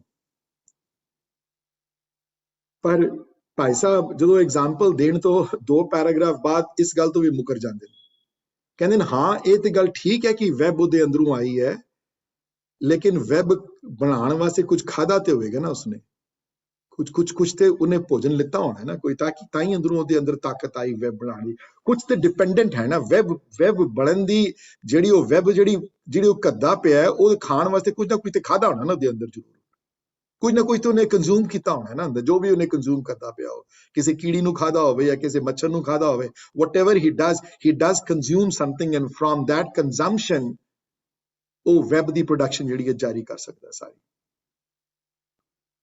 ਪਰ ਕਰਤੇ ਦੀ ਡੈਫੀਨੇਸ਼ਨ ਵਿੱਚ ਇਹਨਾਂ ਹੱਦਾਂ ਵਿੱਚ ਨਹੀਂ ਹੈ ਪਰਮਾਤਮਾ ਨਾ ਇਸ ਕ੍ਰੀਏਸ਼ਨ ਦਾ ਸਮਾਨ ਬਾਜ਼ਾਰੋਂ ਲੈ ਕੇ ਆਏ ਨਾ ਇਸ ਕ੍ਰੀਏਸ਼ਨ ਦਾ ਸਮਾਨ ਅੰਦਰੋਂ ਕਿਧਰੇ ਬਾਹਰਲੀ ਸੱਤਾ ਤੇ ਡਿਪੈਂਡੈਂਟ ਹੈ ਨਾ ਇਸ ਕ੍ਰੀਏਸ਼ਨ ਦਾ ਸਮਾਨ ਵਾਸਤੇ ਕਿਸੇ ਤੋਂ ਇਜਾਜ਼ਤ ਲਿੱਤੀ ਹੈ ਨਾ ਇਸ ਕ੍ਰੀਏਸ਼ਨ ਦੇ ਸਮਾਨ ਵਾਸਤੇ ਕੋਈ ਔਜ਼ਾਰ ਵਰਤੇ ਹਨ ਇਹ ਪਸਾਓ ਆਪਣੇ ਆਪ ਹੋਇਆ ਹੈ ਅੰਦਰੋਂ ਸਾਰਾ ਤੇ ਅੰਦਰੋਂ ਕਿੱਥੋਂ ਹੋਇਆ ਹੈ ਭਾਈ ਸਾਹਿਬ ਲਿਖਦੇ ਹਨ ਇਹਦੇ ਬਾਰੇ ਆਥਰਸ ਬੜੇ ਲਿਖਦੇ ਹਨ let me erase this for a second and ਇਹ ਕਿੱਥੋਂ ਆਇਆ ਸਮਾਨ ਸਾਰਾ ਉਹਨਾਂ ਦੀ ਇਹ ਕ੍ਰੀਏਸ਼ਨ ਜਿਹੜੀ ਤੁਸੀਂ ਦੇਖਦੇ ਪਏ ਹੋ ਬਾਹਰ ਜਿਹੜੀ ਤੁਹਾਡੀਆਂ ਅੱਖਾਂ ਦੇਖਦੀਆਂ ਹਨ ਇਸ ਕ੍ਰੀਏਸ਼ਨ ਨੂੰ ਇਸ ਕ੍ਰੀਏਸ਼ਨ ਦਾ ਸਮਾਨ ਕਿਧਰੋਂ ਆਇਆ ਹੈ ਬਾਹਰੋਂ ਤੇ ਅੰਦਰੋਂ ਜਿਹੜੇ ਵਰਡ ਜਿਹੜੇ ਆਥਰਸ ਯੂਜ਼ ਕਰਦੇ ਹਨ ਬਾਣੀ ਵਿੱਚ ਵੀ ਸੇਮ ਵਰਡ ਆਏ ਹਨ ਉਹ ਅੰਦਰੋਂ ਸਮਾਨ ਜਿਹੜਾ ਆਇਆ ਹੈ ਉਹ ਸਮਾਨ ਆਇਆ ਹੈ ਉਹ ਹੋਂਦ ਤੋਂ ਆਇਆ ਹੈ ਹੁਕਮ ਤੋਂ ਆਇਆ ਹੈ ਇਹ ਸਾਰਾ ਦਾ ਸਾਰਾ ਜਿਹੜਾ ਹੈ ਇਹ ਇਸ ਹੁਕਮ ਤੋਂ ਬਣਿਆ ਹੈ ਸਾਰਾ ਹੁਕਮ ਦੇ ਵਿੱਚੋਂ ਕ੍ਰੀਏਸ਼ਨ ਹੋਈ ਹੈ ਆਪਣੇ ਆਪ ਵਿੱਚੋਂ ਕ੍ਰੀਏਸ਼ਨ ਹੋਈ ਹੈ ਇਹ ਕ੍ਰੀਏਸ਼ਨ ਦਾ ਸਮਾਨ ਕਿਧਰੋਂ ਬਾਹਰੋਂ ਨਹੀਂ ਕ੍ਰੀਏਟ ਕੀਤਾ ਗਿਆ ਕਿਸੇ ਬਾਹਰਲੀ ਸੱਤਾ ਤੇ ਡਿਪੈਂਡੈਂਟ ਨਹੀਂ ਹੈ ਕ੍ਰੀਏਸ਼ਨ ਦਾ ਸਮਾਨ ਤੇ ਇਹ ਦ੍ਰਿਸ਼ਟ ਅਨਦ੍ਰਿਸ਼ਟ ਦੋਨਾਂ ਚੀਜ਼ਾਂ ਤੇ ਲਾਗੂ ਹੈ ਕਈ ਚੀਜ਼ਾਂ ਤਾਂ ਨਜ਼ਰ ਆ ਜਾਂਦੀਆਂ ਹਨ ਕਈ ਚੀਜ਼ਾਂ ਨਜ਼ਰ ਨਹੀਂ ਆਉਂਦੀਆਂ ਤਾਂ ਤੁਸੀਂ ਕਹੋਗੇ ਕਿ ਮੇਰੀਆਂ ਕੋਗਨੀਟਿਵ ਐਬਿਲਿਟੀ ਕਿੱਥੋਂ ਆਈਆਂ ਮੇਰੇ ਅੰਦਰ ਤੇ ਤੁਹਾਡੇ ਅੰਦਰ ਕੋਗਨੀਟਿਵ ਐਬਿਲਿਟੀ ਦੇਣ ਵਾਲਾ ਉਹ ਹੈ ਉਹਦੇ ਹੁਕਮ ਵਿੱਚੋਂ ਕੋਗਨੀਟਿਵ ਐਬਿਲਿਟੀ ਤੁਹਾਡੇ ਚ ਆਈ ਹੈ ਸੋਚਣ ਸਮਝਣ ਦੀ ਸ਼ਕਤੀ ਆਈ ਹੈ ਬਾਹਰੋਂ ਨਹੀਂ ਕਿਧਰੋਂ ਆਈ ਲੇਕਿਨ ਜਦੋਂ ਉਸਨੇ ਬਣਾਈ ਹੈ ਤੇ ਉਸਨੇ ਆਪਣੀ ਅੰਦਰਲੀ ਸੱਤਾ ਤੋਂ ਬਣਾਈ ਪਹਿਲੇ ਤੇ ਏਕੰਕਾਰ ਰੂਪ ਵਿੱਚ ਸੀ ਨਾ ਪਹਿਲੇ ਤੇ ਨਿਰਗੁਣ ਰੂਪ ਏਕੰਕਾਰ ਵਿੱਚ ਸੀ ਨਾ ਉੱਥੋਂ ਨਾਮ ਦੀ ਕ੍ਰੀਏਸ਼ਨ ਹੋਈ ਨਾਮ ਦੀ ਕ੍ਰੀਏਸ਼ਨ ਤੋਂ ਬਾਅਦ ਫਿਰ ਸਰਗੁਣ ਰੂਪ ਵਿੱਚ ਆ ਗਿਆ ਤੇ ਸਰਗੁਣ ਰੂਪ ਵਿੱਚ ਆ ਕੇ ਜਦੋਂ ਕ੍ਰੀਏਸ਼ਨ ਬਣੀ ਤੇ ਕ੍ਰੀਏਸ਼ਨ ਉਹਦੇ ਹੁਕਮ ਨਾਲ ਬਣੀ ਉਹ ਕਿਧਰੋਂ ਬਾਹਰੋਂ ਸਮਾਨ ਨਹੀਂ ਲੈਣ ਗਿਆ ਕੋਈ ਸਟੋਰਾਂ ਚੋਂ ਕੋਈ ਸਮਾਨ ਨਹੀਂ ਖਰੀਦੇਗੇ ਕੋਈ ਤੇ ਇੱਕ ਕਰਤੇ ਦੀ ਇੱਥੇ ਹੈ ਡਿਫਰੈਂਸ ਦੂਸਰੇ ਕਰਤੇ ਦਾ ਇਹ ਹੈ ਕਿ ਆਮ ਕੰਸਟਰਕਸ਼ਨ ਕਰਨ ਵਾਲਾ ਕਰਤਾ ਉਸ ਘਰ ਦਾ ਮਾਲਕ ਨਹੀਂ ਬਣ ਜਾਂਦਾ ਉਸ ਘਰ ਨੂੰ ਕੰਟਰੋਲ ਨਹੀਂ ਕਰ ਸਕਦਾ ਉਹ ਘਰ ਵੇਚ ਦਿੰਦਾ ਹੈ ਤੇ ਜੇ ਘਰ ਦੇ ਵਿੱਚ ਰਹਿ ਵੀ ਜਾਵੇ ਤੇ ਘਰ ਵਿੱਚ ਹਮੇਸ਼ਾ ਹਰ ਜਗ੍ਹਾ ਹਮੇਸ਼ਾ ਨਹੀਂ ਜੇ ਉਹ ਬਾਥਰੂਮ 'ਚ ਬੈਠਾ ਹੈ ਤੇ ਫਿਰ ਉਹ ਕਿਚਨ 'ਚ ਨਹੀਂ ਬੈਠਾ ਹੋਇਆ ਤੇ ਜੇ ਕਿਚਨ 'ਚ ਬੈਠਾ ਹੈ ਤੇ ਫਿਰ ਡਰਾਇੰਗ ਰੂਮ 'ਚ ਨਹੀਂ ਬੈਠਾ ਹੋਇਆ ਜੇ ਲਿਵਿੰਗ ਰੂਮ 'ਚ ਬੈਠਾ ਹੋਇਆ ਤੇ ਬਾਹਰ ਯਾਰਡ ਵਿੱਚ ਨਹੀਂ ਬੈਠਾ ਹੋਇਆ ਉਹ ਸਰਵ ਵਿਆਪਕ ਨਹੀਂ ਹੈ ਉਹ ਬੰਦਾ ਤੇ ਨਾ ਹੀ ਉਹਦਾ ਹੁਕਮ ਚੱਲਦਾ ਉਸ ਘਰ ਵਿੱਚ। ਉਹ ਘਰ ਜਦੋਂ ਵੇਚ ਦਿੰਦਾ ਤੇ ਉਹ ਮਾਲਕ ਕੋਈ ਦੂਸਰਾ ਬਣ ਜਾਂਦਾ ਹੈ, ਕਿਸੇ ਦੂਸਰੇ ਦਾ ਹੁਕਮ ਚੱਲਦਾ ਹੈ। ਪਰ ਇੱਥੇ ਇੰਜ ਨਹੀਂ ਹੈ। ਇੱਥੇ ਉਸਨੇ ਕ੍ਰੀਏਸ਼ਨ ਕ੍ਰੀਏਟ ਕੀਤੀ ਤੇ ਕ੍ਰੀਏਟ ਕਰਨ ਤੋਂ ਬਾਅਦ ਕੰਪਲੀਟ ਕੰਟਰੋਲ ਹੈ ਉਹਦਾ ਆਪਣਾ ਕ੍ਰੀਏਸ਼ਨ ਦੇ ਉੱਤੇ। ਜੋ ਮਰਜ਼ੀ ਚਾਹੇ ਕਰੇ, ਜਿਸ ਤਰ੍ਹਾਂ ਮਰਜ਼ੀ ਚਾਹੇ ਚਲਾਏ। ਰਾਤ ਨੂੰ ਦਿਨ ਬਣਾ ਦੇ, ਦਿਨ ਨੂੰ ਰਾਤ ਬਣਾ ਦੇ। ਮੂਰਖਾਂ ਨੂੰ ਸਿਆਣਾ ਬਣਾ ਦੇ, ਸਿਆਣਿਆਂ ਨੂੰ ਮੂਰਖਾ ਬਣਾ ਦੇ। ਰਾਜੇ ਨੂੰ ਕੰਗਾਲ ਬਣਾ ਦੇ, ਕੰਗਾਲ ਨੂੰ ਰਾਜੇ ਬਣਾ। ਉਹਦੀ ਮਰਜ਼ੀ ਹੈ, ਉਹਦੀ, ਤੁਹਾਡੀ ਮਰਜ਼ੀ ਨਹੀਂ ਚੱਲਦੀ ਇਹਦੇ ਚ। ਉਹਦੀ ਸੱਤਾ ਵਿੱਚ ਹੈ ਸਾਰਾ ਕੁਝ, ਉਹ ਕੰਟਰੋਲ ਹੈ ਸਾਰਾ ਉਹਦਾ। ਇਸੇ ਵਾਸਤੇ ਗੁਰਬਾਣੀ ਵਿੱਚ ਬਹੁਤੀ ਜਗ੍ਹਾ, ਗੁਰਬਾਣੀ ਵਿੱਚ ਉਸ ਕਰਤੇ ਨੂੰ ਕਰਤਾ ਨਹੀਂ ਕਿਹਾ ਗਿਆ, ਕਾਦਰ ਕਿਹਾ ਗਿਆ। ਬੜੀ ਵਾਰੀ ਉਹ ਕਾਦਰ ਹੈ, ਤੇ ਕਈ ਵਾਰੀ ਗੁਰਬਾਣੀ ਵਿੱਚ ਕਾਦਰ ਦੇ ਨਾਲ ਕਰਤਾ ਜੋੜਿਆ ਗਿਆ। ਕਾਦਰ ਕਰਤਾ ਕਿਹਾ ਗਿਆ। ਕਾਦਰ ਕੋਲ, ਕਾਦਰ ਮਾਲਕ ਹੈ। ਆਸਾ ਦੀ ਵਾਰ ਵਿੱਚ ਆਈ ਥਿੰਕ ਤੀਸਰੇ ਛੱਕੇ ਵਿੱਚ ਇੱਕ ਲਾਈਨ ਆਂਦੀ ਹੈ, ਸਭ ਤੇਰੀ ਕੁਦਰਤ ਤੂੰ ਕਾਦਰ ਕਰਤਾ, ਪਾਕੀ ਨਹੀਂ ਪਾਕ। ਆਇਨ ਵਰਡ ਆਸਾ ਦੀ ਵਾਰ, ਗੁਰੂ ਨਾਨਕ ਦੇ ਸੱਚੇ ਪਾਤਸ਼ਾਹ ਦੀ ਬਾਣੀ ਹੈ, ਆਦਿ ਗੁਰੂ ਦੀ। ਸਭ ਤੇਰੀ ਕੁਦਰਤ ਤੂੰ ਕਾਦਰ ਕਰਤਾ ਹੈ। ਜੋ ਨਜ਼ਰ ਆ ਰਿਹਾ ਹੈ ਕੁਦਰਤ ਵਿੱਚ ਸਭ ਤੂੰ ਹੈ। ਤੇ ਉੱਥੇ ਕੁਦਰਤ ਦੀ ਡੈਫੀਨੇਸ਼ਨ ਅਗਰ ਦੇਖੋਗੇ ਨਾ ਆਸਾ ਦੀ ਵਾਰ ਵਿੱਚ, ਤੇ ਕੁਦਰਤ ਦੀ ਡੈਫੀਨੇਸ਼ਨ ਜੋ ਉੱਥੇ ਦਿੱਤੀ ਨੇ, ਉਹਦੇ ਵਿੱਚ ਦ੍ਰਿਸ਼ਟ ਅੰਦ੍ਰਿਸ਼ਟ ਦੋਨੋਂ ਚੀਜ਼ਾਂ ਆਈਆਂ। ਖਾਲੀ ਦੇਖਣ ਵਾਲੀ ਚੀਜ਼ ਨਹੀਂ, ਜਿਹੜੀ ਨਹੀਂ ਚੀਜ਼ ਨਜ਼ਰ ਆ ਰਹੀ ਉਹ ਵੀ ਤੇਰੀ ਕੁਦਰਤ ਹੈ। ਤੇ ਅੱਗੇ ਜਾ ਕੇ ਲਿਖਦੇ ਹਨ, ਮਹਾਰਾਜ ਇਹ ਕੁਦਰਤ ਤੇ ਤੇਰੀ ਹੈ, ਪਰ ਤੂੰ ਮਾਲਕ ਵੀ ਤੂੰ ਇਸਦਾ ਤੂੰ ਹੀ ਹੈ। ਤੂੰ ਕਾਦਰ ਕਰਤਾ ਹੈ, ਤੂੰ ਕ੍ਰੀਏਟਰ ਹੈ। ਕਿਸੇ ਤੇ ਡਿਪੈਂਡੈਂਟ ਨਹੀਂ ਹੋ ਕੇ ਕ੍ਰੀਏਟਰ। ਸਮਾਨ ਬਾਹਰੋਂ ਨਹੀਂ ਤੂੰ ਖਰੀਦਿਆ, ਆਪਣੀ ਸੱਤਾ ਤੋਂ ਆਇਆ ਹੈ ਤੇਰਾ ਕ੍ਰੀਏਟ ਕਰਨ ਵਾਲਾ ਸਮਾਨ। ਤੇ ਦੂਸਰੀ ਹੈ, ਤੂੰ ਇਸ ਕ੍ਰੀਏਟਰ ਦਾ ਮਾਲਕ ਆਪ ਹੈ, ਤੂੰ ਕਾਦਰ ਕਰਤਾ ਹੈ। ਤੂੰ ਸਿਰਫ ਕਰਤਾ ਹੀ ਨਹੀਂ ਹੈ, ਤੂੰ ਮਾਲਕ ਵੀ ਹੈ ਨਾਲ। ਤੇ ਉਹ ਮਾਲਕ ਨਹੀਂ ਹਨ, ਕਈ ਮਾਲਕ ਇਹ ਵੀ ਹੁੰਦੇ ਹਨ ਜਿਹੜੇ ਮਾਲਕ ਸਮਾਨ ਲੈ ਲੈਂਦੇ ਹਨ ਤੇ ਸਮਾਨ ਰੁੱਲ ਜਾਂਦਾ ਉਹਨਾਂ ਦਾ, ਉਹਨਾਂ ਦੀ ਸੰਭਾਲ ਨਹੀਂ ਹੁੰਦੀ ਉਹਨਾਂ ਚੀਜ਼ਾਂ ਦੀ। ਭਾਈ ਸਾਹਿਬ ਭਾਈ ਵੀਰ ਸਿੰਘ ਬੜਾ ਸੋਹਣਾ ਲਿਖਦੇ ਹਨ ਉਹਦੇ ਚ, ਸੰਥਿਆ ਚ ਕਹਿੰਦੇ ਹਨ ਕਿ ਸਿਰਫ ਮਾਲਕ ਹੀ ਨਹੀਂ, ਸੰਭਾਲਣ ਵਾਲਾ ਵੀ ਉਹੀ ਹੈ, ਸੰਭਾਲਦਾ ਵੀ ਉਹੀ। ਆਪਣੀ ਕੁਦਰਤ ਨੂੰ ਸੰਭਾਲਣ ਵਾਲਾ ਉਹ ਹੈ। ਹਾਂਜੀ, 9 ਮਹੀਨੇ ਗਰਭ ਵਿੱਚ ਰੱਖਦਾ ਹੈ ਤਾਂ ਵੀ ਸੰਭਾਲ ਹੈ। ਬਾਹਰ ਆਉਂਦਾ ਹੈ ਤੇ ਮਾਂ ਦੇ ਦਿੱਤੀ ਉਹਨੂੰ, ਮਾਂ ਸੰਭਾਲ ਕਰਦੀ ਹੈ। ਦਿਨ ਰਾਤ ਪਿਆਰ ਪਾ ਦਿੱਤਾ ਮਾਂ ਨਾਲ ਉਹਦਾ, ਕੋਈ ਪ੍ਰੋਬਲਮ ਹੀ ਨਹੀਂ ਹੈ। ਮਾਂ ਨੂੰ ਕਿਸੇ ਨੇ ਸਮਝਾਇਆ ਨਹੀਂ ਹੈ ਤੂੰ ਪਿਆਰ ਕਰਨਾ ਆਪਣੀ ਬੇਟੀ ਨਾਲ, ਬੇਟੀ ਨਾਲ। ਕੁਦਰਤੀ ਪਿਆਰ ਪਾ ਦਿੱਤਾ ਮਾਂ ਦੇ ਅੰਦਰ। ਮਾਂ ਵਿਸਾਹ ਨਹੀਂ ਕਰ ਸਕਦੀ ਆਪਣੇ ਬੱਚਿਆਂ ਦਾ, ਸੰਭਾਲਣਾ ਹੈ। ਕੌਣ ਕਰਨ, ਮਾਂ ਦੀ ਕ੍ਰੀਏਟ ਕਰਨ ਵਾਲਾ ਕੌਣ ਹੈ? ਉਹ ਆਪ ਹੈ। ਕਿਉਂਕਿ ਕਿਉਂਕਿ ਸੰਭਾਲਣਾ ਕਰਨੀ ਹੈ ਨਾ ਉਸ ਬੱਚੇ ਦੀ, ਤੇ ਮਾਂ ਦਿੱਤੀ, ਪਿਓ ਵੀ ਦੇ ਦਿੱਤਾ ਨਾਲ। ਪਿਓ ਦਾ ਸੈਕੰਡਰੀ ਰੋਲ ਹੈ ਤੇ ਮਦਰ ਦਾ ਪ੍ਰਾਇਮਰੀ ਰੋਲ ਹੈ। ਤੇ ਮਦਰ ਦੇ ਦਿੱਤੀ, ਮਾਂ ਤੇ ਆਪਣੇ ਬੱਚੇ ਦਾ ਵਿਸਾਹ ਨਹੀਂ ਕਰ ਸਕਦੀ ਕਦੀ। ਤੇ ਸੁਖਮਨੀ ਸਾਹਿਬ ਦੀ ਬਾਣੀ ਇੱਥੇ ਤੱਕ ਵਰਡ ਆਏ ਹਨ ਕਿ ਬਿਰਧ ਹੁਆ ਉਪਰ ਸਾਖ ਸੈਨ, ਮੁਖ ਪਿਆਓ ਬੈਠ ਕੋ ਦੇਨ। ਤੇ ਜਦੋਂ ਬੁੱਢਾ ਹੋ ਗਿਆ, ਜਦੋਂ ਤਾਂ ਵੀ ਸੰਭਾਲਣਾ ਕਰਨ ਵਾਸਤੇ ਦੇ ਦਿੱਤੇ ਲੋਕ। ਹਾਂਜੀ, ਬਿਰਧ ਭਇਆ ਉਪਰ ਸਾਖ ਸੈਨ। ਜਦੋਂ ਬਿਰਧ ਹੋ ਗਿਆ ਤੇ ਆਪਣੇ ਬੱਚਿਆਂ, ਹੁਣ ਜਿਸ ਮਾਂ ਨੇ ਬੱਚੇ ਦੀ ਸੰਭਾਲ ਕੀਤੀ ਸੀ, ਹੁਣ ਬੱਚੇ ਨੇ ਰਿਵਰਸ ਕਰਕੇ ਰੋਲ ਮਾਂ ਦੀ ਸੰਭਾਲ ਕਰਦਾ। ਉਹ ਮਾਪਿਓ ਦੀ ਰੱਖਿਆ ਕਰਦਾ ਹੈ, ਮਾਪਿਓ ਦੀ ਸੰਭਾਲਣਾ ਕਰਦਾ ਹੈ। ਪਹਿਲੇ ਬੱਚਾ ਮਾਂ ਲੈ ਕੇ ਜਾਂਦੀ ਸੀ ਡਾਕਟਰ ਕੋਲ, ਹੁਣ ਵੱਡੇ ਹੋ ਜਾਂਦੇ, ਜਦੋਂ ਐਲਡਰਲੀ ਹੋ ਜਾਂਦੇ ਤੇ ਬੱਚੇ ਡਾਕਟਰ ਕੋਲ ਲੈ ਕੇ ਜਾਂਦੇ ਨੇ ਮਾਂ ਨੂੰ। ਬੱਚੇ ਆਪਣੇ ਡਾਕਟਰ ਲੈ ਕੇ ਜਾਂਦੇ ਨੇ ਆਪਣੇ ਦਾਦਾ ਦਾਦੀ ਨੂੰ, ਨਾਨਾ ਨਾਨੀ ਨੂੰ। ਬਿਰਧ ਭਇਆ ਉਪਰ ਸਾਖ ਸੈਨ ਹੈ ਨਾ, ਮੁਖ ਪਿਆਓ ਬੈਠ ਕੋ ਦੇਨ। ਤੇ ਮੂੰਹ ਵਿੱਚ ਜੇ ਨਾ ਖਾਣਾ ਪਾ ਸਕੇ ਤੇ ਮੂੰਹ ਵਿੱਚ ਖਾਣਾ ਦੇ ਦਿੱਤਾ ਜਾਂਦਾ ਹੁੰਦਾ, ਇਤਨਾ ਸੰਭਾਲਣ ਵਾਲਾ ਹੈ। ਤੇ ਆਸਾ ਦੀ ਵਾਰ ਦੀ 8ਵੇਂ ਛੱਕੇ ਵਿੱਚ ਲਾਈਨ ਕੋਟ ਕਰਦੇ ਹਨ ਭਾਈ ਸਾਹਿਬ ਵੀਰ ਸਿੰਘ ਹੋਣੀ, ਬੜੇ ਆਥਰ ਕੋਟ ਕਰਦੇ ਹਨ ਕਿ ਨਾਨਕ ਜਨ ਤੇ ਉਪਾਏ ਕੇ ਸੰਭਾਲੇ ਸਭ ਨਾ ਹੈ। ਸੰਭਾਲਣ ਵਾਲਾ ਵੀ ਉਹੀ ਹੈ, ਸੰਭਾਲਣ ਵਾਲਾ ਕੋਈ ਦੂਸਰਾ ਨਹੀਂ ਹੈ। ਮਾਂ ਦੇਣ ਵਾਲਾ ਵੀ ਉਹੀ ਹੈ। ਇਹ ਨਾ ਸੋਚੇ ਕਿ ਮਾਂ ਨੇ ਮੇਰੀ ਸੰਭਾਲਣਾ ਕੀਤੀ ਹੈ, ਸੰਭਾਲਣਾ ਤੇ ਉਸ ਪ੍ਰਮਾਤਮਾ ਨੇ ਕੀਤੀ ਹੈ ਮਾਂ ਦੇ ਰੂਪ ਵਿੱਚ ਆ ਕੇ, ਪਿਓ ਦੇ ਰੂਪ ਵਿੱਚ ਆ ਕੇ ਮਾਂ ਦੇ ਸੰਭਾਲਣਾ ਕੀਤੀ ਹੈ। ਤੇਰੀ ਮਾਂ ਦਿੱਤੀ ਹੈ ਚੰਗੀ, ਤੈਨੂੰ ਤੇਰੀ ਸੰਭਾਲਣਾ ਹੋ ਸਕੇ। ਬੱਚੇ ਦਿੱਤੇ ਹਨ ਚੰਗੇ, ਤੈਨੂੰ ਤੇਰੀ ਸੰਭਾਲਣਾ ਹੋ ਸਕੇ। ਕਰਾਉਣ ਵਾਲਾ ਉਹ ਹੈ, ਤੁਸੀਂ ਨਹੀਂ। ਕਰਤੇ ਰੂਪ ਵਿੱਚ ਉਹ ਕਰਤਾ ਹੈ, ਕਿਸੇ ਤੇ ਨਿਰਭਰ ਕਰਤਾ ਨਹੀਂ ਹੈ। ਮਾਲਕ ਹੈ ਆਪਣੀ ਕੁਦਰਤ ਦਾ, ਇਸੇ ਵਾਸਤੇ ਕਾਦਰ ਹੈ। ਸੰਭਾਲਦਾ ਹੈ ਆਪਣੀ ਕੁਦਰਤ ਨੂੰ, ਇਸੇ ਵਾਸਤੇ ਸੰਭਾਲਣਹਾਰ ਵੀ ਹੈ। ਤੇ ਕਾਦਰ ਵੀ ਹੈ, ਸੰਭਾਲਣਾ ਵੀ ਹੈ ਤੇ ਪਾਲਦਾ ਵੀ ਉਹੀ ਹੈ। ਪਾਲਣ ਵਾਲਾ ਵੀ ਦੂਸਰਾ ਹੋਰ ਕੋਈ ਨਹੀਂ, ਸਵਾਸ ਚਲਾਉਣ ਵਾਲਾ ਵੀ ਉਹੀ ਹੈ।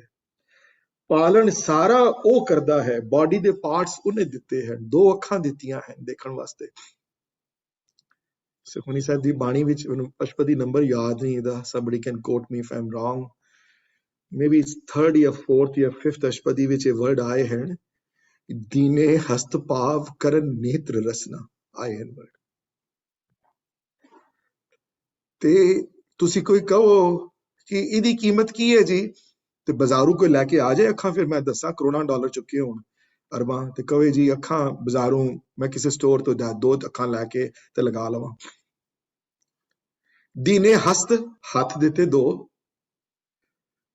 ਭਾਵ 2 ਪੈਰ ਵੀ ਦਿੱਤੇ, ਨਾ ਹੋਣ ਤੇ ਪਤਾ ਲੱਗੇ, ਚੱਲ ਨਾ ਸਕੇ ਇੱਕ ਜਗ੍ਹਾ ਦੂਸਰੀ ਜਗ੍ਹਾ ਜਾ, ਮੋਬਿਲਿਟੀ ਘਟ ਜਾਏ ਤੇ ਪਤਾ ਲੱਗਦਾ ਕੀ ਹੁੰਦਾ ਉਹਦੇ ਨਾਲ। ਫਿਰ ਦੀਨੇ ਹਸਤ ਭਾਵ ਕਰਨ, ਸੁਣਨ ਦੀ ਸਕਤਾ ਨਾ ਰਹੇ, ਨੇਤਰ ਅੱਖਾਂ ਦਿੱਤੀਆਂ ਤੈਨੂੰ, ਰਸਨਾ, ਰਸਨਾ ਬੋਲਣ ਵਾਸਤੇ ਜ਼ਬਾਨ ਵੀ ਦੇ, ਤਿਸੇ ਤਿਆਗ ਅਵਰ ਸੰਗ ਰਚਨਾ, ਤੂੰ ਤਾਂ ਵੀ ਦੂਸਰਿਆਂ ਦੇ ਪਾਸੇ ਘੁੰਮਦਾ ਪਿਆ, ਕਿਉਂਕਿ ਸਿਰਫ ਕਰਤੇ ਦੀ ਕਾਦਰ ਦੀ ਉੱਤੇ ਨਹੀਂ ਹੈ ਫੋਕਸ, ਸੰਭਾਲਣ ਦੀ ਫੋਕਸ ਨਹੀਂ ਹੈ। ਪਾਲਣਹਾਰ ਵੀ ਉਹੀ ਹੈ, ਪਾਲਦਾ ਦੂਸਰਾ ਹੋਰ ਕੋਈ ਨਹੀਂ ਹੈ। ਹਰ ਸਮਾਨ ਪਾਲਣ ਦਾ ਦਿੱਤਾ ਹੋਇਆ ਨਾਲ, ਹਰ ਸਮਾਨ ਤਿਆਗ ਕੀਤਾ ਹੋਇਆ ਤੇ ਉਸ ਨਾਲ ਤੁਹਾਨੂੰ ਤਿਆਰ ਕਰਕੇ ਇੱਥੇ ਭੇਜਿਆ ਸਾਰਾ। ਇਹ ਕਰਤੇ ਦੀ ਡੈਫੀਨੇਸ਼ਨ, ਇਹ ਕਰਤੇ ਦੀ ਇੱਕ ਆਲ ਐਨਕੰਪਸਿੰਗ ਡੈਫੀਨੇਸ਼ਨ ਜਿਹੜੀ ਆਥਰਸ ਨੇ, ਵੱਡਿਆਂ ਆਥਰਸ ਨੇ ਲਿਖੀ ਹੈ, ਭਾਈ ਸਾਹਿਬ ਵੀਰ ਸਿੰਘ ਨੇ, ਕਾਨ ਸਿੰਘ ਨਾਭਾਰਾ ਨੇ, ਪਿਆਰਾ ਸਿੰਘ ਪਦਮਵਰਨ, ਜਿਹੜੇ ਵੱਡੇ ਹੋਏ ਹਨ, ਜਿਹੜੇ ਲਿਖਣ ਵਾਲੇ ਸਾਡੇ, ਜਿਨ੍ਹਾਂ ਨੇ ਇਸ ਗੱਲ ਨੂੰ ਸਮਝਾਇਆ ਹੈ। ਟਾਈਮ ਮੇਰਾ ਓਵਰ ਹੋ ਗਿਆ, 10:18 ਨਾਓ, ਮੇਰੇ 10:15 ਤੱਕ ਟਾਈਮ ਹੁੰਦਾ class the. I think I'm going to end here. ਕਰਤੇ ਦੀ ਡੈਫੀਨੇਸ਼ਨ ਹਲੇ ਖਤਮ ਨਹੀਂ ਹੋਈ, ਹਲੇ it's going to continue for a little bit more, and ਉਸ ਤੋਂ ਬਾਅਦ ਫਿਰ ਡੈਫੀਨੇਸ਼ਨ ਪੁਰਖ ਦੀ ਕਨਸੈਪਟ ਥੋੜਾ ਜਿਹਾ ਜ਼ਿਆਦਾ ਔਖਾ ਹੈ ਕਰਤੇ ਨਾਲੋਂ। ਕਈ ਬੰਦੇ ਪੁਰਖ ਦਾ ਕਨਸੈਪਟ ਹਾਲੇ ਵੀ ਕਈਆਂ ਲੋਕਾਂ ਨੂੰ ਕਲੈਰਿਟੀ ਨਹੀਂ ਹੈ ਪੁਰਖ ਦੇ ਕਨਸੈਪਟ ਉੱਤੇ, ਤੇ ਉਹ ਜਿਹੜਾ ਹੈ, I'm going to stop sharing my screen now, ਉਹ ਅਗਲੇ ਸੈਟਰਡੇ ਦੀ, ਨਾਟ ਸੰਡੇ ਦੀ, ਸੈਟਰਡੇ ਦੀ ਡਿਸਕਸ਼ਨ ਵਿੱਚ ਕਰਤੇ ਦੀ ਬਾਕੀ ਡੈਫੀਨੇਸ਼ਨ ਜਿਹੜੀਆਂ ਆਈਆਂ ਹਨ, ਤੇ ਫਿਰ ਪੁਰਖ ਦੇ ਉੱਤੇ ਫੋਕਸ ਕਰਕੇ ਤੇ ਫਿਰ ਇਹਨਾਂ ਦੋਨਾਂ ਵਰਡ ਨੂੰ ਜੋੜਾਂਗੇ, ਕਿਉਂਕਿ ਨਾਰਮਲੀ ਸਪੀਕਿੰਗ ਕਰਤਾ ਪੁਰਖ ਇੱਕ ਵਰਡ ਵਿੱਚ ਆਇਆ ਹੈ, ਲੇਕਿਨ 2 ਅਲੱਗ ਵਰਡ ਯੂਜ਼ ਕੀਤੇ ਹਨ ਗੁਰਬਾਣੀ ਵਿੱਚ। ਕਰਤੇ ਦੀ ਮੀਨਿੰਗ ਅਲੱਗ ਹੈ, ਪੁਰਖ ਦੇ ਮੀਨਿੰਗ ਅਲੱਗ ਹਨ। ਫਿਰ ਜੋੜ ਕੇ ਵੀ ਡੈਫੀਨੇਸ਼ਨ ਜਿਹੜੀ ਵੱਡਿਆਂ ਨੇ ਦਿੱਤੀ ਹੈ, ਜੋ ਉਹਨਾਂ ਵੱਡਿਆਂ ਨੇ ਜੋ ਸਿੱਖਿਆ ਹੈ, ਮੈਂ ਉਹਨਾਂ ਵੱਡਿਆਂ ਕੋਲੋਂ ਉਹ ਡੈਫੀਨੇਸ਼ਨ ਜਿਹੜੀ ਹੈ ਉਹ ਵੀ ਤੁਹਾਡੇ ਨਾਲ ਸਾਂਝੀ ਕਰਾਂਗੇ, ਸਾਰੀ ਡੈਫੀਨੇਸ਼ਨ। ਤੇ ਇੱਕ ਅੰਦਾਜ਼ਾ ਲੱਗਣਾ ਸ਼ੁਰੂ ਹੋ ਗਿਆ ਹੋਣਾ ਕਿ ਮੂਲ ਮੰਤਰ ਦੇ ਵਿੱਚ ਜਿਹੜੇ ਵਰਡ ਜਿਹੜੇ ਆਏ ਹਨ, ਕਿਤਨੇ ਡੀਪ ਔਰ ਕਿਤਨੇ ਡੀਪਰ ਫਿਲੋਸੋਫਿਕਲ ਮੀਨਿੰਗ ਆਪਣੇ ਆਪ ਚ ਰੱਖਦੇ ਹਨ ਸਾਰੇ ਵਰਡ। ਹਾਂਜੀ ਹਾਂਜੀ, if anybody has any comments or questions, I will listen to it, otherwise I'll be ending the class.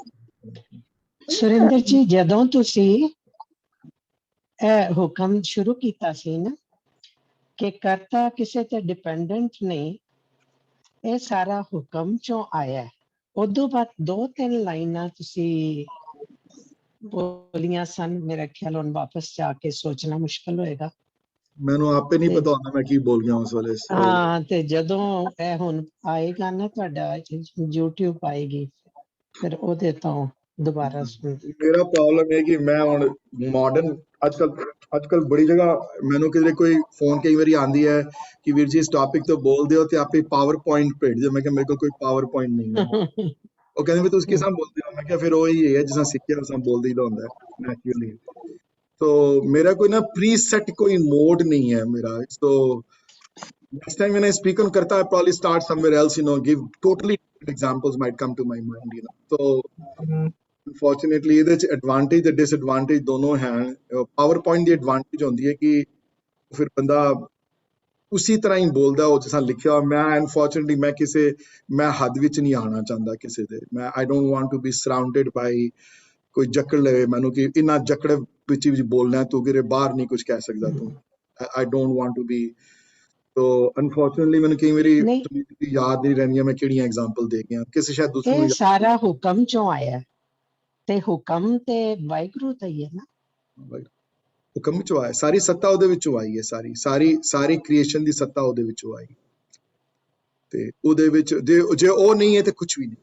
In fact since you brought it up ਦੀਦੀ ਮੈਂ ਮੈਂ ਕਲਾਸ ਡਿਸਕਸ਼ਨ ਕੀਤੀ ਸੀ ਕਮਲ probably remembers Sunity probably remembers ਕੀਤੀ this ਸੀ ਹਰਪ੍ਰੀਤ ਦੀਦੀ ਕੀਤੀ probably C remembers it ਕਿ ਇੱਕ ਵਾਰੀ ਇੱਕ ਨੈਸ਼ਨਲ ਜਿਓਗ੍ਰਾਫਿਕ ਤੇ ਇੱਕ ਸੀਰੀਜ਼ ਆਈ ਸੀ ਅੱਜ ਤੋਂ ਕੋਈ 10 ਸਾਲ ਪਹਿਲੇ ਅਗਰ ਟਾਈਮ ਮਿਲੇ ਤਾਂ ਜ਼ਰੂਰ ਦੇਖਣਾ ਉਸ ਸੀਰੀਜ਼ ਨੂੰ ਮੈਂ ਬੜੀ ਵਾਰੀ ਦੇਖੀ ਬਿਕਾਜ਼ ਮੈਨੂੰ ਗੁਰਬਾਣੀ ਨਾਲ ਬਹੁਤ ਰਿਲੇਟਡ ਲੱਗੀ ਉਹ ਸੀਰੀਜ਼ ਉਸ ਸੀਰੀਜ਼ ਵਿੱਚ ਇਹ ਡਿਸਕਸ਼ਨ ਸੀ ਕਿ ਜੇ ਕਿਸੇ ਜਿਹੜੀਆਂ ਚੀਜ਼ਾਂ ਨਜ਼ਰ ਆਉਂਦੀਆਂ ਨੇ ਤੁਹਾਨੂੰ ਜਿਹੜੀਆਂ ਦ੍ਰਿਸ਼ਟ ਹਨ ਚੀਜ਼ਾਂ ਅਗਰ ਉਹ ਚੀਜ਼ਾਂ ਨੂੰ ਬਾਹਰ ਧੁੱਪੇ ਰੱਖ ਦਿੱਤਾ ਜਾਏ ਤਾਂ ਕਿੰਨੀ ਦੇਰ ਬਾਅਦ ਉਹ ਕੀ ਹੋ ਜਾਂਦਾ ਉਹਨਾਂ ਦਾ ਤੇ ਉਹ ਕਿੰਨੀ ਦੇਰ ਬਾਅਦ ਗਾਇਬ ਹੋ ਜਾਂਦੀਆਂ ਨੇ ਆਪਣੇ ਆਪ ਤੇ ਉਹਨਾਂ ਨੇ ਨਾ ਬੜੀ ਰਿਸਰਚ ਕਰਕੇ ਨਾ ਬੜੀਆਂ ਅਲੱਗ-ਅਲੱਗ ਚੀਜ਼ਾਂ ਦੇ ਰਿਸਰਚ ਕੀਤੀ ਇੱਕ ਰਿਸਰਚ ਕੀਤੀ ਕਾਰ ਦੇ ਉੱਤੇ ਟਰੱਕ ਸੀ ਟਰੱਕ ਤੇ ਇੱਕ ਟਰੱਕ ਬਾਹਰ ਖੜਾ ਕਰ ਦਿਓ ਤੇ ਤੁਹਾਡੇ ਅੰਦਾਜ਼ੇ ਨਾਲ ਵੀ ਉਹ ਟਰੱਕ ਧੁੱਪਾ ਖੜਾ ਹੈ ਕੋਈ ਛੂਏ ਨਾ ਉਸ ਟਰੱਕ ਨੂੰ ਹੈ ਜੀ ਕੋਈ ਡਿਸਟਰਬ ਨਾ ਕਰੇ ਉਸ ਟਰੱਕ ਨੂੰ ਕੁਝ ਨਹੀਂ ਕਰਨਾ ਤੁਸੀਂ ਨਾ ਉੱਤੇ ਬੈਠਣਾ ਹੈ ਨਾ ਉਹਨੂੰ ਡਿਸਟਰਬ ਕਰਨਾ ਹੈ ਨਾ ਉਹਨੂੰ ਛੇੜਨਾ ਹੈ ਉਹਨੂੰ ਖੜਾ ਕਰ ਦਿਓ ਉੱਥੇ ਬਸ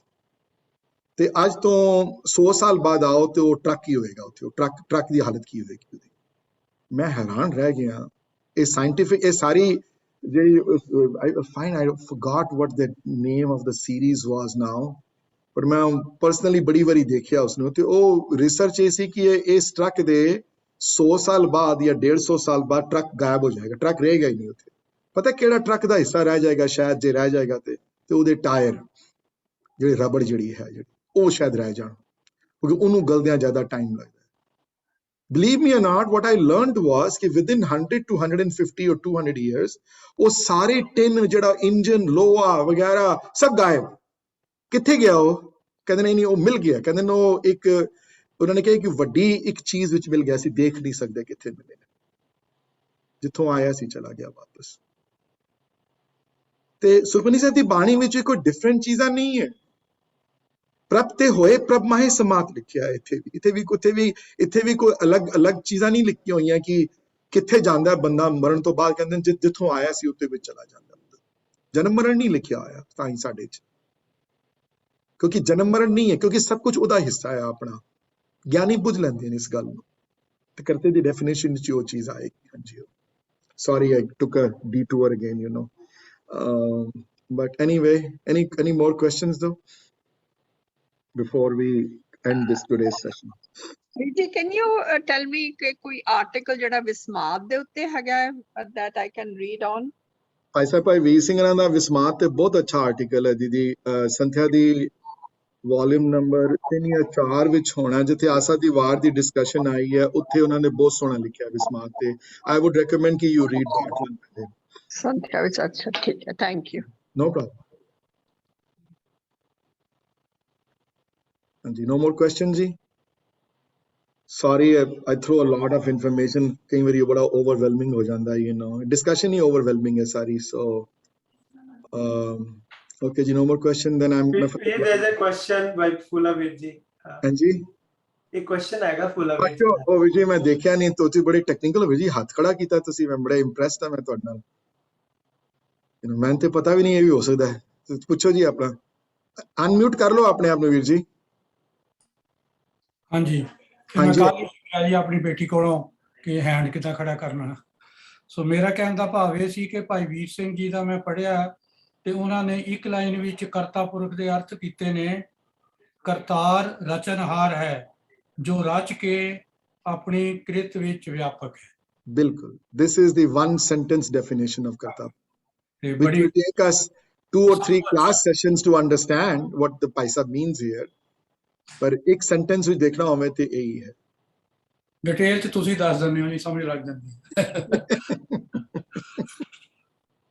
ਮਿਹਰਬਾਨੀ ਜੀ ਨਹੀਂ ਮੇਰੀ ਕੋਈ ਮਿਹਰਬਾਨੀ ਨਹੀਂ ਵੀਰ ਜੀ ਇਹ ਤੇ ਨੌਕਰੀ ਹੈ ਗੁਰੂ ਦੀ ਜਿਹੜੀ ਪੂਰੀ ਕਰਨੀ ਹੈ ਮੇਰੀ ਡਿਊਟੀ ਹੈ ਮੇਰੀ ਸੋ ਇਹ ਮੇਰੀ ਜੌਬ ਹੈ ਵੀਰ ਜੀ ਸੋ ਇਹ ਕਿਸੇ ਤੇ ਕੋਈ ਅਹਿਸਾਨ ਨਹੀਂ ਇਹ ਮੇਰੀ ਸੇਵਾ ਮੇਰੀ ਜਿਹੜੀ ਝੋਲੀ ਚ ਪਾਈ ਹੈ ਗੁਰੂ ਨੇ ਉਹ ਮੈਂ ਪੂਰੀ ਕਰਨੀ ਹੈ ਆਪਣੀ ਅੱਗੋਂ ਤੁਸੀਂ ਉਸ ਇਨਫੋਰਮੇਸ਼ਨ ਨਾਲ ਕੀ ਕਰਨਾ ਹੈ ਉਹ ਮੇਰੀ ਜ਼ਿੰਮੇਵਾਰੀ ਉੱਤੇ ਹੈ ਉਸ ਤੋਂ ਅੱਗੇ ਫਿਰ ਤੁਸੀਂ ਕਈਆਂ ਨੇ ਕਰਤਾ ਪੁਰਖ ਦੇ ਉੱਤੇ ਜਪ ਕੇ ਮੈਂ ਤੇ ਕਈ ਵਾਰੀ ਹੈਰਾਨ ਹਾਂ ਕਿ ਸੰਥਿਆ ਵਿੱਚ ਕਈ ਵਾਰੀ ਭਾਈ ਸਾਹਿਬ ਕਰਤਾ ਪੁਰਖ ਦੇ ਅੱਗੇ ਸਾਧਨ ਪੱਖ ਲਿਖਿਆ ਨੇ ਕਰਤਾ ਪੁਰਖ ਦਾ ਤੇ ਉਹ ਸਾਧਨ ਪੱਖ ਮੈਂ ਜਦੋਂ ਪਹਿਲੀ ਵਾਰੀ ਪੜ੍ਹਿਆ ਤੇ I like tears rolled down this must mean 30-40 ਸਾਲ ਪੁਰਾਣੀ ਗੱਲ ਹੋਣੀ ਹੈ 30 ਸਾਲ ਪਹਿਲੇ ਮੈਂ ਕਿਹਾ ਵਾਓ, ਮਨੇ ਕਰਤਾ ਪੁਰਖ ਦੇ ਜਾਪ ਦੇ ਨਾਲ ਤਰ ਸਕਦੇ ਹੋ ਤੁਸੀਂ, ਬੇਸਿਕਲੀ ਮੈਸੇਜ ਇਹ ਹੈ ਉਹਦੇ ਚ, ਉਸ ਸਾਧਨ ਪੱਖ ਵਿੱਚ ਕਿਤਨੀ ਤਾਕਤ ਹੈ ਇਹਨਾਂ ਦੋਨਾਂ ਵਰਡ ਵਿੱਚ ਖਾਲੀ। ਪਰ ਜਿਨ੍ਹਾਂ ਨੇ ਕੀਤਾ ਉਹਨਾਂ ਨੂੰ ਪਤਾ ਨਾ, ਫਿਰ ਜਿਨ੍ਹਾਂ ਨੇ ਗੱਲਾਂ ਕੀਤੀਆਂ ਨੇ ਮੇਰੇ ਵਰਗਿਆਂ ਵਾਲੇ ਨੇ, ਸਰ ਗੱਲਾਂ ਕਰਨ ਨਾਲ ਨਹੀਂ ਕੁਝ ਹੁੰਦਾ, ਇਹ ਕਰਨ ਵਾਲਿਆਂ ਦੇ ਉੱਤੇ ਡਿਪੈਂਡੈਂਟ ਹੈ ਸਾਰਾ ਕੁਝ। ਹਾਂਜੀ, ਐਨੀ ਅਦਰ ਕੁਐਸਚਨ ਜੀ? ਓਕੇ ਜੀ, ਵਾਹਿਗੁਰੂ ਜੀ ਕਾ ਖਾਲਸਾ, ਵਾਹਿਗੁਰੂ ਜੀ ਕੀ ਫਤਿਹ everybody। I'm going to stay over for another minute।